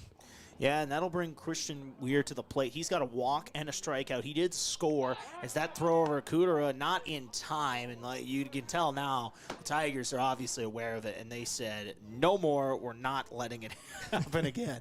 You're going to have to find someone else to steal a base on us. Yeah. We're not letting Boomsma go, but Carter Boomsma might take that as a challenge. I was going to say, that doesn't necessarily mean it's going to stop him. We'll see what happens here. Once again, Christian Weir at the plate for Yankton. And he takes off. Pitch is low for a ball. And, of course, Carter Boomsma in time over to second base, just like that, in scoring position. 3 guarantees in life, Josh. Death, taxes, Carter Boomsma stealing second base. Wow. First 2 got exceptions. And his speed is insane. I remember in football season there was a game we called, I think it might have been one of the playoff games, where he's got one-on-one man coverage, and I looked at you before the play. I'm like, how much you want to bet this is I'm just pointing, and sure enough, he's gone to the house as Weir fouls that one off. So his speed is dangerous in all sports, and you're seeing it here today on the base paths. And he's not weighed down by a bunch of pads and a helmet. Oh, we still got the helmet on, but you know Still what got I the mean. helmet, but yeah. 1-1 the count here, we should mention on Christian Weir. Yankton leading 6-0 here, trying to sweep this doubleheader with Huron in the bottom of the 5th. As that pitch is called a strike, catches the top part of the zone. 40 pitches for Tommy Martin on the mound for Huron. Martin did come in relief of Oakley Anderson. I didn't touch on his final stats after everything went to final. As Weir strikes out there at the plate, make it 1 out now for Yankton. But yeah, I mean, filling in relief there for Oakley Anderson if we can get his final numbers on the day. Yeah, they were exactly what he walked off with. 2 1/3 innings pitched, 1 hit, 4 runs, 2 earned, 1 strikeout, and 5 walks for him. He did throw 54 pitches, 25 of them for strikes. Simon Kampshoff, the third baseman at the plate as he takes a strike. He is 0 for 1 with a sac fly at a towering shot to left field that resulted in a nice sac fly for Yankton that helped get a run in. As well as he's trying to add another one here. Carter Boomsma, the speedster, on second base. If a ball drops, you know he's scoring. But Boomsma's taken off towards third, swing and a miss, and Boomsma is safe over at third base. Mark another stolen base for him here in game 2. I think the hit and run was on there, but Kampshoff just couldn't get a piece of it. And Josh, I know we've talked on mic, off mic. I'm begging somebody to pull one down the left field line. How Huron has their outfield set up, it's very much shaded towards center and then even into right field, even when they're facing right-handed batters. And this might be the guy to do it. We did talk about that sac fly as that's out for a ball. It was Simon Kampshoff who did that earlier. So he's trying to get another run in here with Carter Boomsma on third. His first hit of the season, too, against Pierre was basically right down the left field line, hopped over the third base bag. Here's the 1-2 from Martin. That pitch outside for a ball. Kampshoff battling back, was down 0-2, make the count even at 2 apiece now. Well, we need to invest in the KY and TV telestrator so I can just circle the big spot in left field. Just out there, yeah, there is a lot of space. Is that pitch out for a ball again? Full count here for Kampshoff, the third baseman. Thank you for joining us once again, whether you're from Huron, Yankton, or wherever you may be watching. We appreciate you tuning in today as that pitch is a ball, and Simon Kampshoff will be put on first on the walk. I think we're going to get a pinch hitter here. This is number 15, Caden Hunoff, stepping in. Hunoff coming off of an impressive hockey season with the Yankton Bucks hockey program, state runner-up finish. Of course, did fall to the Rushmore Thunder in the state championship, but so did everybody else that Rushmore's played the last 2 years. So, you know. And this has got to be a big boost for his confidence, Brayden. To my knowledge, first at-bat of the season. It's in a big spot where you got runners on the corner, a chance to drive in a run here if he can put it in play. Tommy Martin, runners on the corner, is the pitcher for Huron. 6-0 Yankton leads, runners on the corners. Thought about throwing over, trying to get Kampshoff, decided against it. Held on to the ball. And you wonder, I don't know how much they want to test his speed, but if they throw that over to first, Would they try it? Would they dare try it? If anybody was going to do it, it'd be Carter Boomsma over on third base. But either way, though, like you said, I've seen Drew Lawrence send somebody home before on something like that. So that pitch is outside. Almost looked like a throw out there with how quick Bischoff kind of got up on that one on the 1-0. I think either it was a throw, a pitch out, or it was one of those where just naturally it kind of led to that. But either way, like you said, Caden Hunoff, his first plate appearance of the season, the chance to add some runs here for Yankton. He is hitting in place of Jackson Cooter as well. He grounds this one down the third base line. Cooter is stuck. The throw is in time, so runner does advance to second. It's Kampshoff at second. Hunoff is out at first. Cooter kind of frozen on that play. Or excuse me, Boomsma frozen on that play. Had to get back to third. So runners now on second and third. 2 outs for Yankton here in the bottom of the 5th. And that'll welcome Beck Reichen to the plate. And Reichen could push 2 runs across here, just finding a spot in the outfield. Here's the pitch to Reichen. That's low for a ball. And you can see him signal down to Boomsma. Don't take off quite yet. If anybody was going to steal home once again, it would be him. But don't want to try that there. So now Boomsma sits on third. Reichen at the plate. Kampshoff is on second. A hit probably brings home 2 runs. That's in for a strike. Evens up the count at 1 apiece. I'm getting a mess. We might be testing some things. Super secret thing we just kind of figured out. All right. Top secret. You might find out at some point down the road. 1-1 is the count. That pitch outside, 2-1. Yankton leads 6-0 here. Bottom of the 5th. Runners on second and third. The leadoff man, Beck Reichen, at the plate. 2 outs here for the Bucks. Tommy Martin on the mound. He's thrown 51 pitches in relief. Here's the pitch. That one is outside. Make it 3-1. 52 pitches now for Martin. Trying to avoid walking the bases loaded here. If he does load the bases, Josh, that would technically bring the winning run to the plate in Sam Goki. Yeah, and we'll see what Goki can do. And then after that, of course, if it goes any further, Fieser at the plate. We've seen his power today. As that one is a strike. I think Reichen thought might have been a ball, but I think that was the right call. Now a full count. Tommy Martin 1 pitch away from getting out of this jam.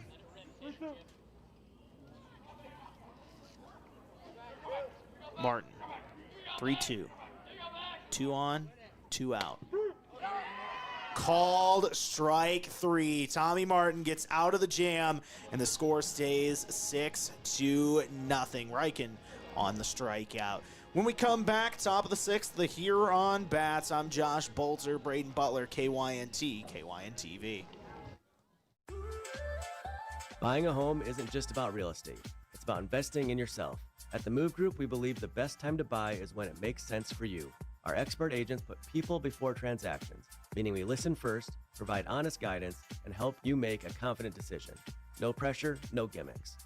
Markets change, but the right home is about more than just numbers. It's about finding the right fit for your life and your future. When you're ready, we're here to help. Contact the Move Group today. Loading the kids in the car, brokering peace in the back seat, mastering the snack handoff without even looking. Why are simple things sometimes so complicated? Thankfully, with auto owners, insurance doesn't have to be one of them. We work with independent agents who keep insurance simple, so you can worry about more important things, like figuring out what's growing in that cup holder. That's simple human sense. Don't gamble. Insure with MT and RC Smith Insurance in Yankton, your independent agent for home, business, auto, life, and bonds. Visit mtrcsmithinsurance.com.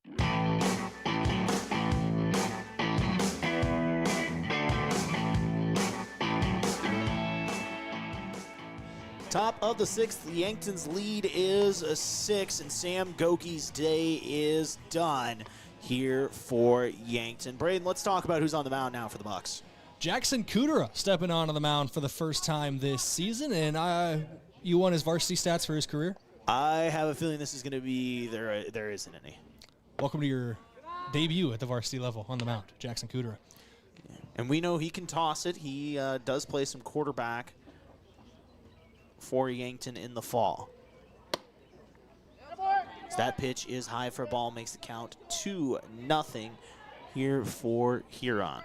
Final stats for Sam Goki: 5 innings pitched, 2 hits, no runs, 6 strikeouts, no walks, 57 total pitches, just under 40 for strikes. Yeah, and now if you're Coach Drew Lawrence, I think this is a good idea. You get a look at some other guys as you're sitting with a fairly comfortable lead here in the 6th. And that's a 4-pitch walk for Kudera to start here. Schuhart getting on base on the walk for Huron. Now can they get something going with the bats? Last time I said that, trying to spark something for Huron, double play immediately. So we'll see if I curse the Huron bats here again. So now runner on first. Kudera, that pitch low in the dirt. Make it 5 straight balls to start here for Jackson Kudera. We should mention at the plate for Huron, I don't quite have a number on that. That'd be number 8, be Sieglock. And at third base for Martin. That's right. He subbed in for Martin. Yes. And we're going to get a mound visit here. Mound visits courtesy of Kaiser Heating and Cooling. Be the wiser. Go with Kaiser. That's Kaiser Heating and Cooling of Yankton.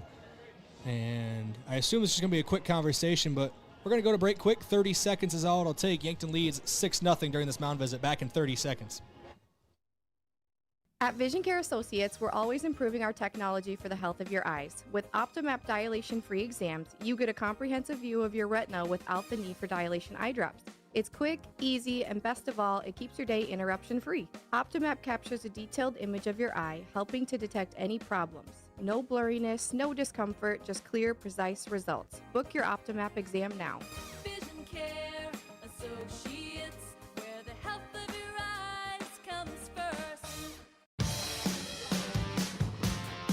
Welcome back off the mound visit. Jackson Kudera throws a strike here. Make the count 2-1. That pitch low, though. Make it 3-1. Kudera, Brayden threatening here to walk his first 2 batters here in the 6th. You know, it's his first varsity appearance. It is pretty cold tonight. Don't know if he expected that he'd be getting work on the mound today or not, but that's a good bounce back pitch there right there to force the swing and miss. Yeah, full count now. Runner on first for Huron.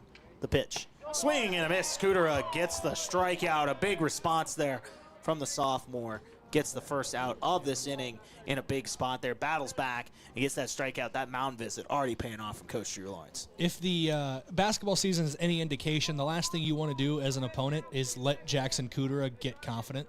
Because once he's confident, he is able to lock in very well. This pitch grounded over to Reichen. Throw to second is the time for the 2. Safe at first, so no double play, but the lead runner out at second on that play. So a quick 2 outs there for Jackson Kudera, trying to battle out of this top of the 6th. That'll bring Cooper Bischoff to the plate, the shortstop for Huron, the 3-hitter at the plate. That'll go down as a 6'4 fielder's choice to put Waldner on first base, and he flew down that first base line. I'm no understanding why he leaves so much space in left field. Runner goes. Waldner is safe. No throw on that one. We do get a first pitch strike from Jackson Kudera, and I think Coach Lawrence will tell him over there, hey, you got 2 outs. Just worry about the guy at the plate and get out of this inning. Like I was saying, the Waldner, the left fielder, you see it again. He can cover a lot of ground. That might be why he leaves so much space. He can get to any spot he feels.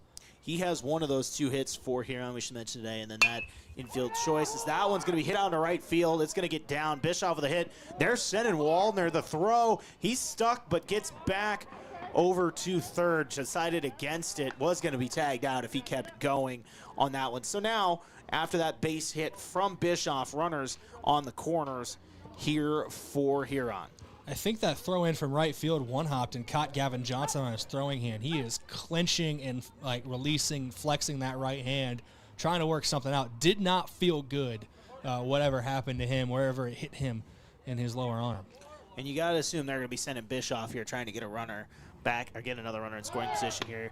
And they do send him the throw down, just right over to Kudera, actually, trying to bait that runner at third base to no avail. So now runners on second and third here for Huron. Zach Shear at the plate, the right fielder, the cleanup man, trying to put a couple on the board with a base hit. And they actually did change that as a strike on the call now, as that pitch is low, evens up the count at 1 apiece. The steal of second take home on the throwdown is a play that Yankton has used on the base paths multiple times. So being able to counter that there, obviously, their focus is entirely on the batter at the plate. And Kudera slips. That pitch is wild, and that's going to bring in Waldner on that one. So that'll be Huron's first run of this game. Kudera just kind of slipped and fell as he tried to release that one.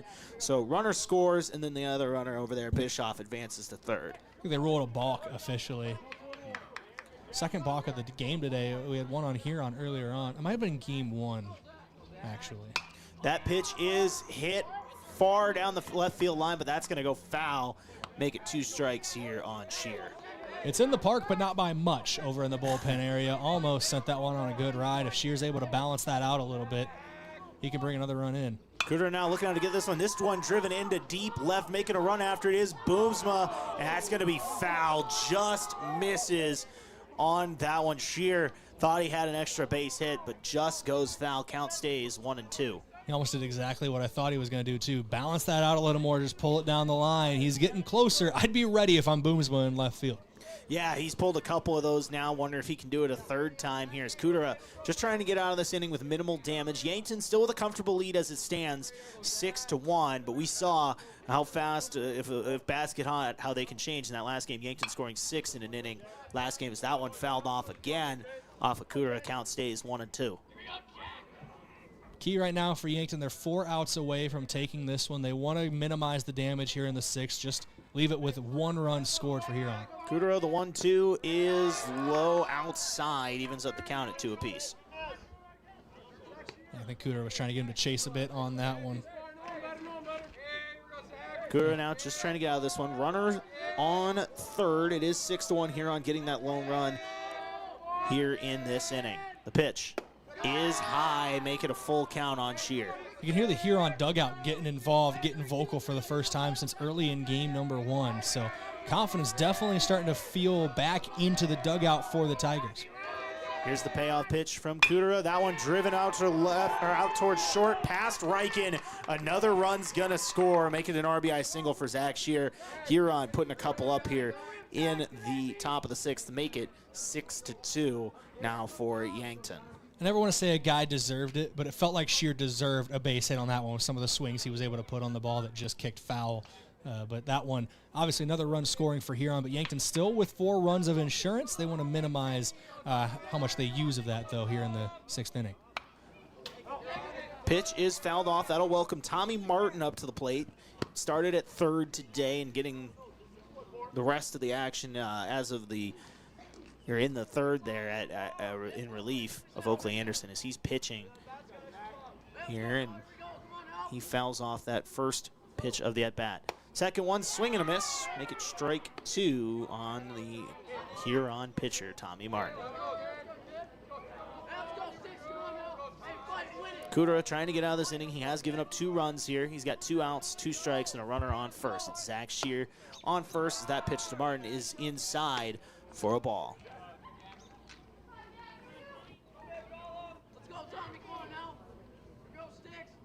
Kudera, the 1-2, looks over at Shear at first. The pitch is out for a ball. Make it 2-2. In the dugout, one of the, I don't know if that was Coach Lawrence or Coach Creer, when they got their hats on and their hoods up. They looked very similar with the beards, but one of them signaled that to Boston Frick. He took his jacket off, so might see Boston Frick get some time here. And I think that's just in case if it gets a little closer, as that pitch is high, make it a full count.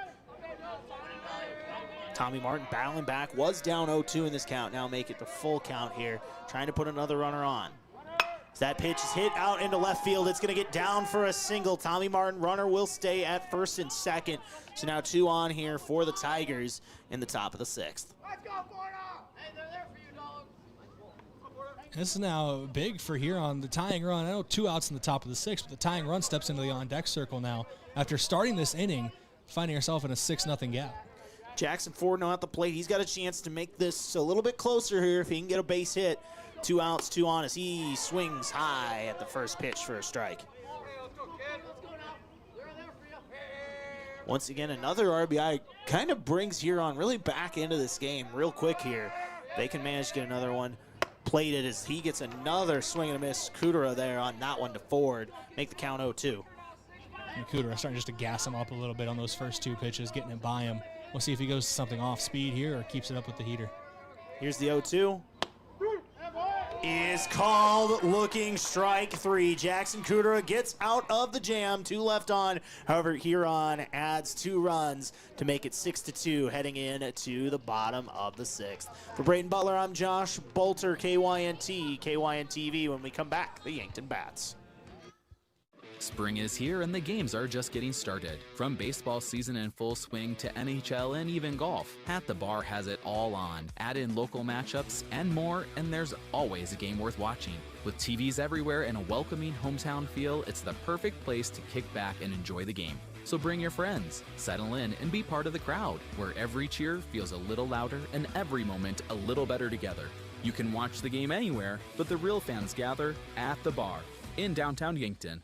Text scams continue to rise, and victims who have lost money to these scams continues to increase. Consumers cannot rely on a text message to be truthful. If you receive a message regarding a fine for missing jury duty, your utilities being shut off for non-payment, toll road fines, or you've won a sweepstakes, these are scams designed with an urgency and the need to send money now. Do not respond to these texts, and you should contact Consumer Protection at 800-300-1986. That's 800-300-1986 for the South Dakota Office of Attorney General's Consumer Protection Division.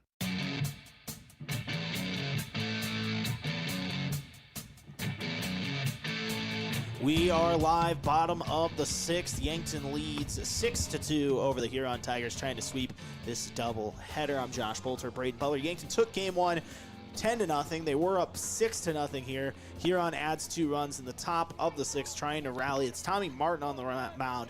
He's carried a bulk of the action now. He's thrown 55 pitches here in 2 2/3 inning of work. Giving up 2 runs, but Brayden's still been relatively effective. Struck out 4 Yankton batters. Yeah, he's been doing very well on the mound. Obviously, you mentioned a couple runs have come across on him, but pitched a scoreless bottom of this of the 5th and trying to keep that momentum going here in the bottom of the 6th as Huron looks for a late inning rally, scoring 2 runs just the top half of this inning. They need right now at least 4 in the top of the 7th to force extras 5 to take the lead, but Tommy Martin wants to keep it that way. And he'll have to do it against the heart of the Yankton lineup. Sam Goki at the plate here. Been kind of quiet in game 2. Did have a double in game 1. As for this game, he's 0 for 3 with a strikeout here in game 2. Here's the 1-0 from Martin as Goki drives this one in. Will it drop? Yes, it will. Just over the glove of the second baseman over there. It's Schuhart just missing on that one, and Goki gets on base. That's a tough play to make for the second baseman. You're going back basically over your shoulder running into right field. You got to have that thought in the back of your mind as the right fielder's crashing, so you got to have your communication on point, and just gets just a little out of reach. And here comes the MVP, I'd argue, today to the plate. Easton Fieser, 3 RBIs in game 1. Had an RBI double in this game as well, showing off his power and what he can do. Is that pitch is outside. Not even close, right, on that one. I don't know if that one just released a little early in his motion there for Martin. Did not go where he wanted that one. Martin's at 58 pitches today. The limit is 105 in a day, but you can finish your batter once you hit 105. I don't think Martin's in any danger of hitting that 105 mark. Yes, he just clips the plate there for a strike. Evens up the count at 1 apiece. Once again, we talked about Fieser. He's been so good today, Brayden. Has 4 hits between the 2 games. 5 RBIs, doing a bulk or a lion's share of the Yankton offense today, as that pitch is a ball. No pitcher warming up right now, Brayden. We did talk about there's a chance we thought we might see Tate Bestie warm up. So right now, as it stands, might see Jackson Kudera again there in the top of the 7th. So that pitch is popped high in the sky. Schuhart underneath it, trying to make the snag, and does retire Easton Fieser for the first out at the bottom of the 6th. Fieser was able to barrel that one up. He got it in a good spot on the barrel, like laterally, but vertically just got too far underneath of it. Yeah, just underneath that one as he is retired. A really good day at the bat. Got to assume, unless there's a big rally here from here on in the top of the 7th. Not rolling out, but that might be Looking at it here, probably Easton Feaster's last at-bat of this game. But we welcome up Will Johnson, now the catcher. He's got a runner on as this throw-over attempt is wild, and that's going to advance Goki over to second. That's going all the way back towards the Yankton bullpen, and they're going to send him 2 on this one. Heading over to third safely is Sam Goki, standing up off a wild throw on a pickoff attempt. What a turn of events there on a wild ball. From 90 feet away from home in one direction to 90 feet away from home in the other direction. Goki going from first to third there. That's just heads-up base running from him, and that is the risk you run, and that's part of why Yankton is so aggressive. They force more throwovers, which in turn can lead to more mistakes. Baby, you light up my world like nobody. You said one direction. I had to. I'm sorry. Brother. Will Johnson at the plate now as he pops this one high in the sky. Should be enough to send home Goki, and it will. Ball is caught out and left. The throw is not in time. Sack fly there from Will Johnson. The catcher brings home a run. Sam Goki and Yankton capitalizes off of the wild throw on the pickoff attempt and leads to a sack fly from Yankton's catcher, Will Johnson. Or, excuse me, Gavin Johnson to add a run there. Is it Cardinals corner? Yeah, too many Wills and Johnsons, and I messed it up. That's what we're going to go with. But, yeah, 7-2, Yankton leads. As this is going to welcome, I believe that's Liam Villanueva seeing some action here, pinch hitting in this spot for Yankton here in the bottom of the 6th. As he does put a drive on that one, it's going out towards center field and caught out there in center field by Jackson Ford. So Yankton adds a run. They now lead 7-2 heading into the final frame, 3 outs away from picking up a victory. We do see Tate Bestie coming out there, so we'll see him on the bump when we come back. Brayden Butler, Josh Boelter, KYNT, KYNTV. Getting your business noticed starts with the right print. The other day, a customer came into the UPS store Yankton to pick up blueprints we printed for him. While we finished his order, he mentioned needing business cards. At the UPS store, we handle all your printing needs. Stop in and ask about our current print specials. And that customer? We had his new business cards ready the very next business day. Come explore our small business solutions at the UPS store in Yankton. Is it the competition that keeps bringing you back? The long-standing rivalries? Or is it seeing friends again and cheering on your favorite team? At First Dakota, we're here for it all. We appreciate the fans, the players, the coaches and officials, the concessions crew. The shared community experience is part of what makes life here great, and we're here for it. See you at the game. First Dakota National Bank, member FDIC. When pain or injury slows you down, waiting isn't an option. That's why Yankton Medical Clinic Orthopedic Walk-In Care is available Monday through Friday, 8 to 5, right here in Yankton. No appointment is needed. Just walk in and you will be seen. It's faster access to the expert care that you deserve from doctors who live and invest in this community. We're not just your doctors, we're your neighbors. I'm Dr. Brent Adams, orthopedic surgeon with the Yankton Medical Clinic. I'm proud to call Yankton home. We're your orthopedic team and we're here for you. Yankton 3 outs away from a victory. It's 7-2, and Brayden, we got a new pitcher and a new batter here in this contest as we start the 7th inning. That's the first time on the mound this season for Tate Bestie. It's the first time at the plate this game, or this doubleheader, for Nolan Stolley. So a couple of firsts here tonight. Yeah, both players getting some action in this final frame. Yankton trying to close out the doubleheader here and get the sweep as they lead 7-2. They did take game 1 at 10-0. A little bit of confusion here, miscommunication maybe, or trying to get on the same page between Gavin Johnson and Tate Bestie. Johnson, who I imagine his knees aren't going to be feeling great tomorrow, Brayden. He has caught both of these games. Going to be sore tomorrow. I feel like there's going to be very rare times this season and into the Legion season you don't see the double deuce behind the plate. Yeah, but either way, that just shows how much trust they have in him behind that plate, though, to get things done, catching both these games. Is that pitch is in for a strike, broke in at the last second there, an impressive pitch from the Yankton senior. One thing you'll learn quickly with Tate Bestie, Josh, is a very, very good breaking ball. And it was good there. 1-1 is the count as Bestie tries to get it to break again and does. He had Stolley kind of crouching on that one. It caught the top there. What a pitch there. Looked like it was, I can understand why he's not swinging at that one. That's a tough pitch right there. Tate Bestie That breaking ball doing some nasty work, and he goes to it again. Strike 3 looking, and that, Brayden, is just so tough. You look at that one, it looks like it's going to stay inside, and then it breaks at the last second in for a strike. And the second one that Stolly ducked out of the way for, it starts basically going towards his temple. You have to get out of the way of that, and then it drops just perfectly, finding the zone somehow. Tate Bestie, very good with the breaking ball. So he gets another strike right there. Yeah, he's been great. We do welcome to the plate Parker Bischoff here, the catcher for Huron, trying to make something happen. Huron down 5. That pitch inside for a ball. Yankton looking to move to 4-0 on the season. Limited action so far, but success as it stands. Is that pitch, breaking ball once again, in for a strike. And Brayden, I mean, as a batter, what do? You kind of just almost got to hope and pray you're anticipating that correctly on that breaking ball. Here's the 1-2. Is this one popped up towards first base, and making the catch is Easton Fieser. Yankton now 1 out away from getting the sweep. And this is huge here for Yankton. You know, starting out the season potentially 4-0 with one more out here. It's a good confidence here in early April, especially when a lot of your early season games have been canceled, have been rescheduled, have been moved around. Now, that can lead to a little uncertainty. You feel like you're underprepared for the season ahead. This one lined right back to Tate Bestie, and that will do it. So Yankton sweeps the doubleheader, taking game 2 7-2 here over Huron. They now move to 4-0, and Brayden, what a victory in a doubleheader here for the Bucks. Very nonchalant on that catch, too, for Tate Bestie. But yes, another impressive win here. Obviously 10-0 game 1, 7-2 game 2. Got the bats going a lot more tonight than we really saw against Pierre about a week and a half ago, and that's a good sign as Yankton starts to get into more the meat of their schedule as we get into mid-late April.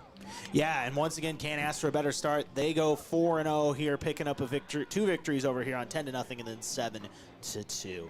When we come back, we'll have our post game. I'm going to go get our camera, but Brayden's going to take over. We'll go over some of the final stats. We'll have a post game interview with Coach Drew Lawrence and so much more. For tonight, though, Yankton wins 7-2 in game 2 over the Huron Tigers. I'm Josh Boelter. Brayden Butler will be back with your post game show here in just a couple minutes on KYNT and KYNTV. 3 minutes to be exact, Josh. We'll be back in 3. Your money's valuable, but so is your time. FNBO free checking helps you save on both. Bank online and tap to pay means more time back in your day. No monthly fees means more for you to enjoy. More for lattes, takeout, and tickets to the show. More time for the party, friends, and a new adventure. No fees, no hassles. FNBO free checking. One that's free. One with more room for the good stuff. Learn more at fnbo.com/free checking. Member FDIC. Are you on track to retire? I'm Adam Boelter, a certified financial planner with Vantage Financial, born and raised in Yankton, South Dakota. My team and I pride ourselves on building trust through clear, honest advice tailored to your unique goals. From retirement planning to smart tax strategies, we'll create a personalized plan to help you feel confident and secure about your financial future. Visit vfplanning.com or search Adam Boelter Vantage Financial to schedule a 15-minute call today. Vantage Financial Partners is a registered investment advisor. SEC registration does not constitute an endorsement of Vantage by the SEC, nor does it indicate that Vantage has attained a particular level of skill or ability.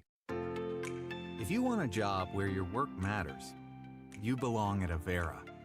Here, we've invested in our workforce because every Avera team member drives our health ministry forward, making a difference in lives and communities every day. We offer competitive pay, great health insurance, and even career opportunities. We're putting people first, including you. Search for local job openings and apply at avera.org/careers.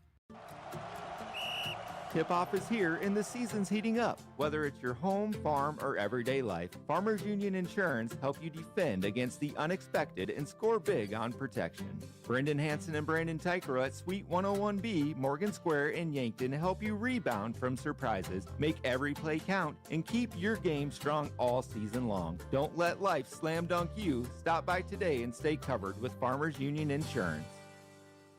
If you've been suffering from chronic pain or a recent injury, check us out, Lane, Reed, and Cole Sawatsky at SWAT Chiropractic and Rehab. We offer a wide variety of treatments and techniques, including dry needling, cupping, chiropractic adjustments, and sports rehabilitation. Our mission is to ensure an individualized and efficient treatment plan to get you back on your feet. From ankle sprains and sports injuries to neck pain and headaches, we've got your back. Give us a call or book an appointment on our website. SWAT Chiropractic, specialized wellness and therapy. Located on Summit Street across from the high school. Switching is easy. We do it all the time. We switch on the lights. We switch TV channels. Some of us switch partners while square dancing. Well, that's a stretch. But what's not a stretch is how you can switch and save with State Farm. In fact, State Farm agent Rhonda Westland, right here in Yankton, can switch you over so you can start saving today. Rhonda and her team are ready to welcome you to the State Farm neighborhood. With Rhonda Westland, it's easy to switch and save. Just give her a call. When you want the real deal, like a good neighbor, State Farm is there.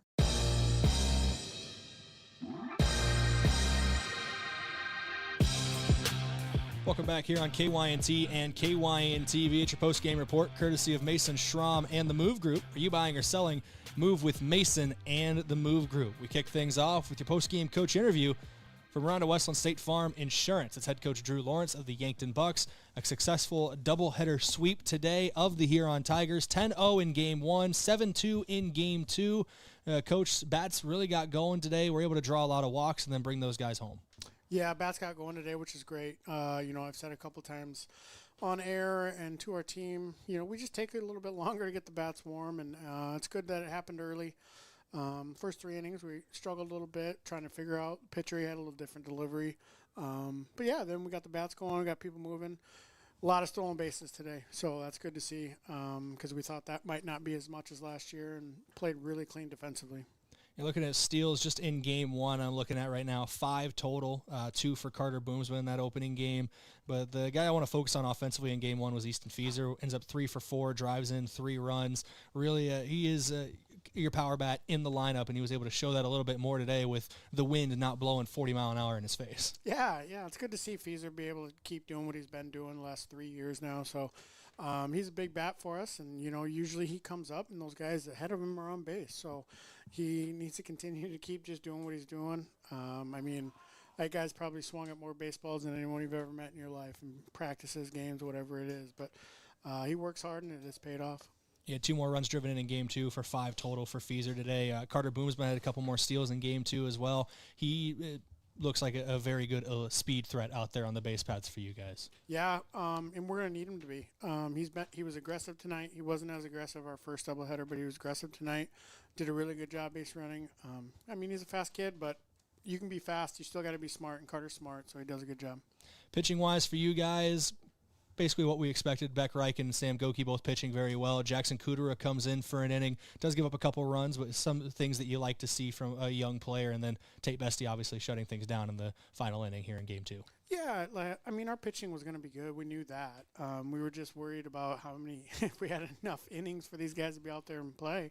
Beck and Samuel did exactly what they have done every time they go out there, and that's compete, and they put up zeros for both of them. And I thought Jackson did a good job coming in relief there. He threw strikes, and then Tate came in and threw slow and did a good job.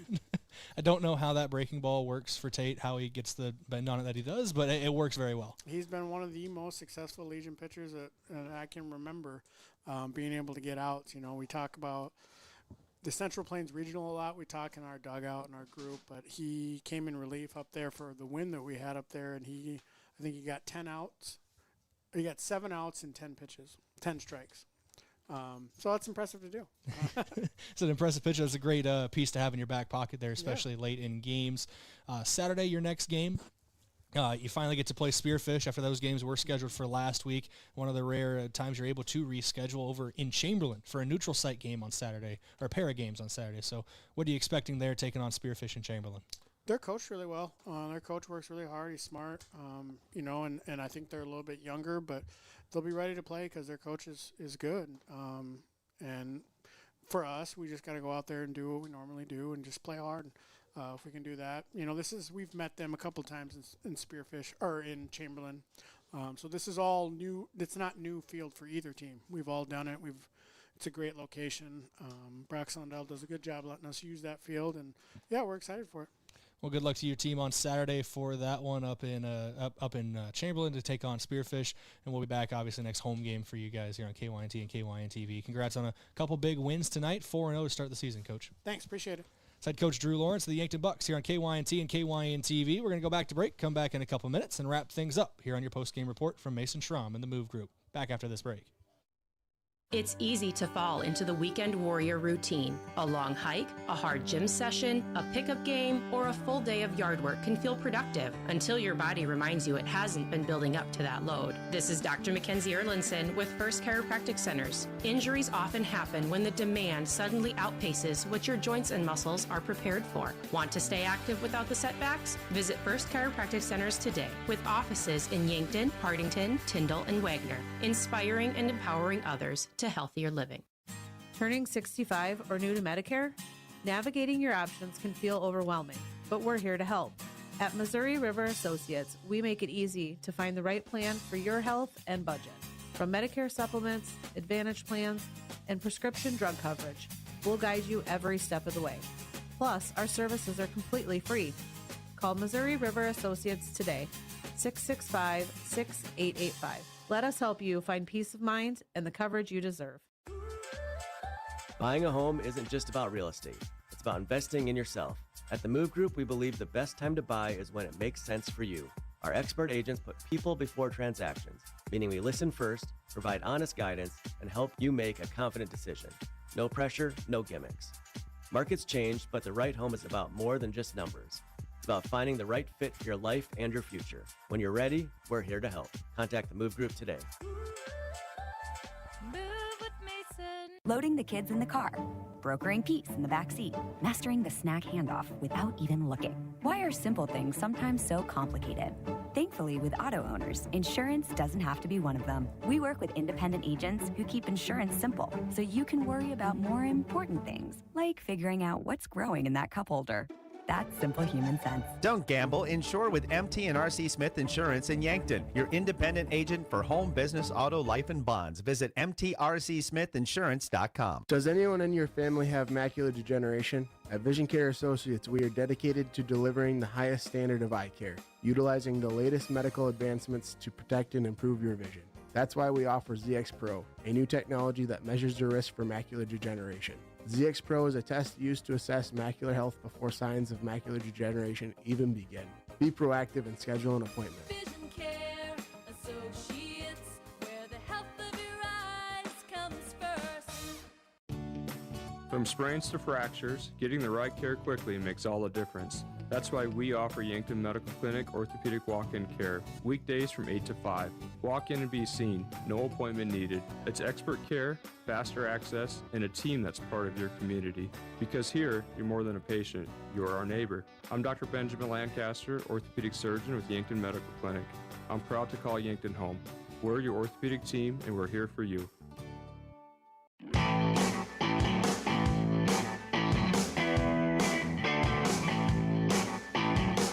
Welcome back here on KYNT and KYN TV, your post-game report courtesy of Mason Schramm and the Move Group. You buying or selling, move with Mason and the Move Group. Let's get into your post-game recap for game number 2. Well, starting with your stats from Mayor Signs. They offer all types of signs. Let them help if you need to review the look of your business's signage today. They're on 4th and Broadway in Yankton. That is Mayor Signs. 7-2 win in game number 2 for the Yankton Bucks. Just going down the batting order, a run scored and 2 walks for Beck Reichen. 1 for 4 with a run scored for Sam Goki. 1 for 3 with 2 RBIs and a walk for Easton Fieser. 0 for 2 but a walk and an RBI for Gavin Johnson. 0 for 1 with a run scored and a walk for Tate Bestie. 0 for 1 for Liam Villanueva in a pinch hit role. Boston Frick did play out in center field for that final inning while Tate Bestie went to the mound, but no at-bats recorded for him. 0 for 1 with a run, a walk, and a couple steals for Carter Boomsma. 0 for 2 with a run and a walk for Christian Weir. 0 for 1 with an RBI and a walk for Simon Kamshoff. 2 for 2 with a run scored and an RBI for Jackson Kudera. And Caden Hunoff goes 0 for 1 at the plate. Obviously, stolen bases we mentioned earlier, 2 for Carter Boomsma in game number 2. Sam Goki, 5 innings pitched, 2 hits, no runs, 6 strikeouts, no walks. He pitched the first 5 innings. Jackson Kudera comes in, 1 inning of relief, gives up 3 hits, 2 runs, both earned. Did strike out 2 of the 3 batters, or 2 of the 3 outs were via the strikeout.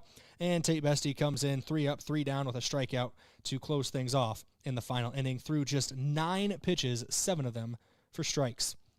Your final stats for Huron in Game 2, 0 for 3 for Anderson, 1 for 3 with a run scored for Waldner, 1 for 3 with a run scored for Cooper Bischoff. Zach Shear goes 1 for 3 with an RBI, 1 for 3 for Tommy Martin, 0 for 3 for Ford out in center field, 1 for 3 for James at third base, 0 for 3 for Parker Bischoff behind the plate, and Suchart goes 0 for 2 with a walk. On the mound, Oakley Anderson gets the loss, 2 1/3 innings pitched, 1 hit, 4 runs, 2 earned, 1 strikeout, and 5 walks. 3 2/3 innings for Tommy Martin, 3 hits, 3 runs, 2 earned, 4 strikeouts, and 3 walks. Players of the game, starting on the offensive side, courtesy of Hy-Vee, there's a helpful smile in every aisle. Offensive player of the game, I'm going to take a look at Jackson Kudera here. It was between him and Easton Feaser, and Feaser won it in Game 1. So Kudera going 2 for 2 with an RBI and a run scored. It's going to be your offensive player of the game for game number 2. Defensive player of the game for this second outing, there's a couple different guys I could go with, but I am leaning towards God, I want to lean towards the pitcher again, gosh. But we'll give it to the pitcher one more time here today. Sam Goki, 5 shutout innings of 2-hit ball with 6 strikeouts. It's hard to ignore a performance like that. Not a lot of times are his defense needed to be called into action. They worked well behind them when they did. 6 of the 15 outs gotten by Sam Goki via the punch-out. Your schedule preview, what's up next for the Yankton Bucks, brought to you by Parker Hannafin of Yankton. Look ahead to a brighter future with a new career at Parker of Yankton. All benefits begin day 1. Learn more at parker.com. Parker, engineering your success. Spearfish on Saturday, a reschedule in Chamberlain. So a neutral site game between Spearfish in Yankton. That is on Saturday. That's going to wrap us up here from Riverside Field and KYNT and KYN TV. Big thank you to all of our listeners, wherever you're listening from, back at home or watching online at KYN TV, kyntv.com, KYN TV on YouTube, the KYN TV mobile app. We're everywhere. Thank you for joining us today, whether it was over the radio or over the stream, KYNT and KYN TV. Big thanks to Cash McDonald back at the studios. Make sure everything's running properly. Thank you, of course, to Josh Boelter calling these games with me here tonight and being the guy that runs out and gets our camera after the game. It's a fair trade. I set it up before the game. He gets it after. We are 50-50 partners in that regard. And, of course, thank you to our sponsors and you, the listener. Without you, this broadcast is not possible. The Bucks improved to 4-0 in the baseball season with a 10-0 and 7-2 win in the doubleheader sweep over Huron. The Tigers fall to 1-5. Till next time for Yankton Baseball here on KYNT and KYN TV, stay safe, be good people, and have a great night, everybody. We'll talk at you later.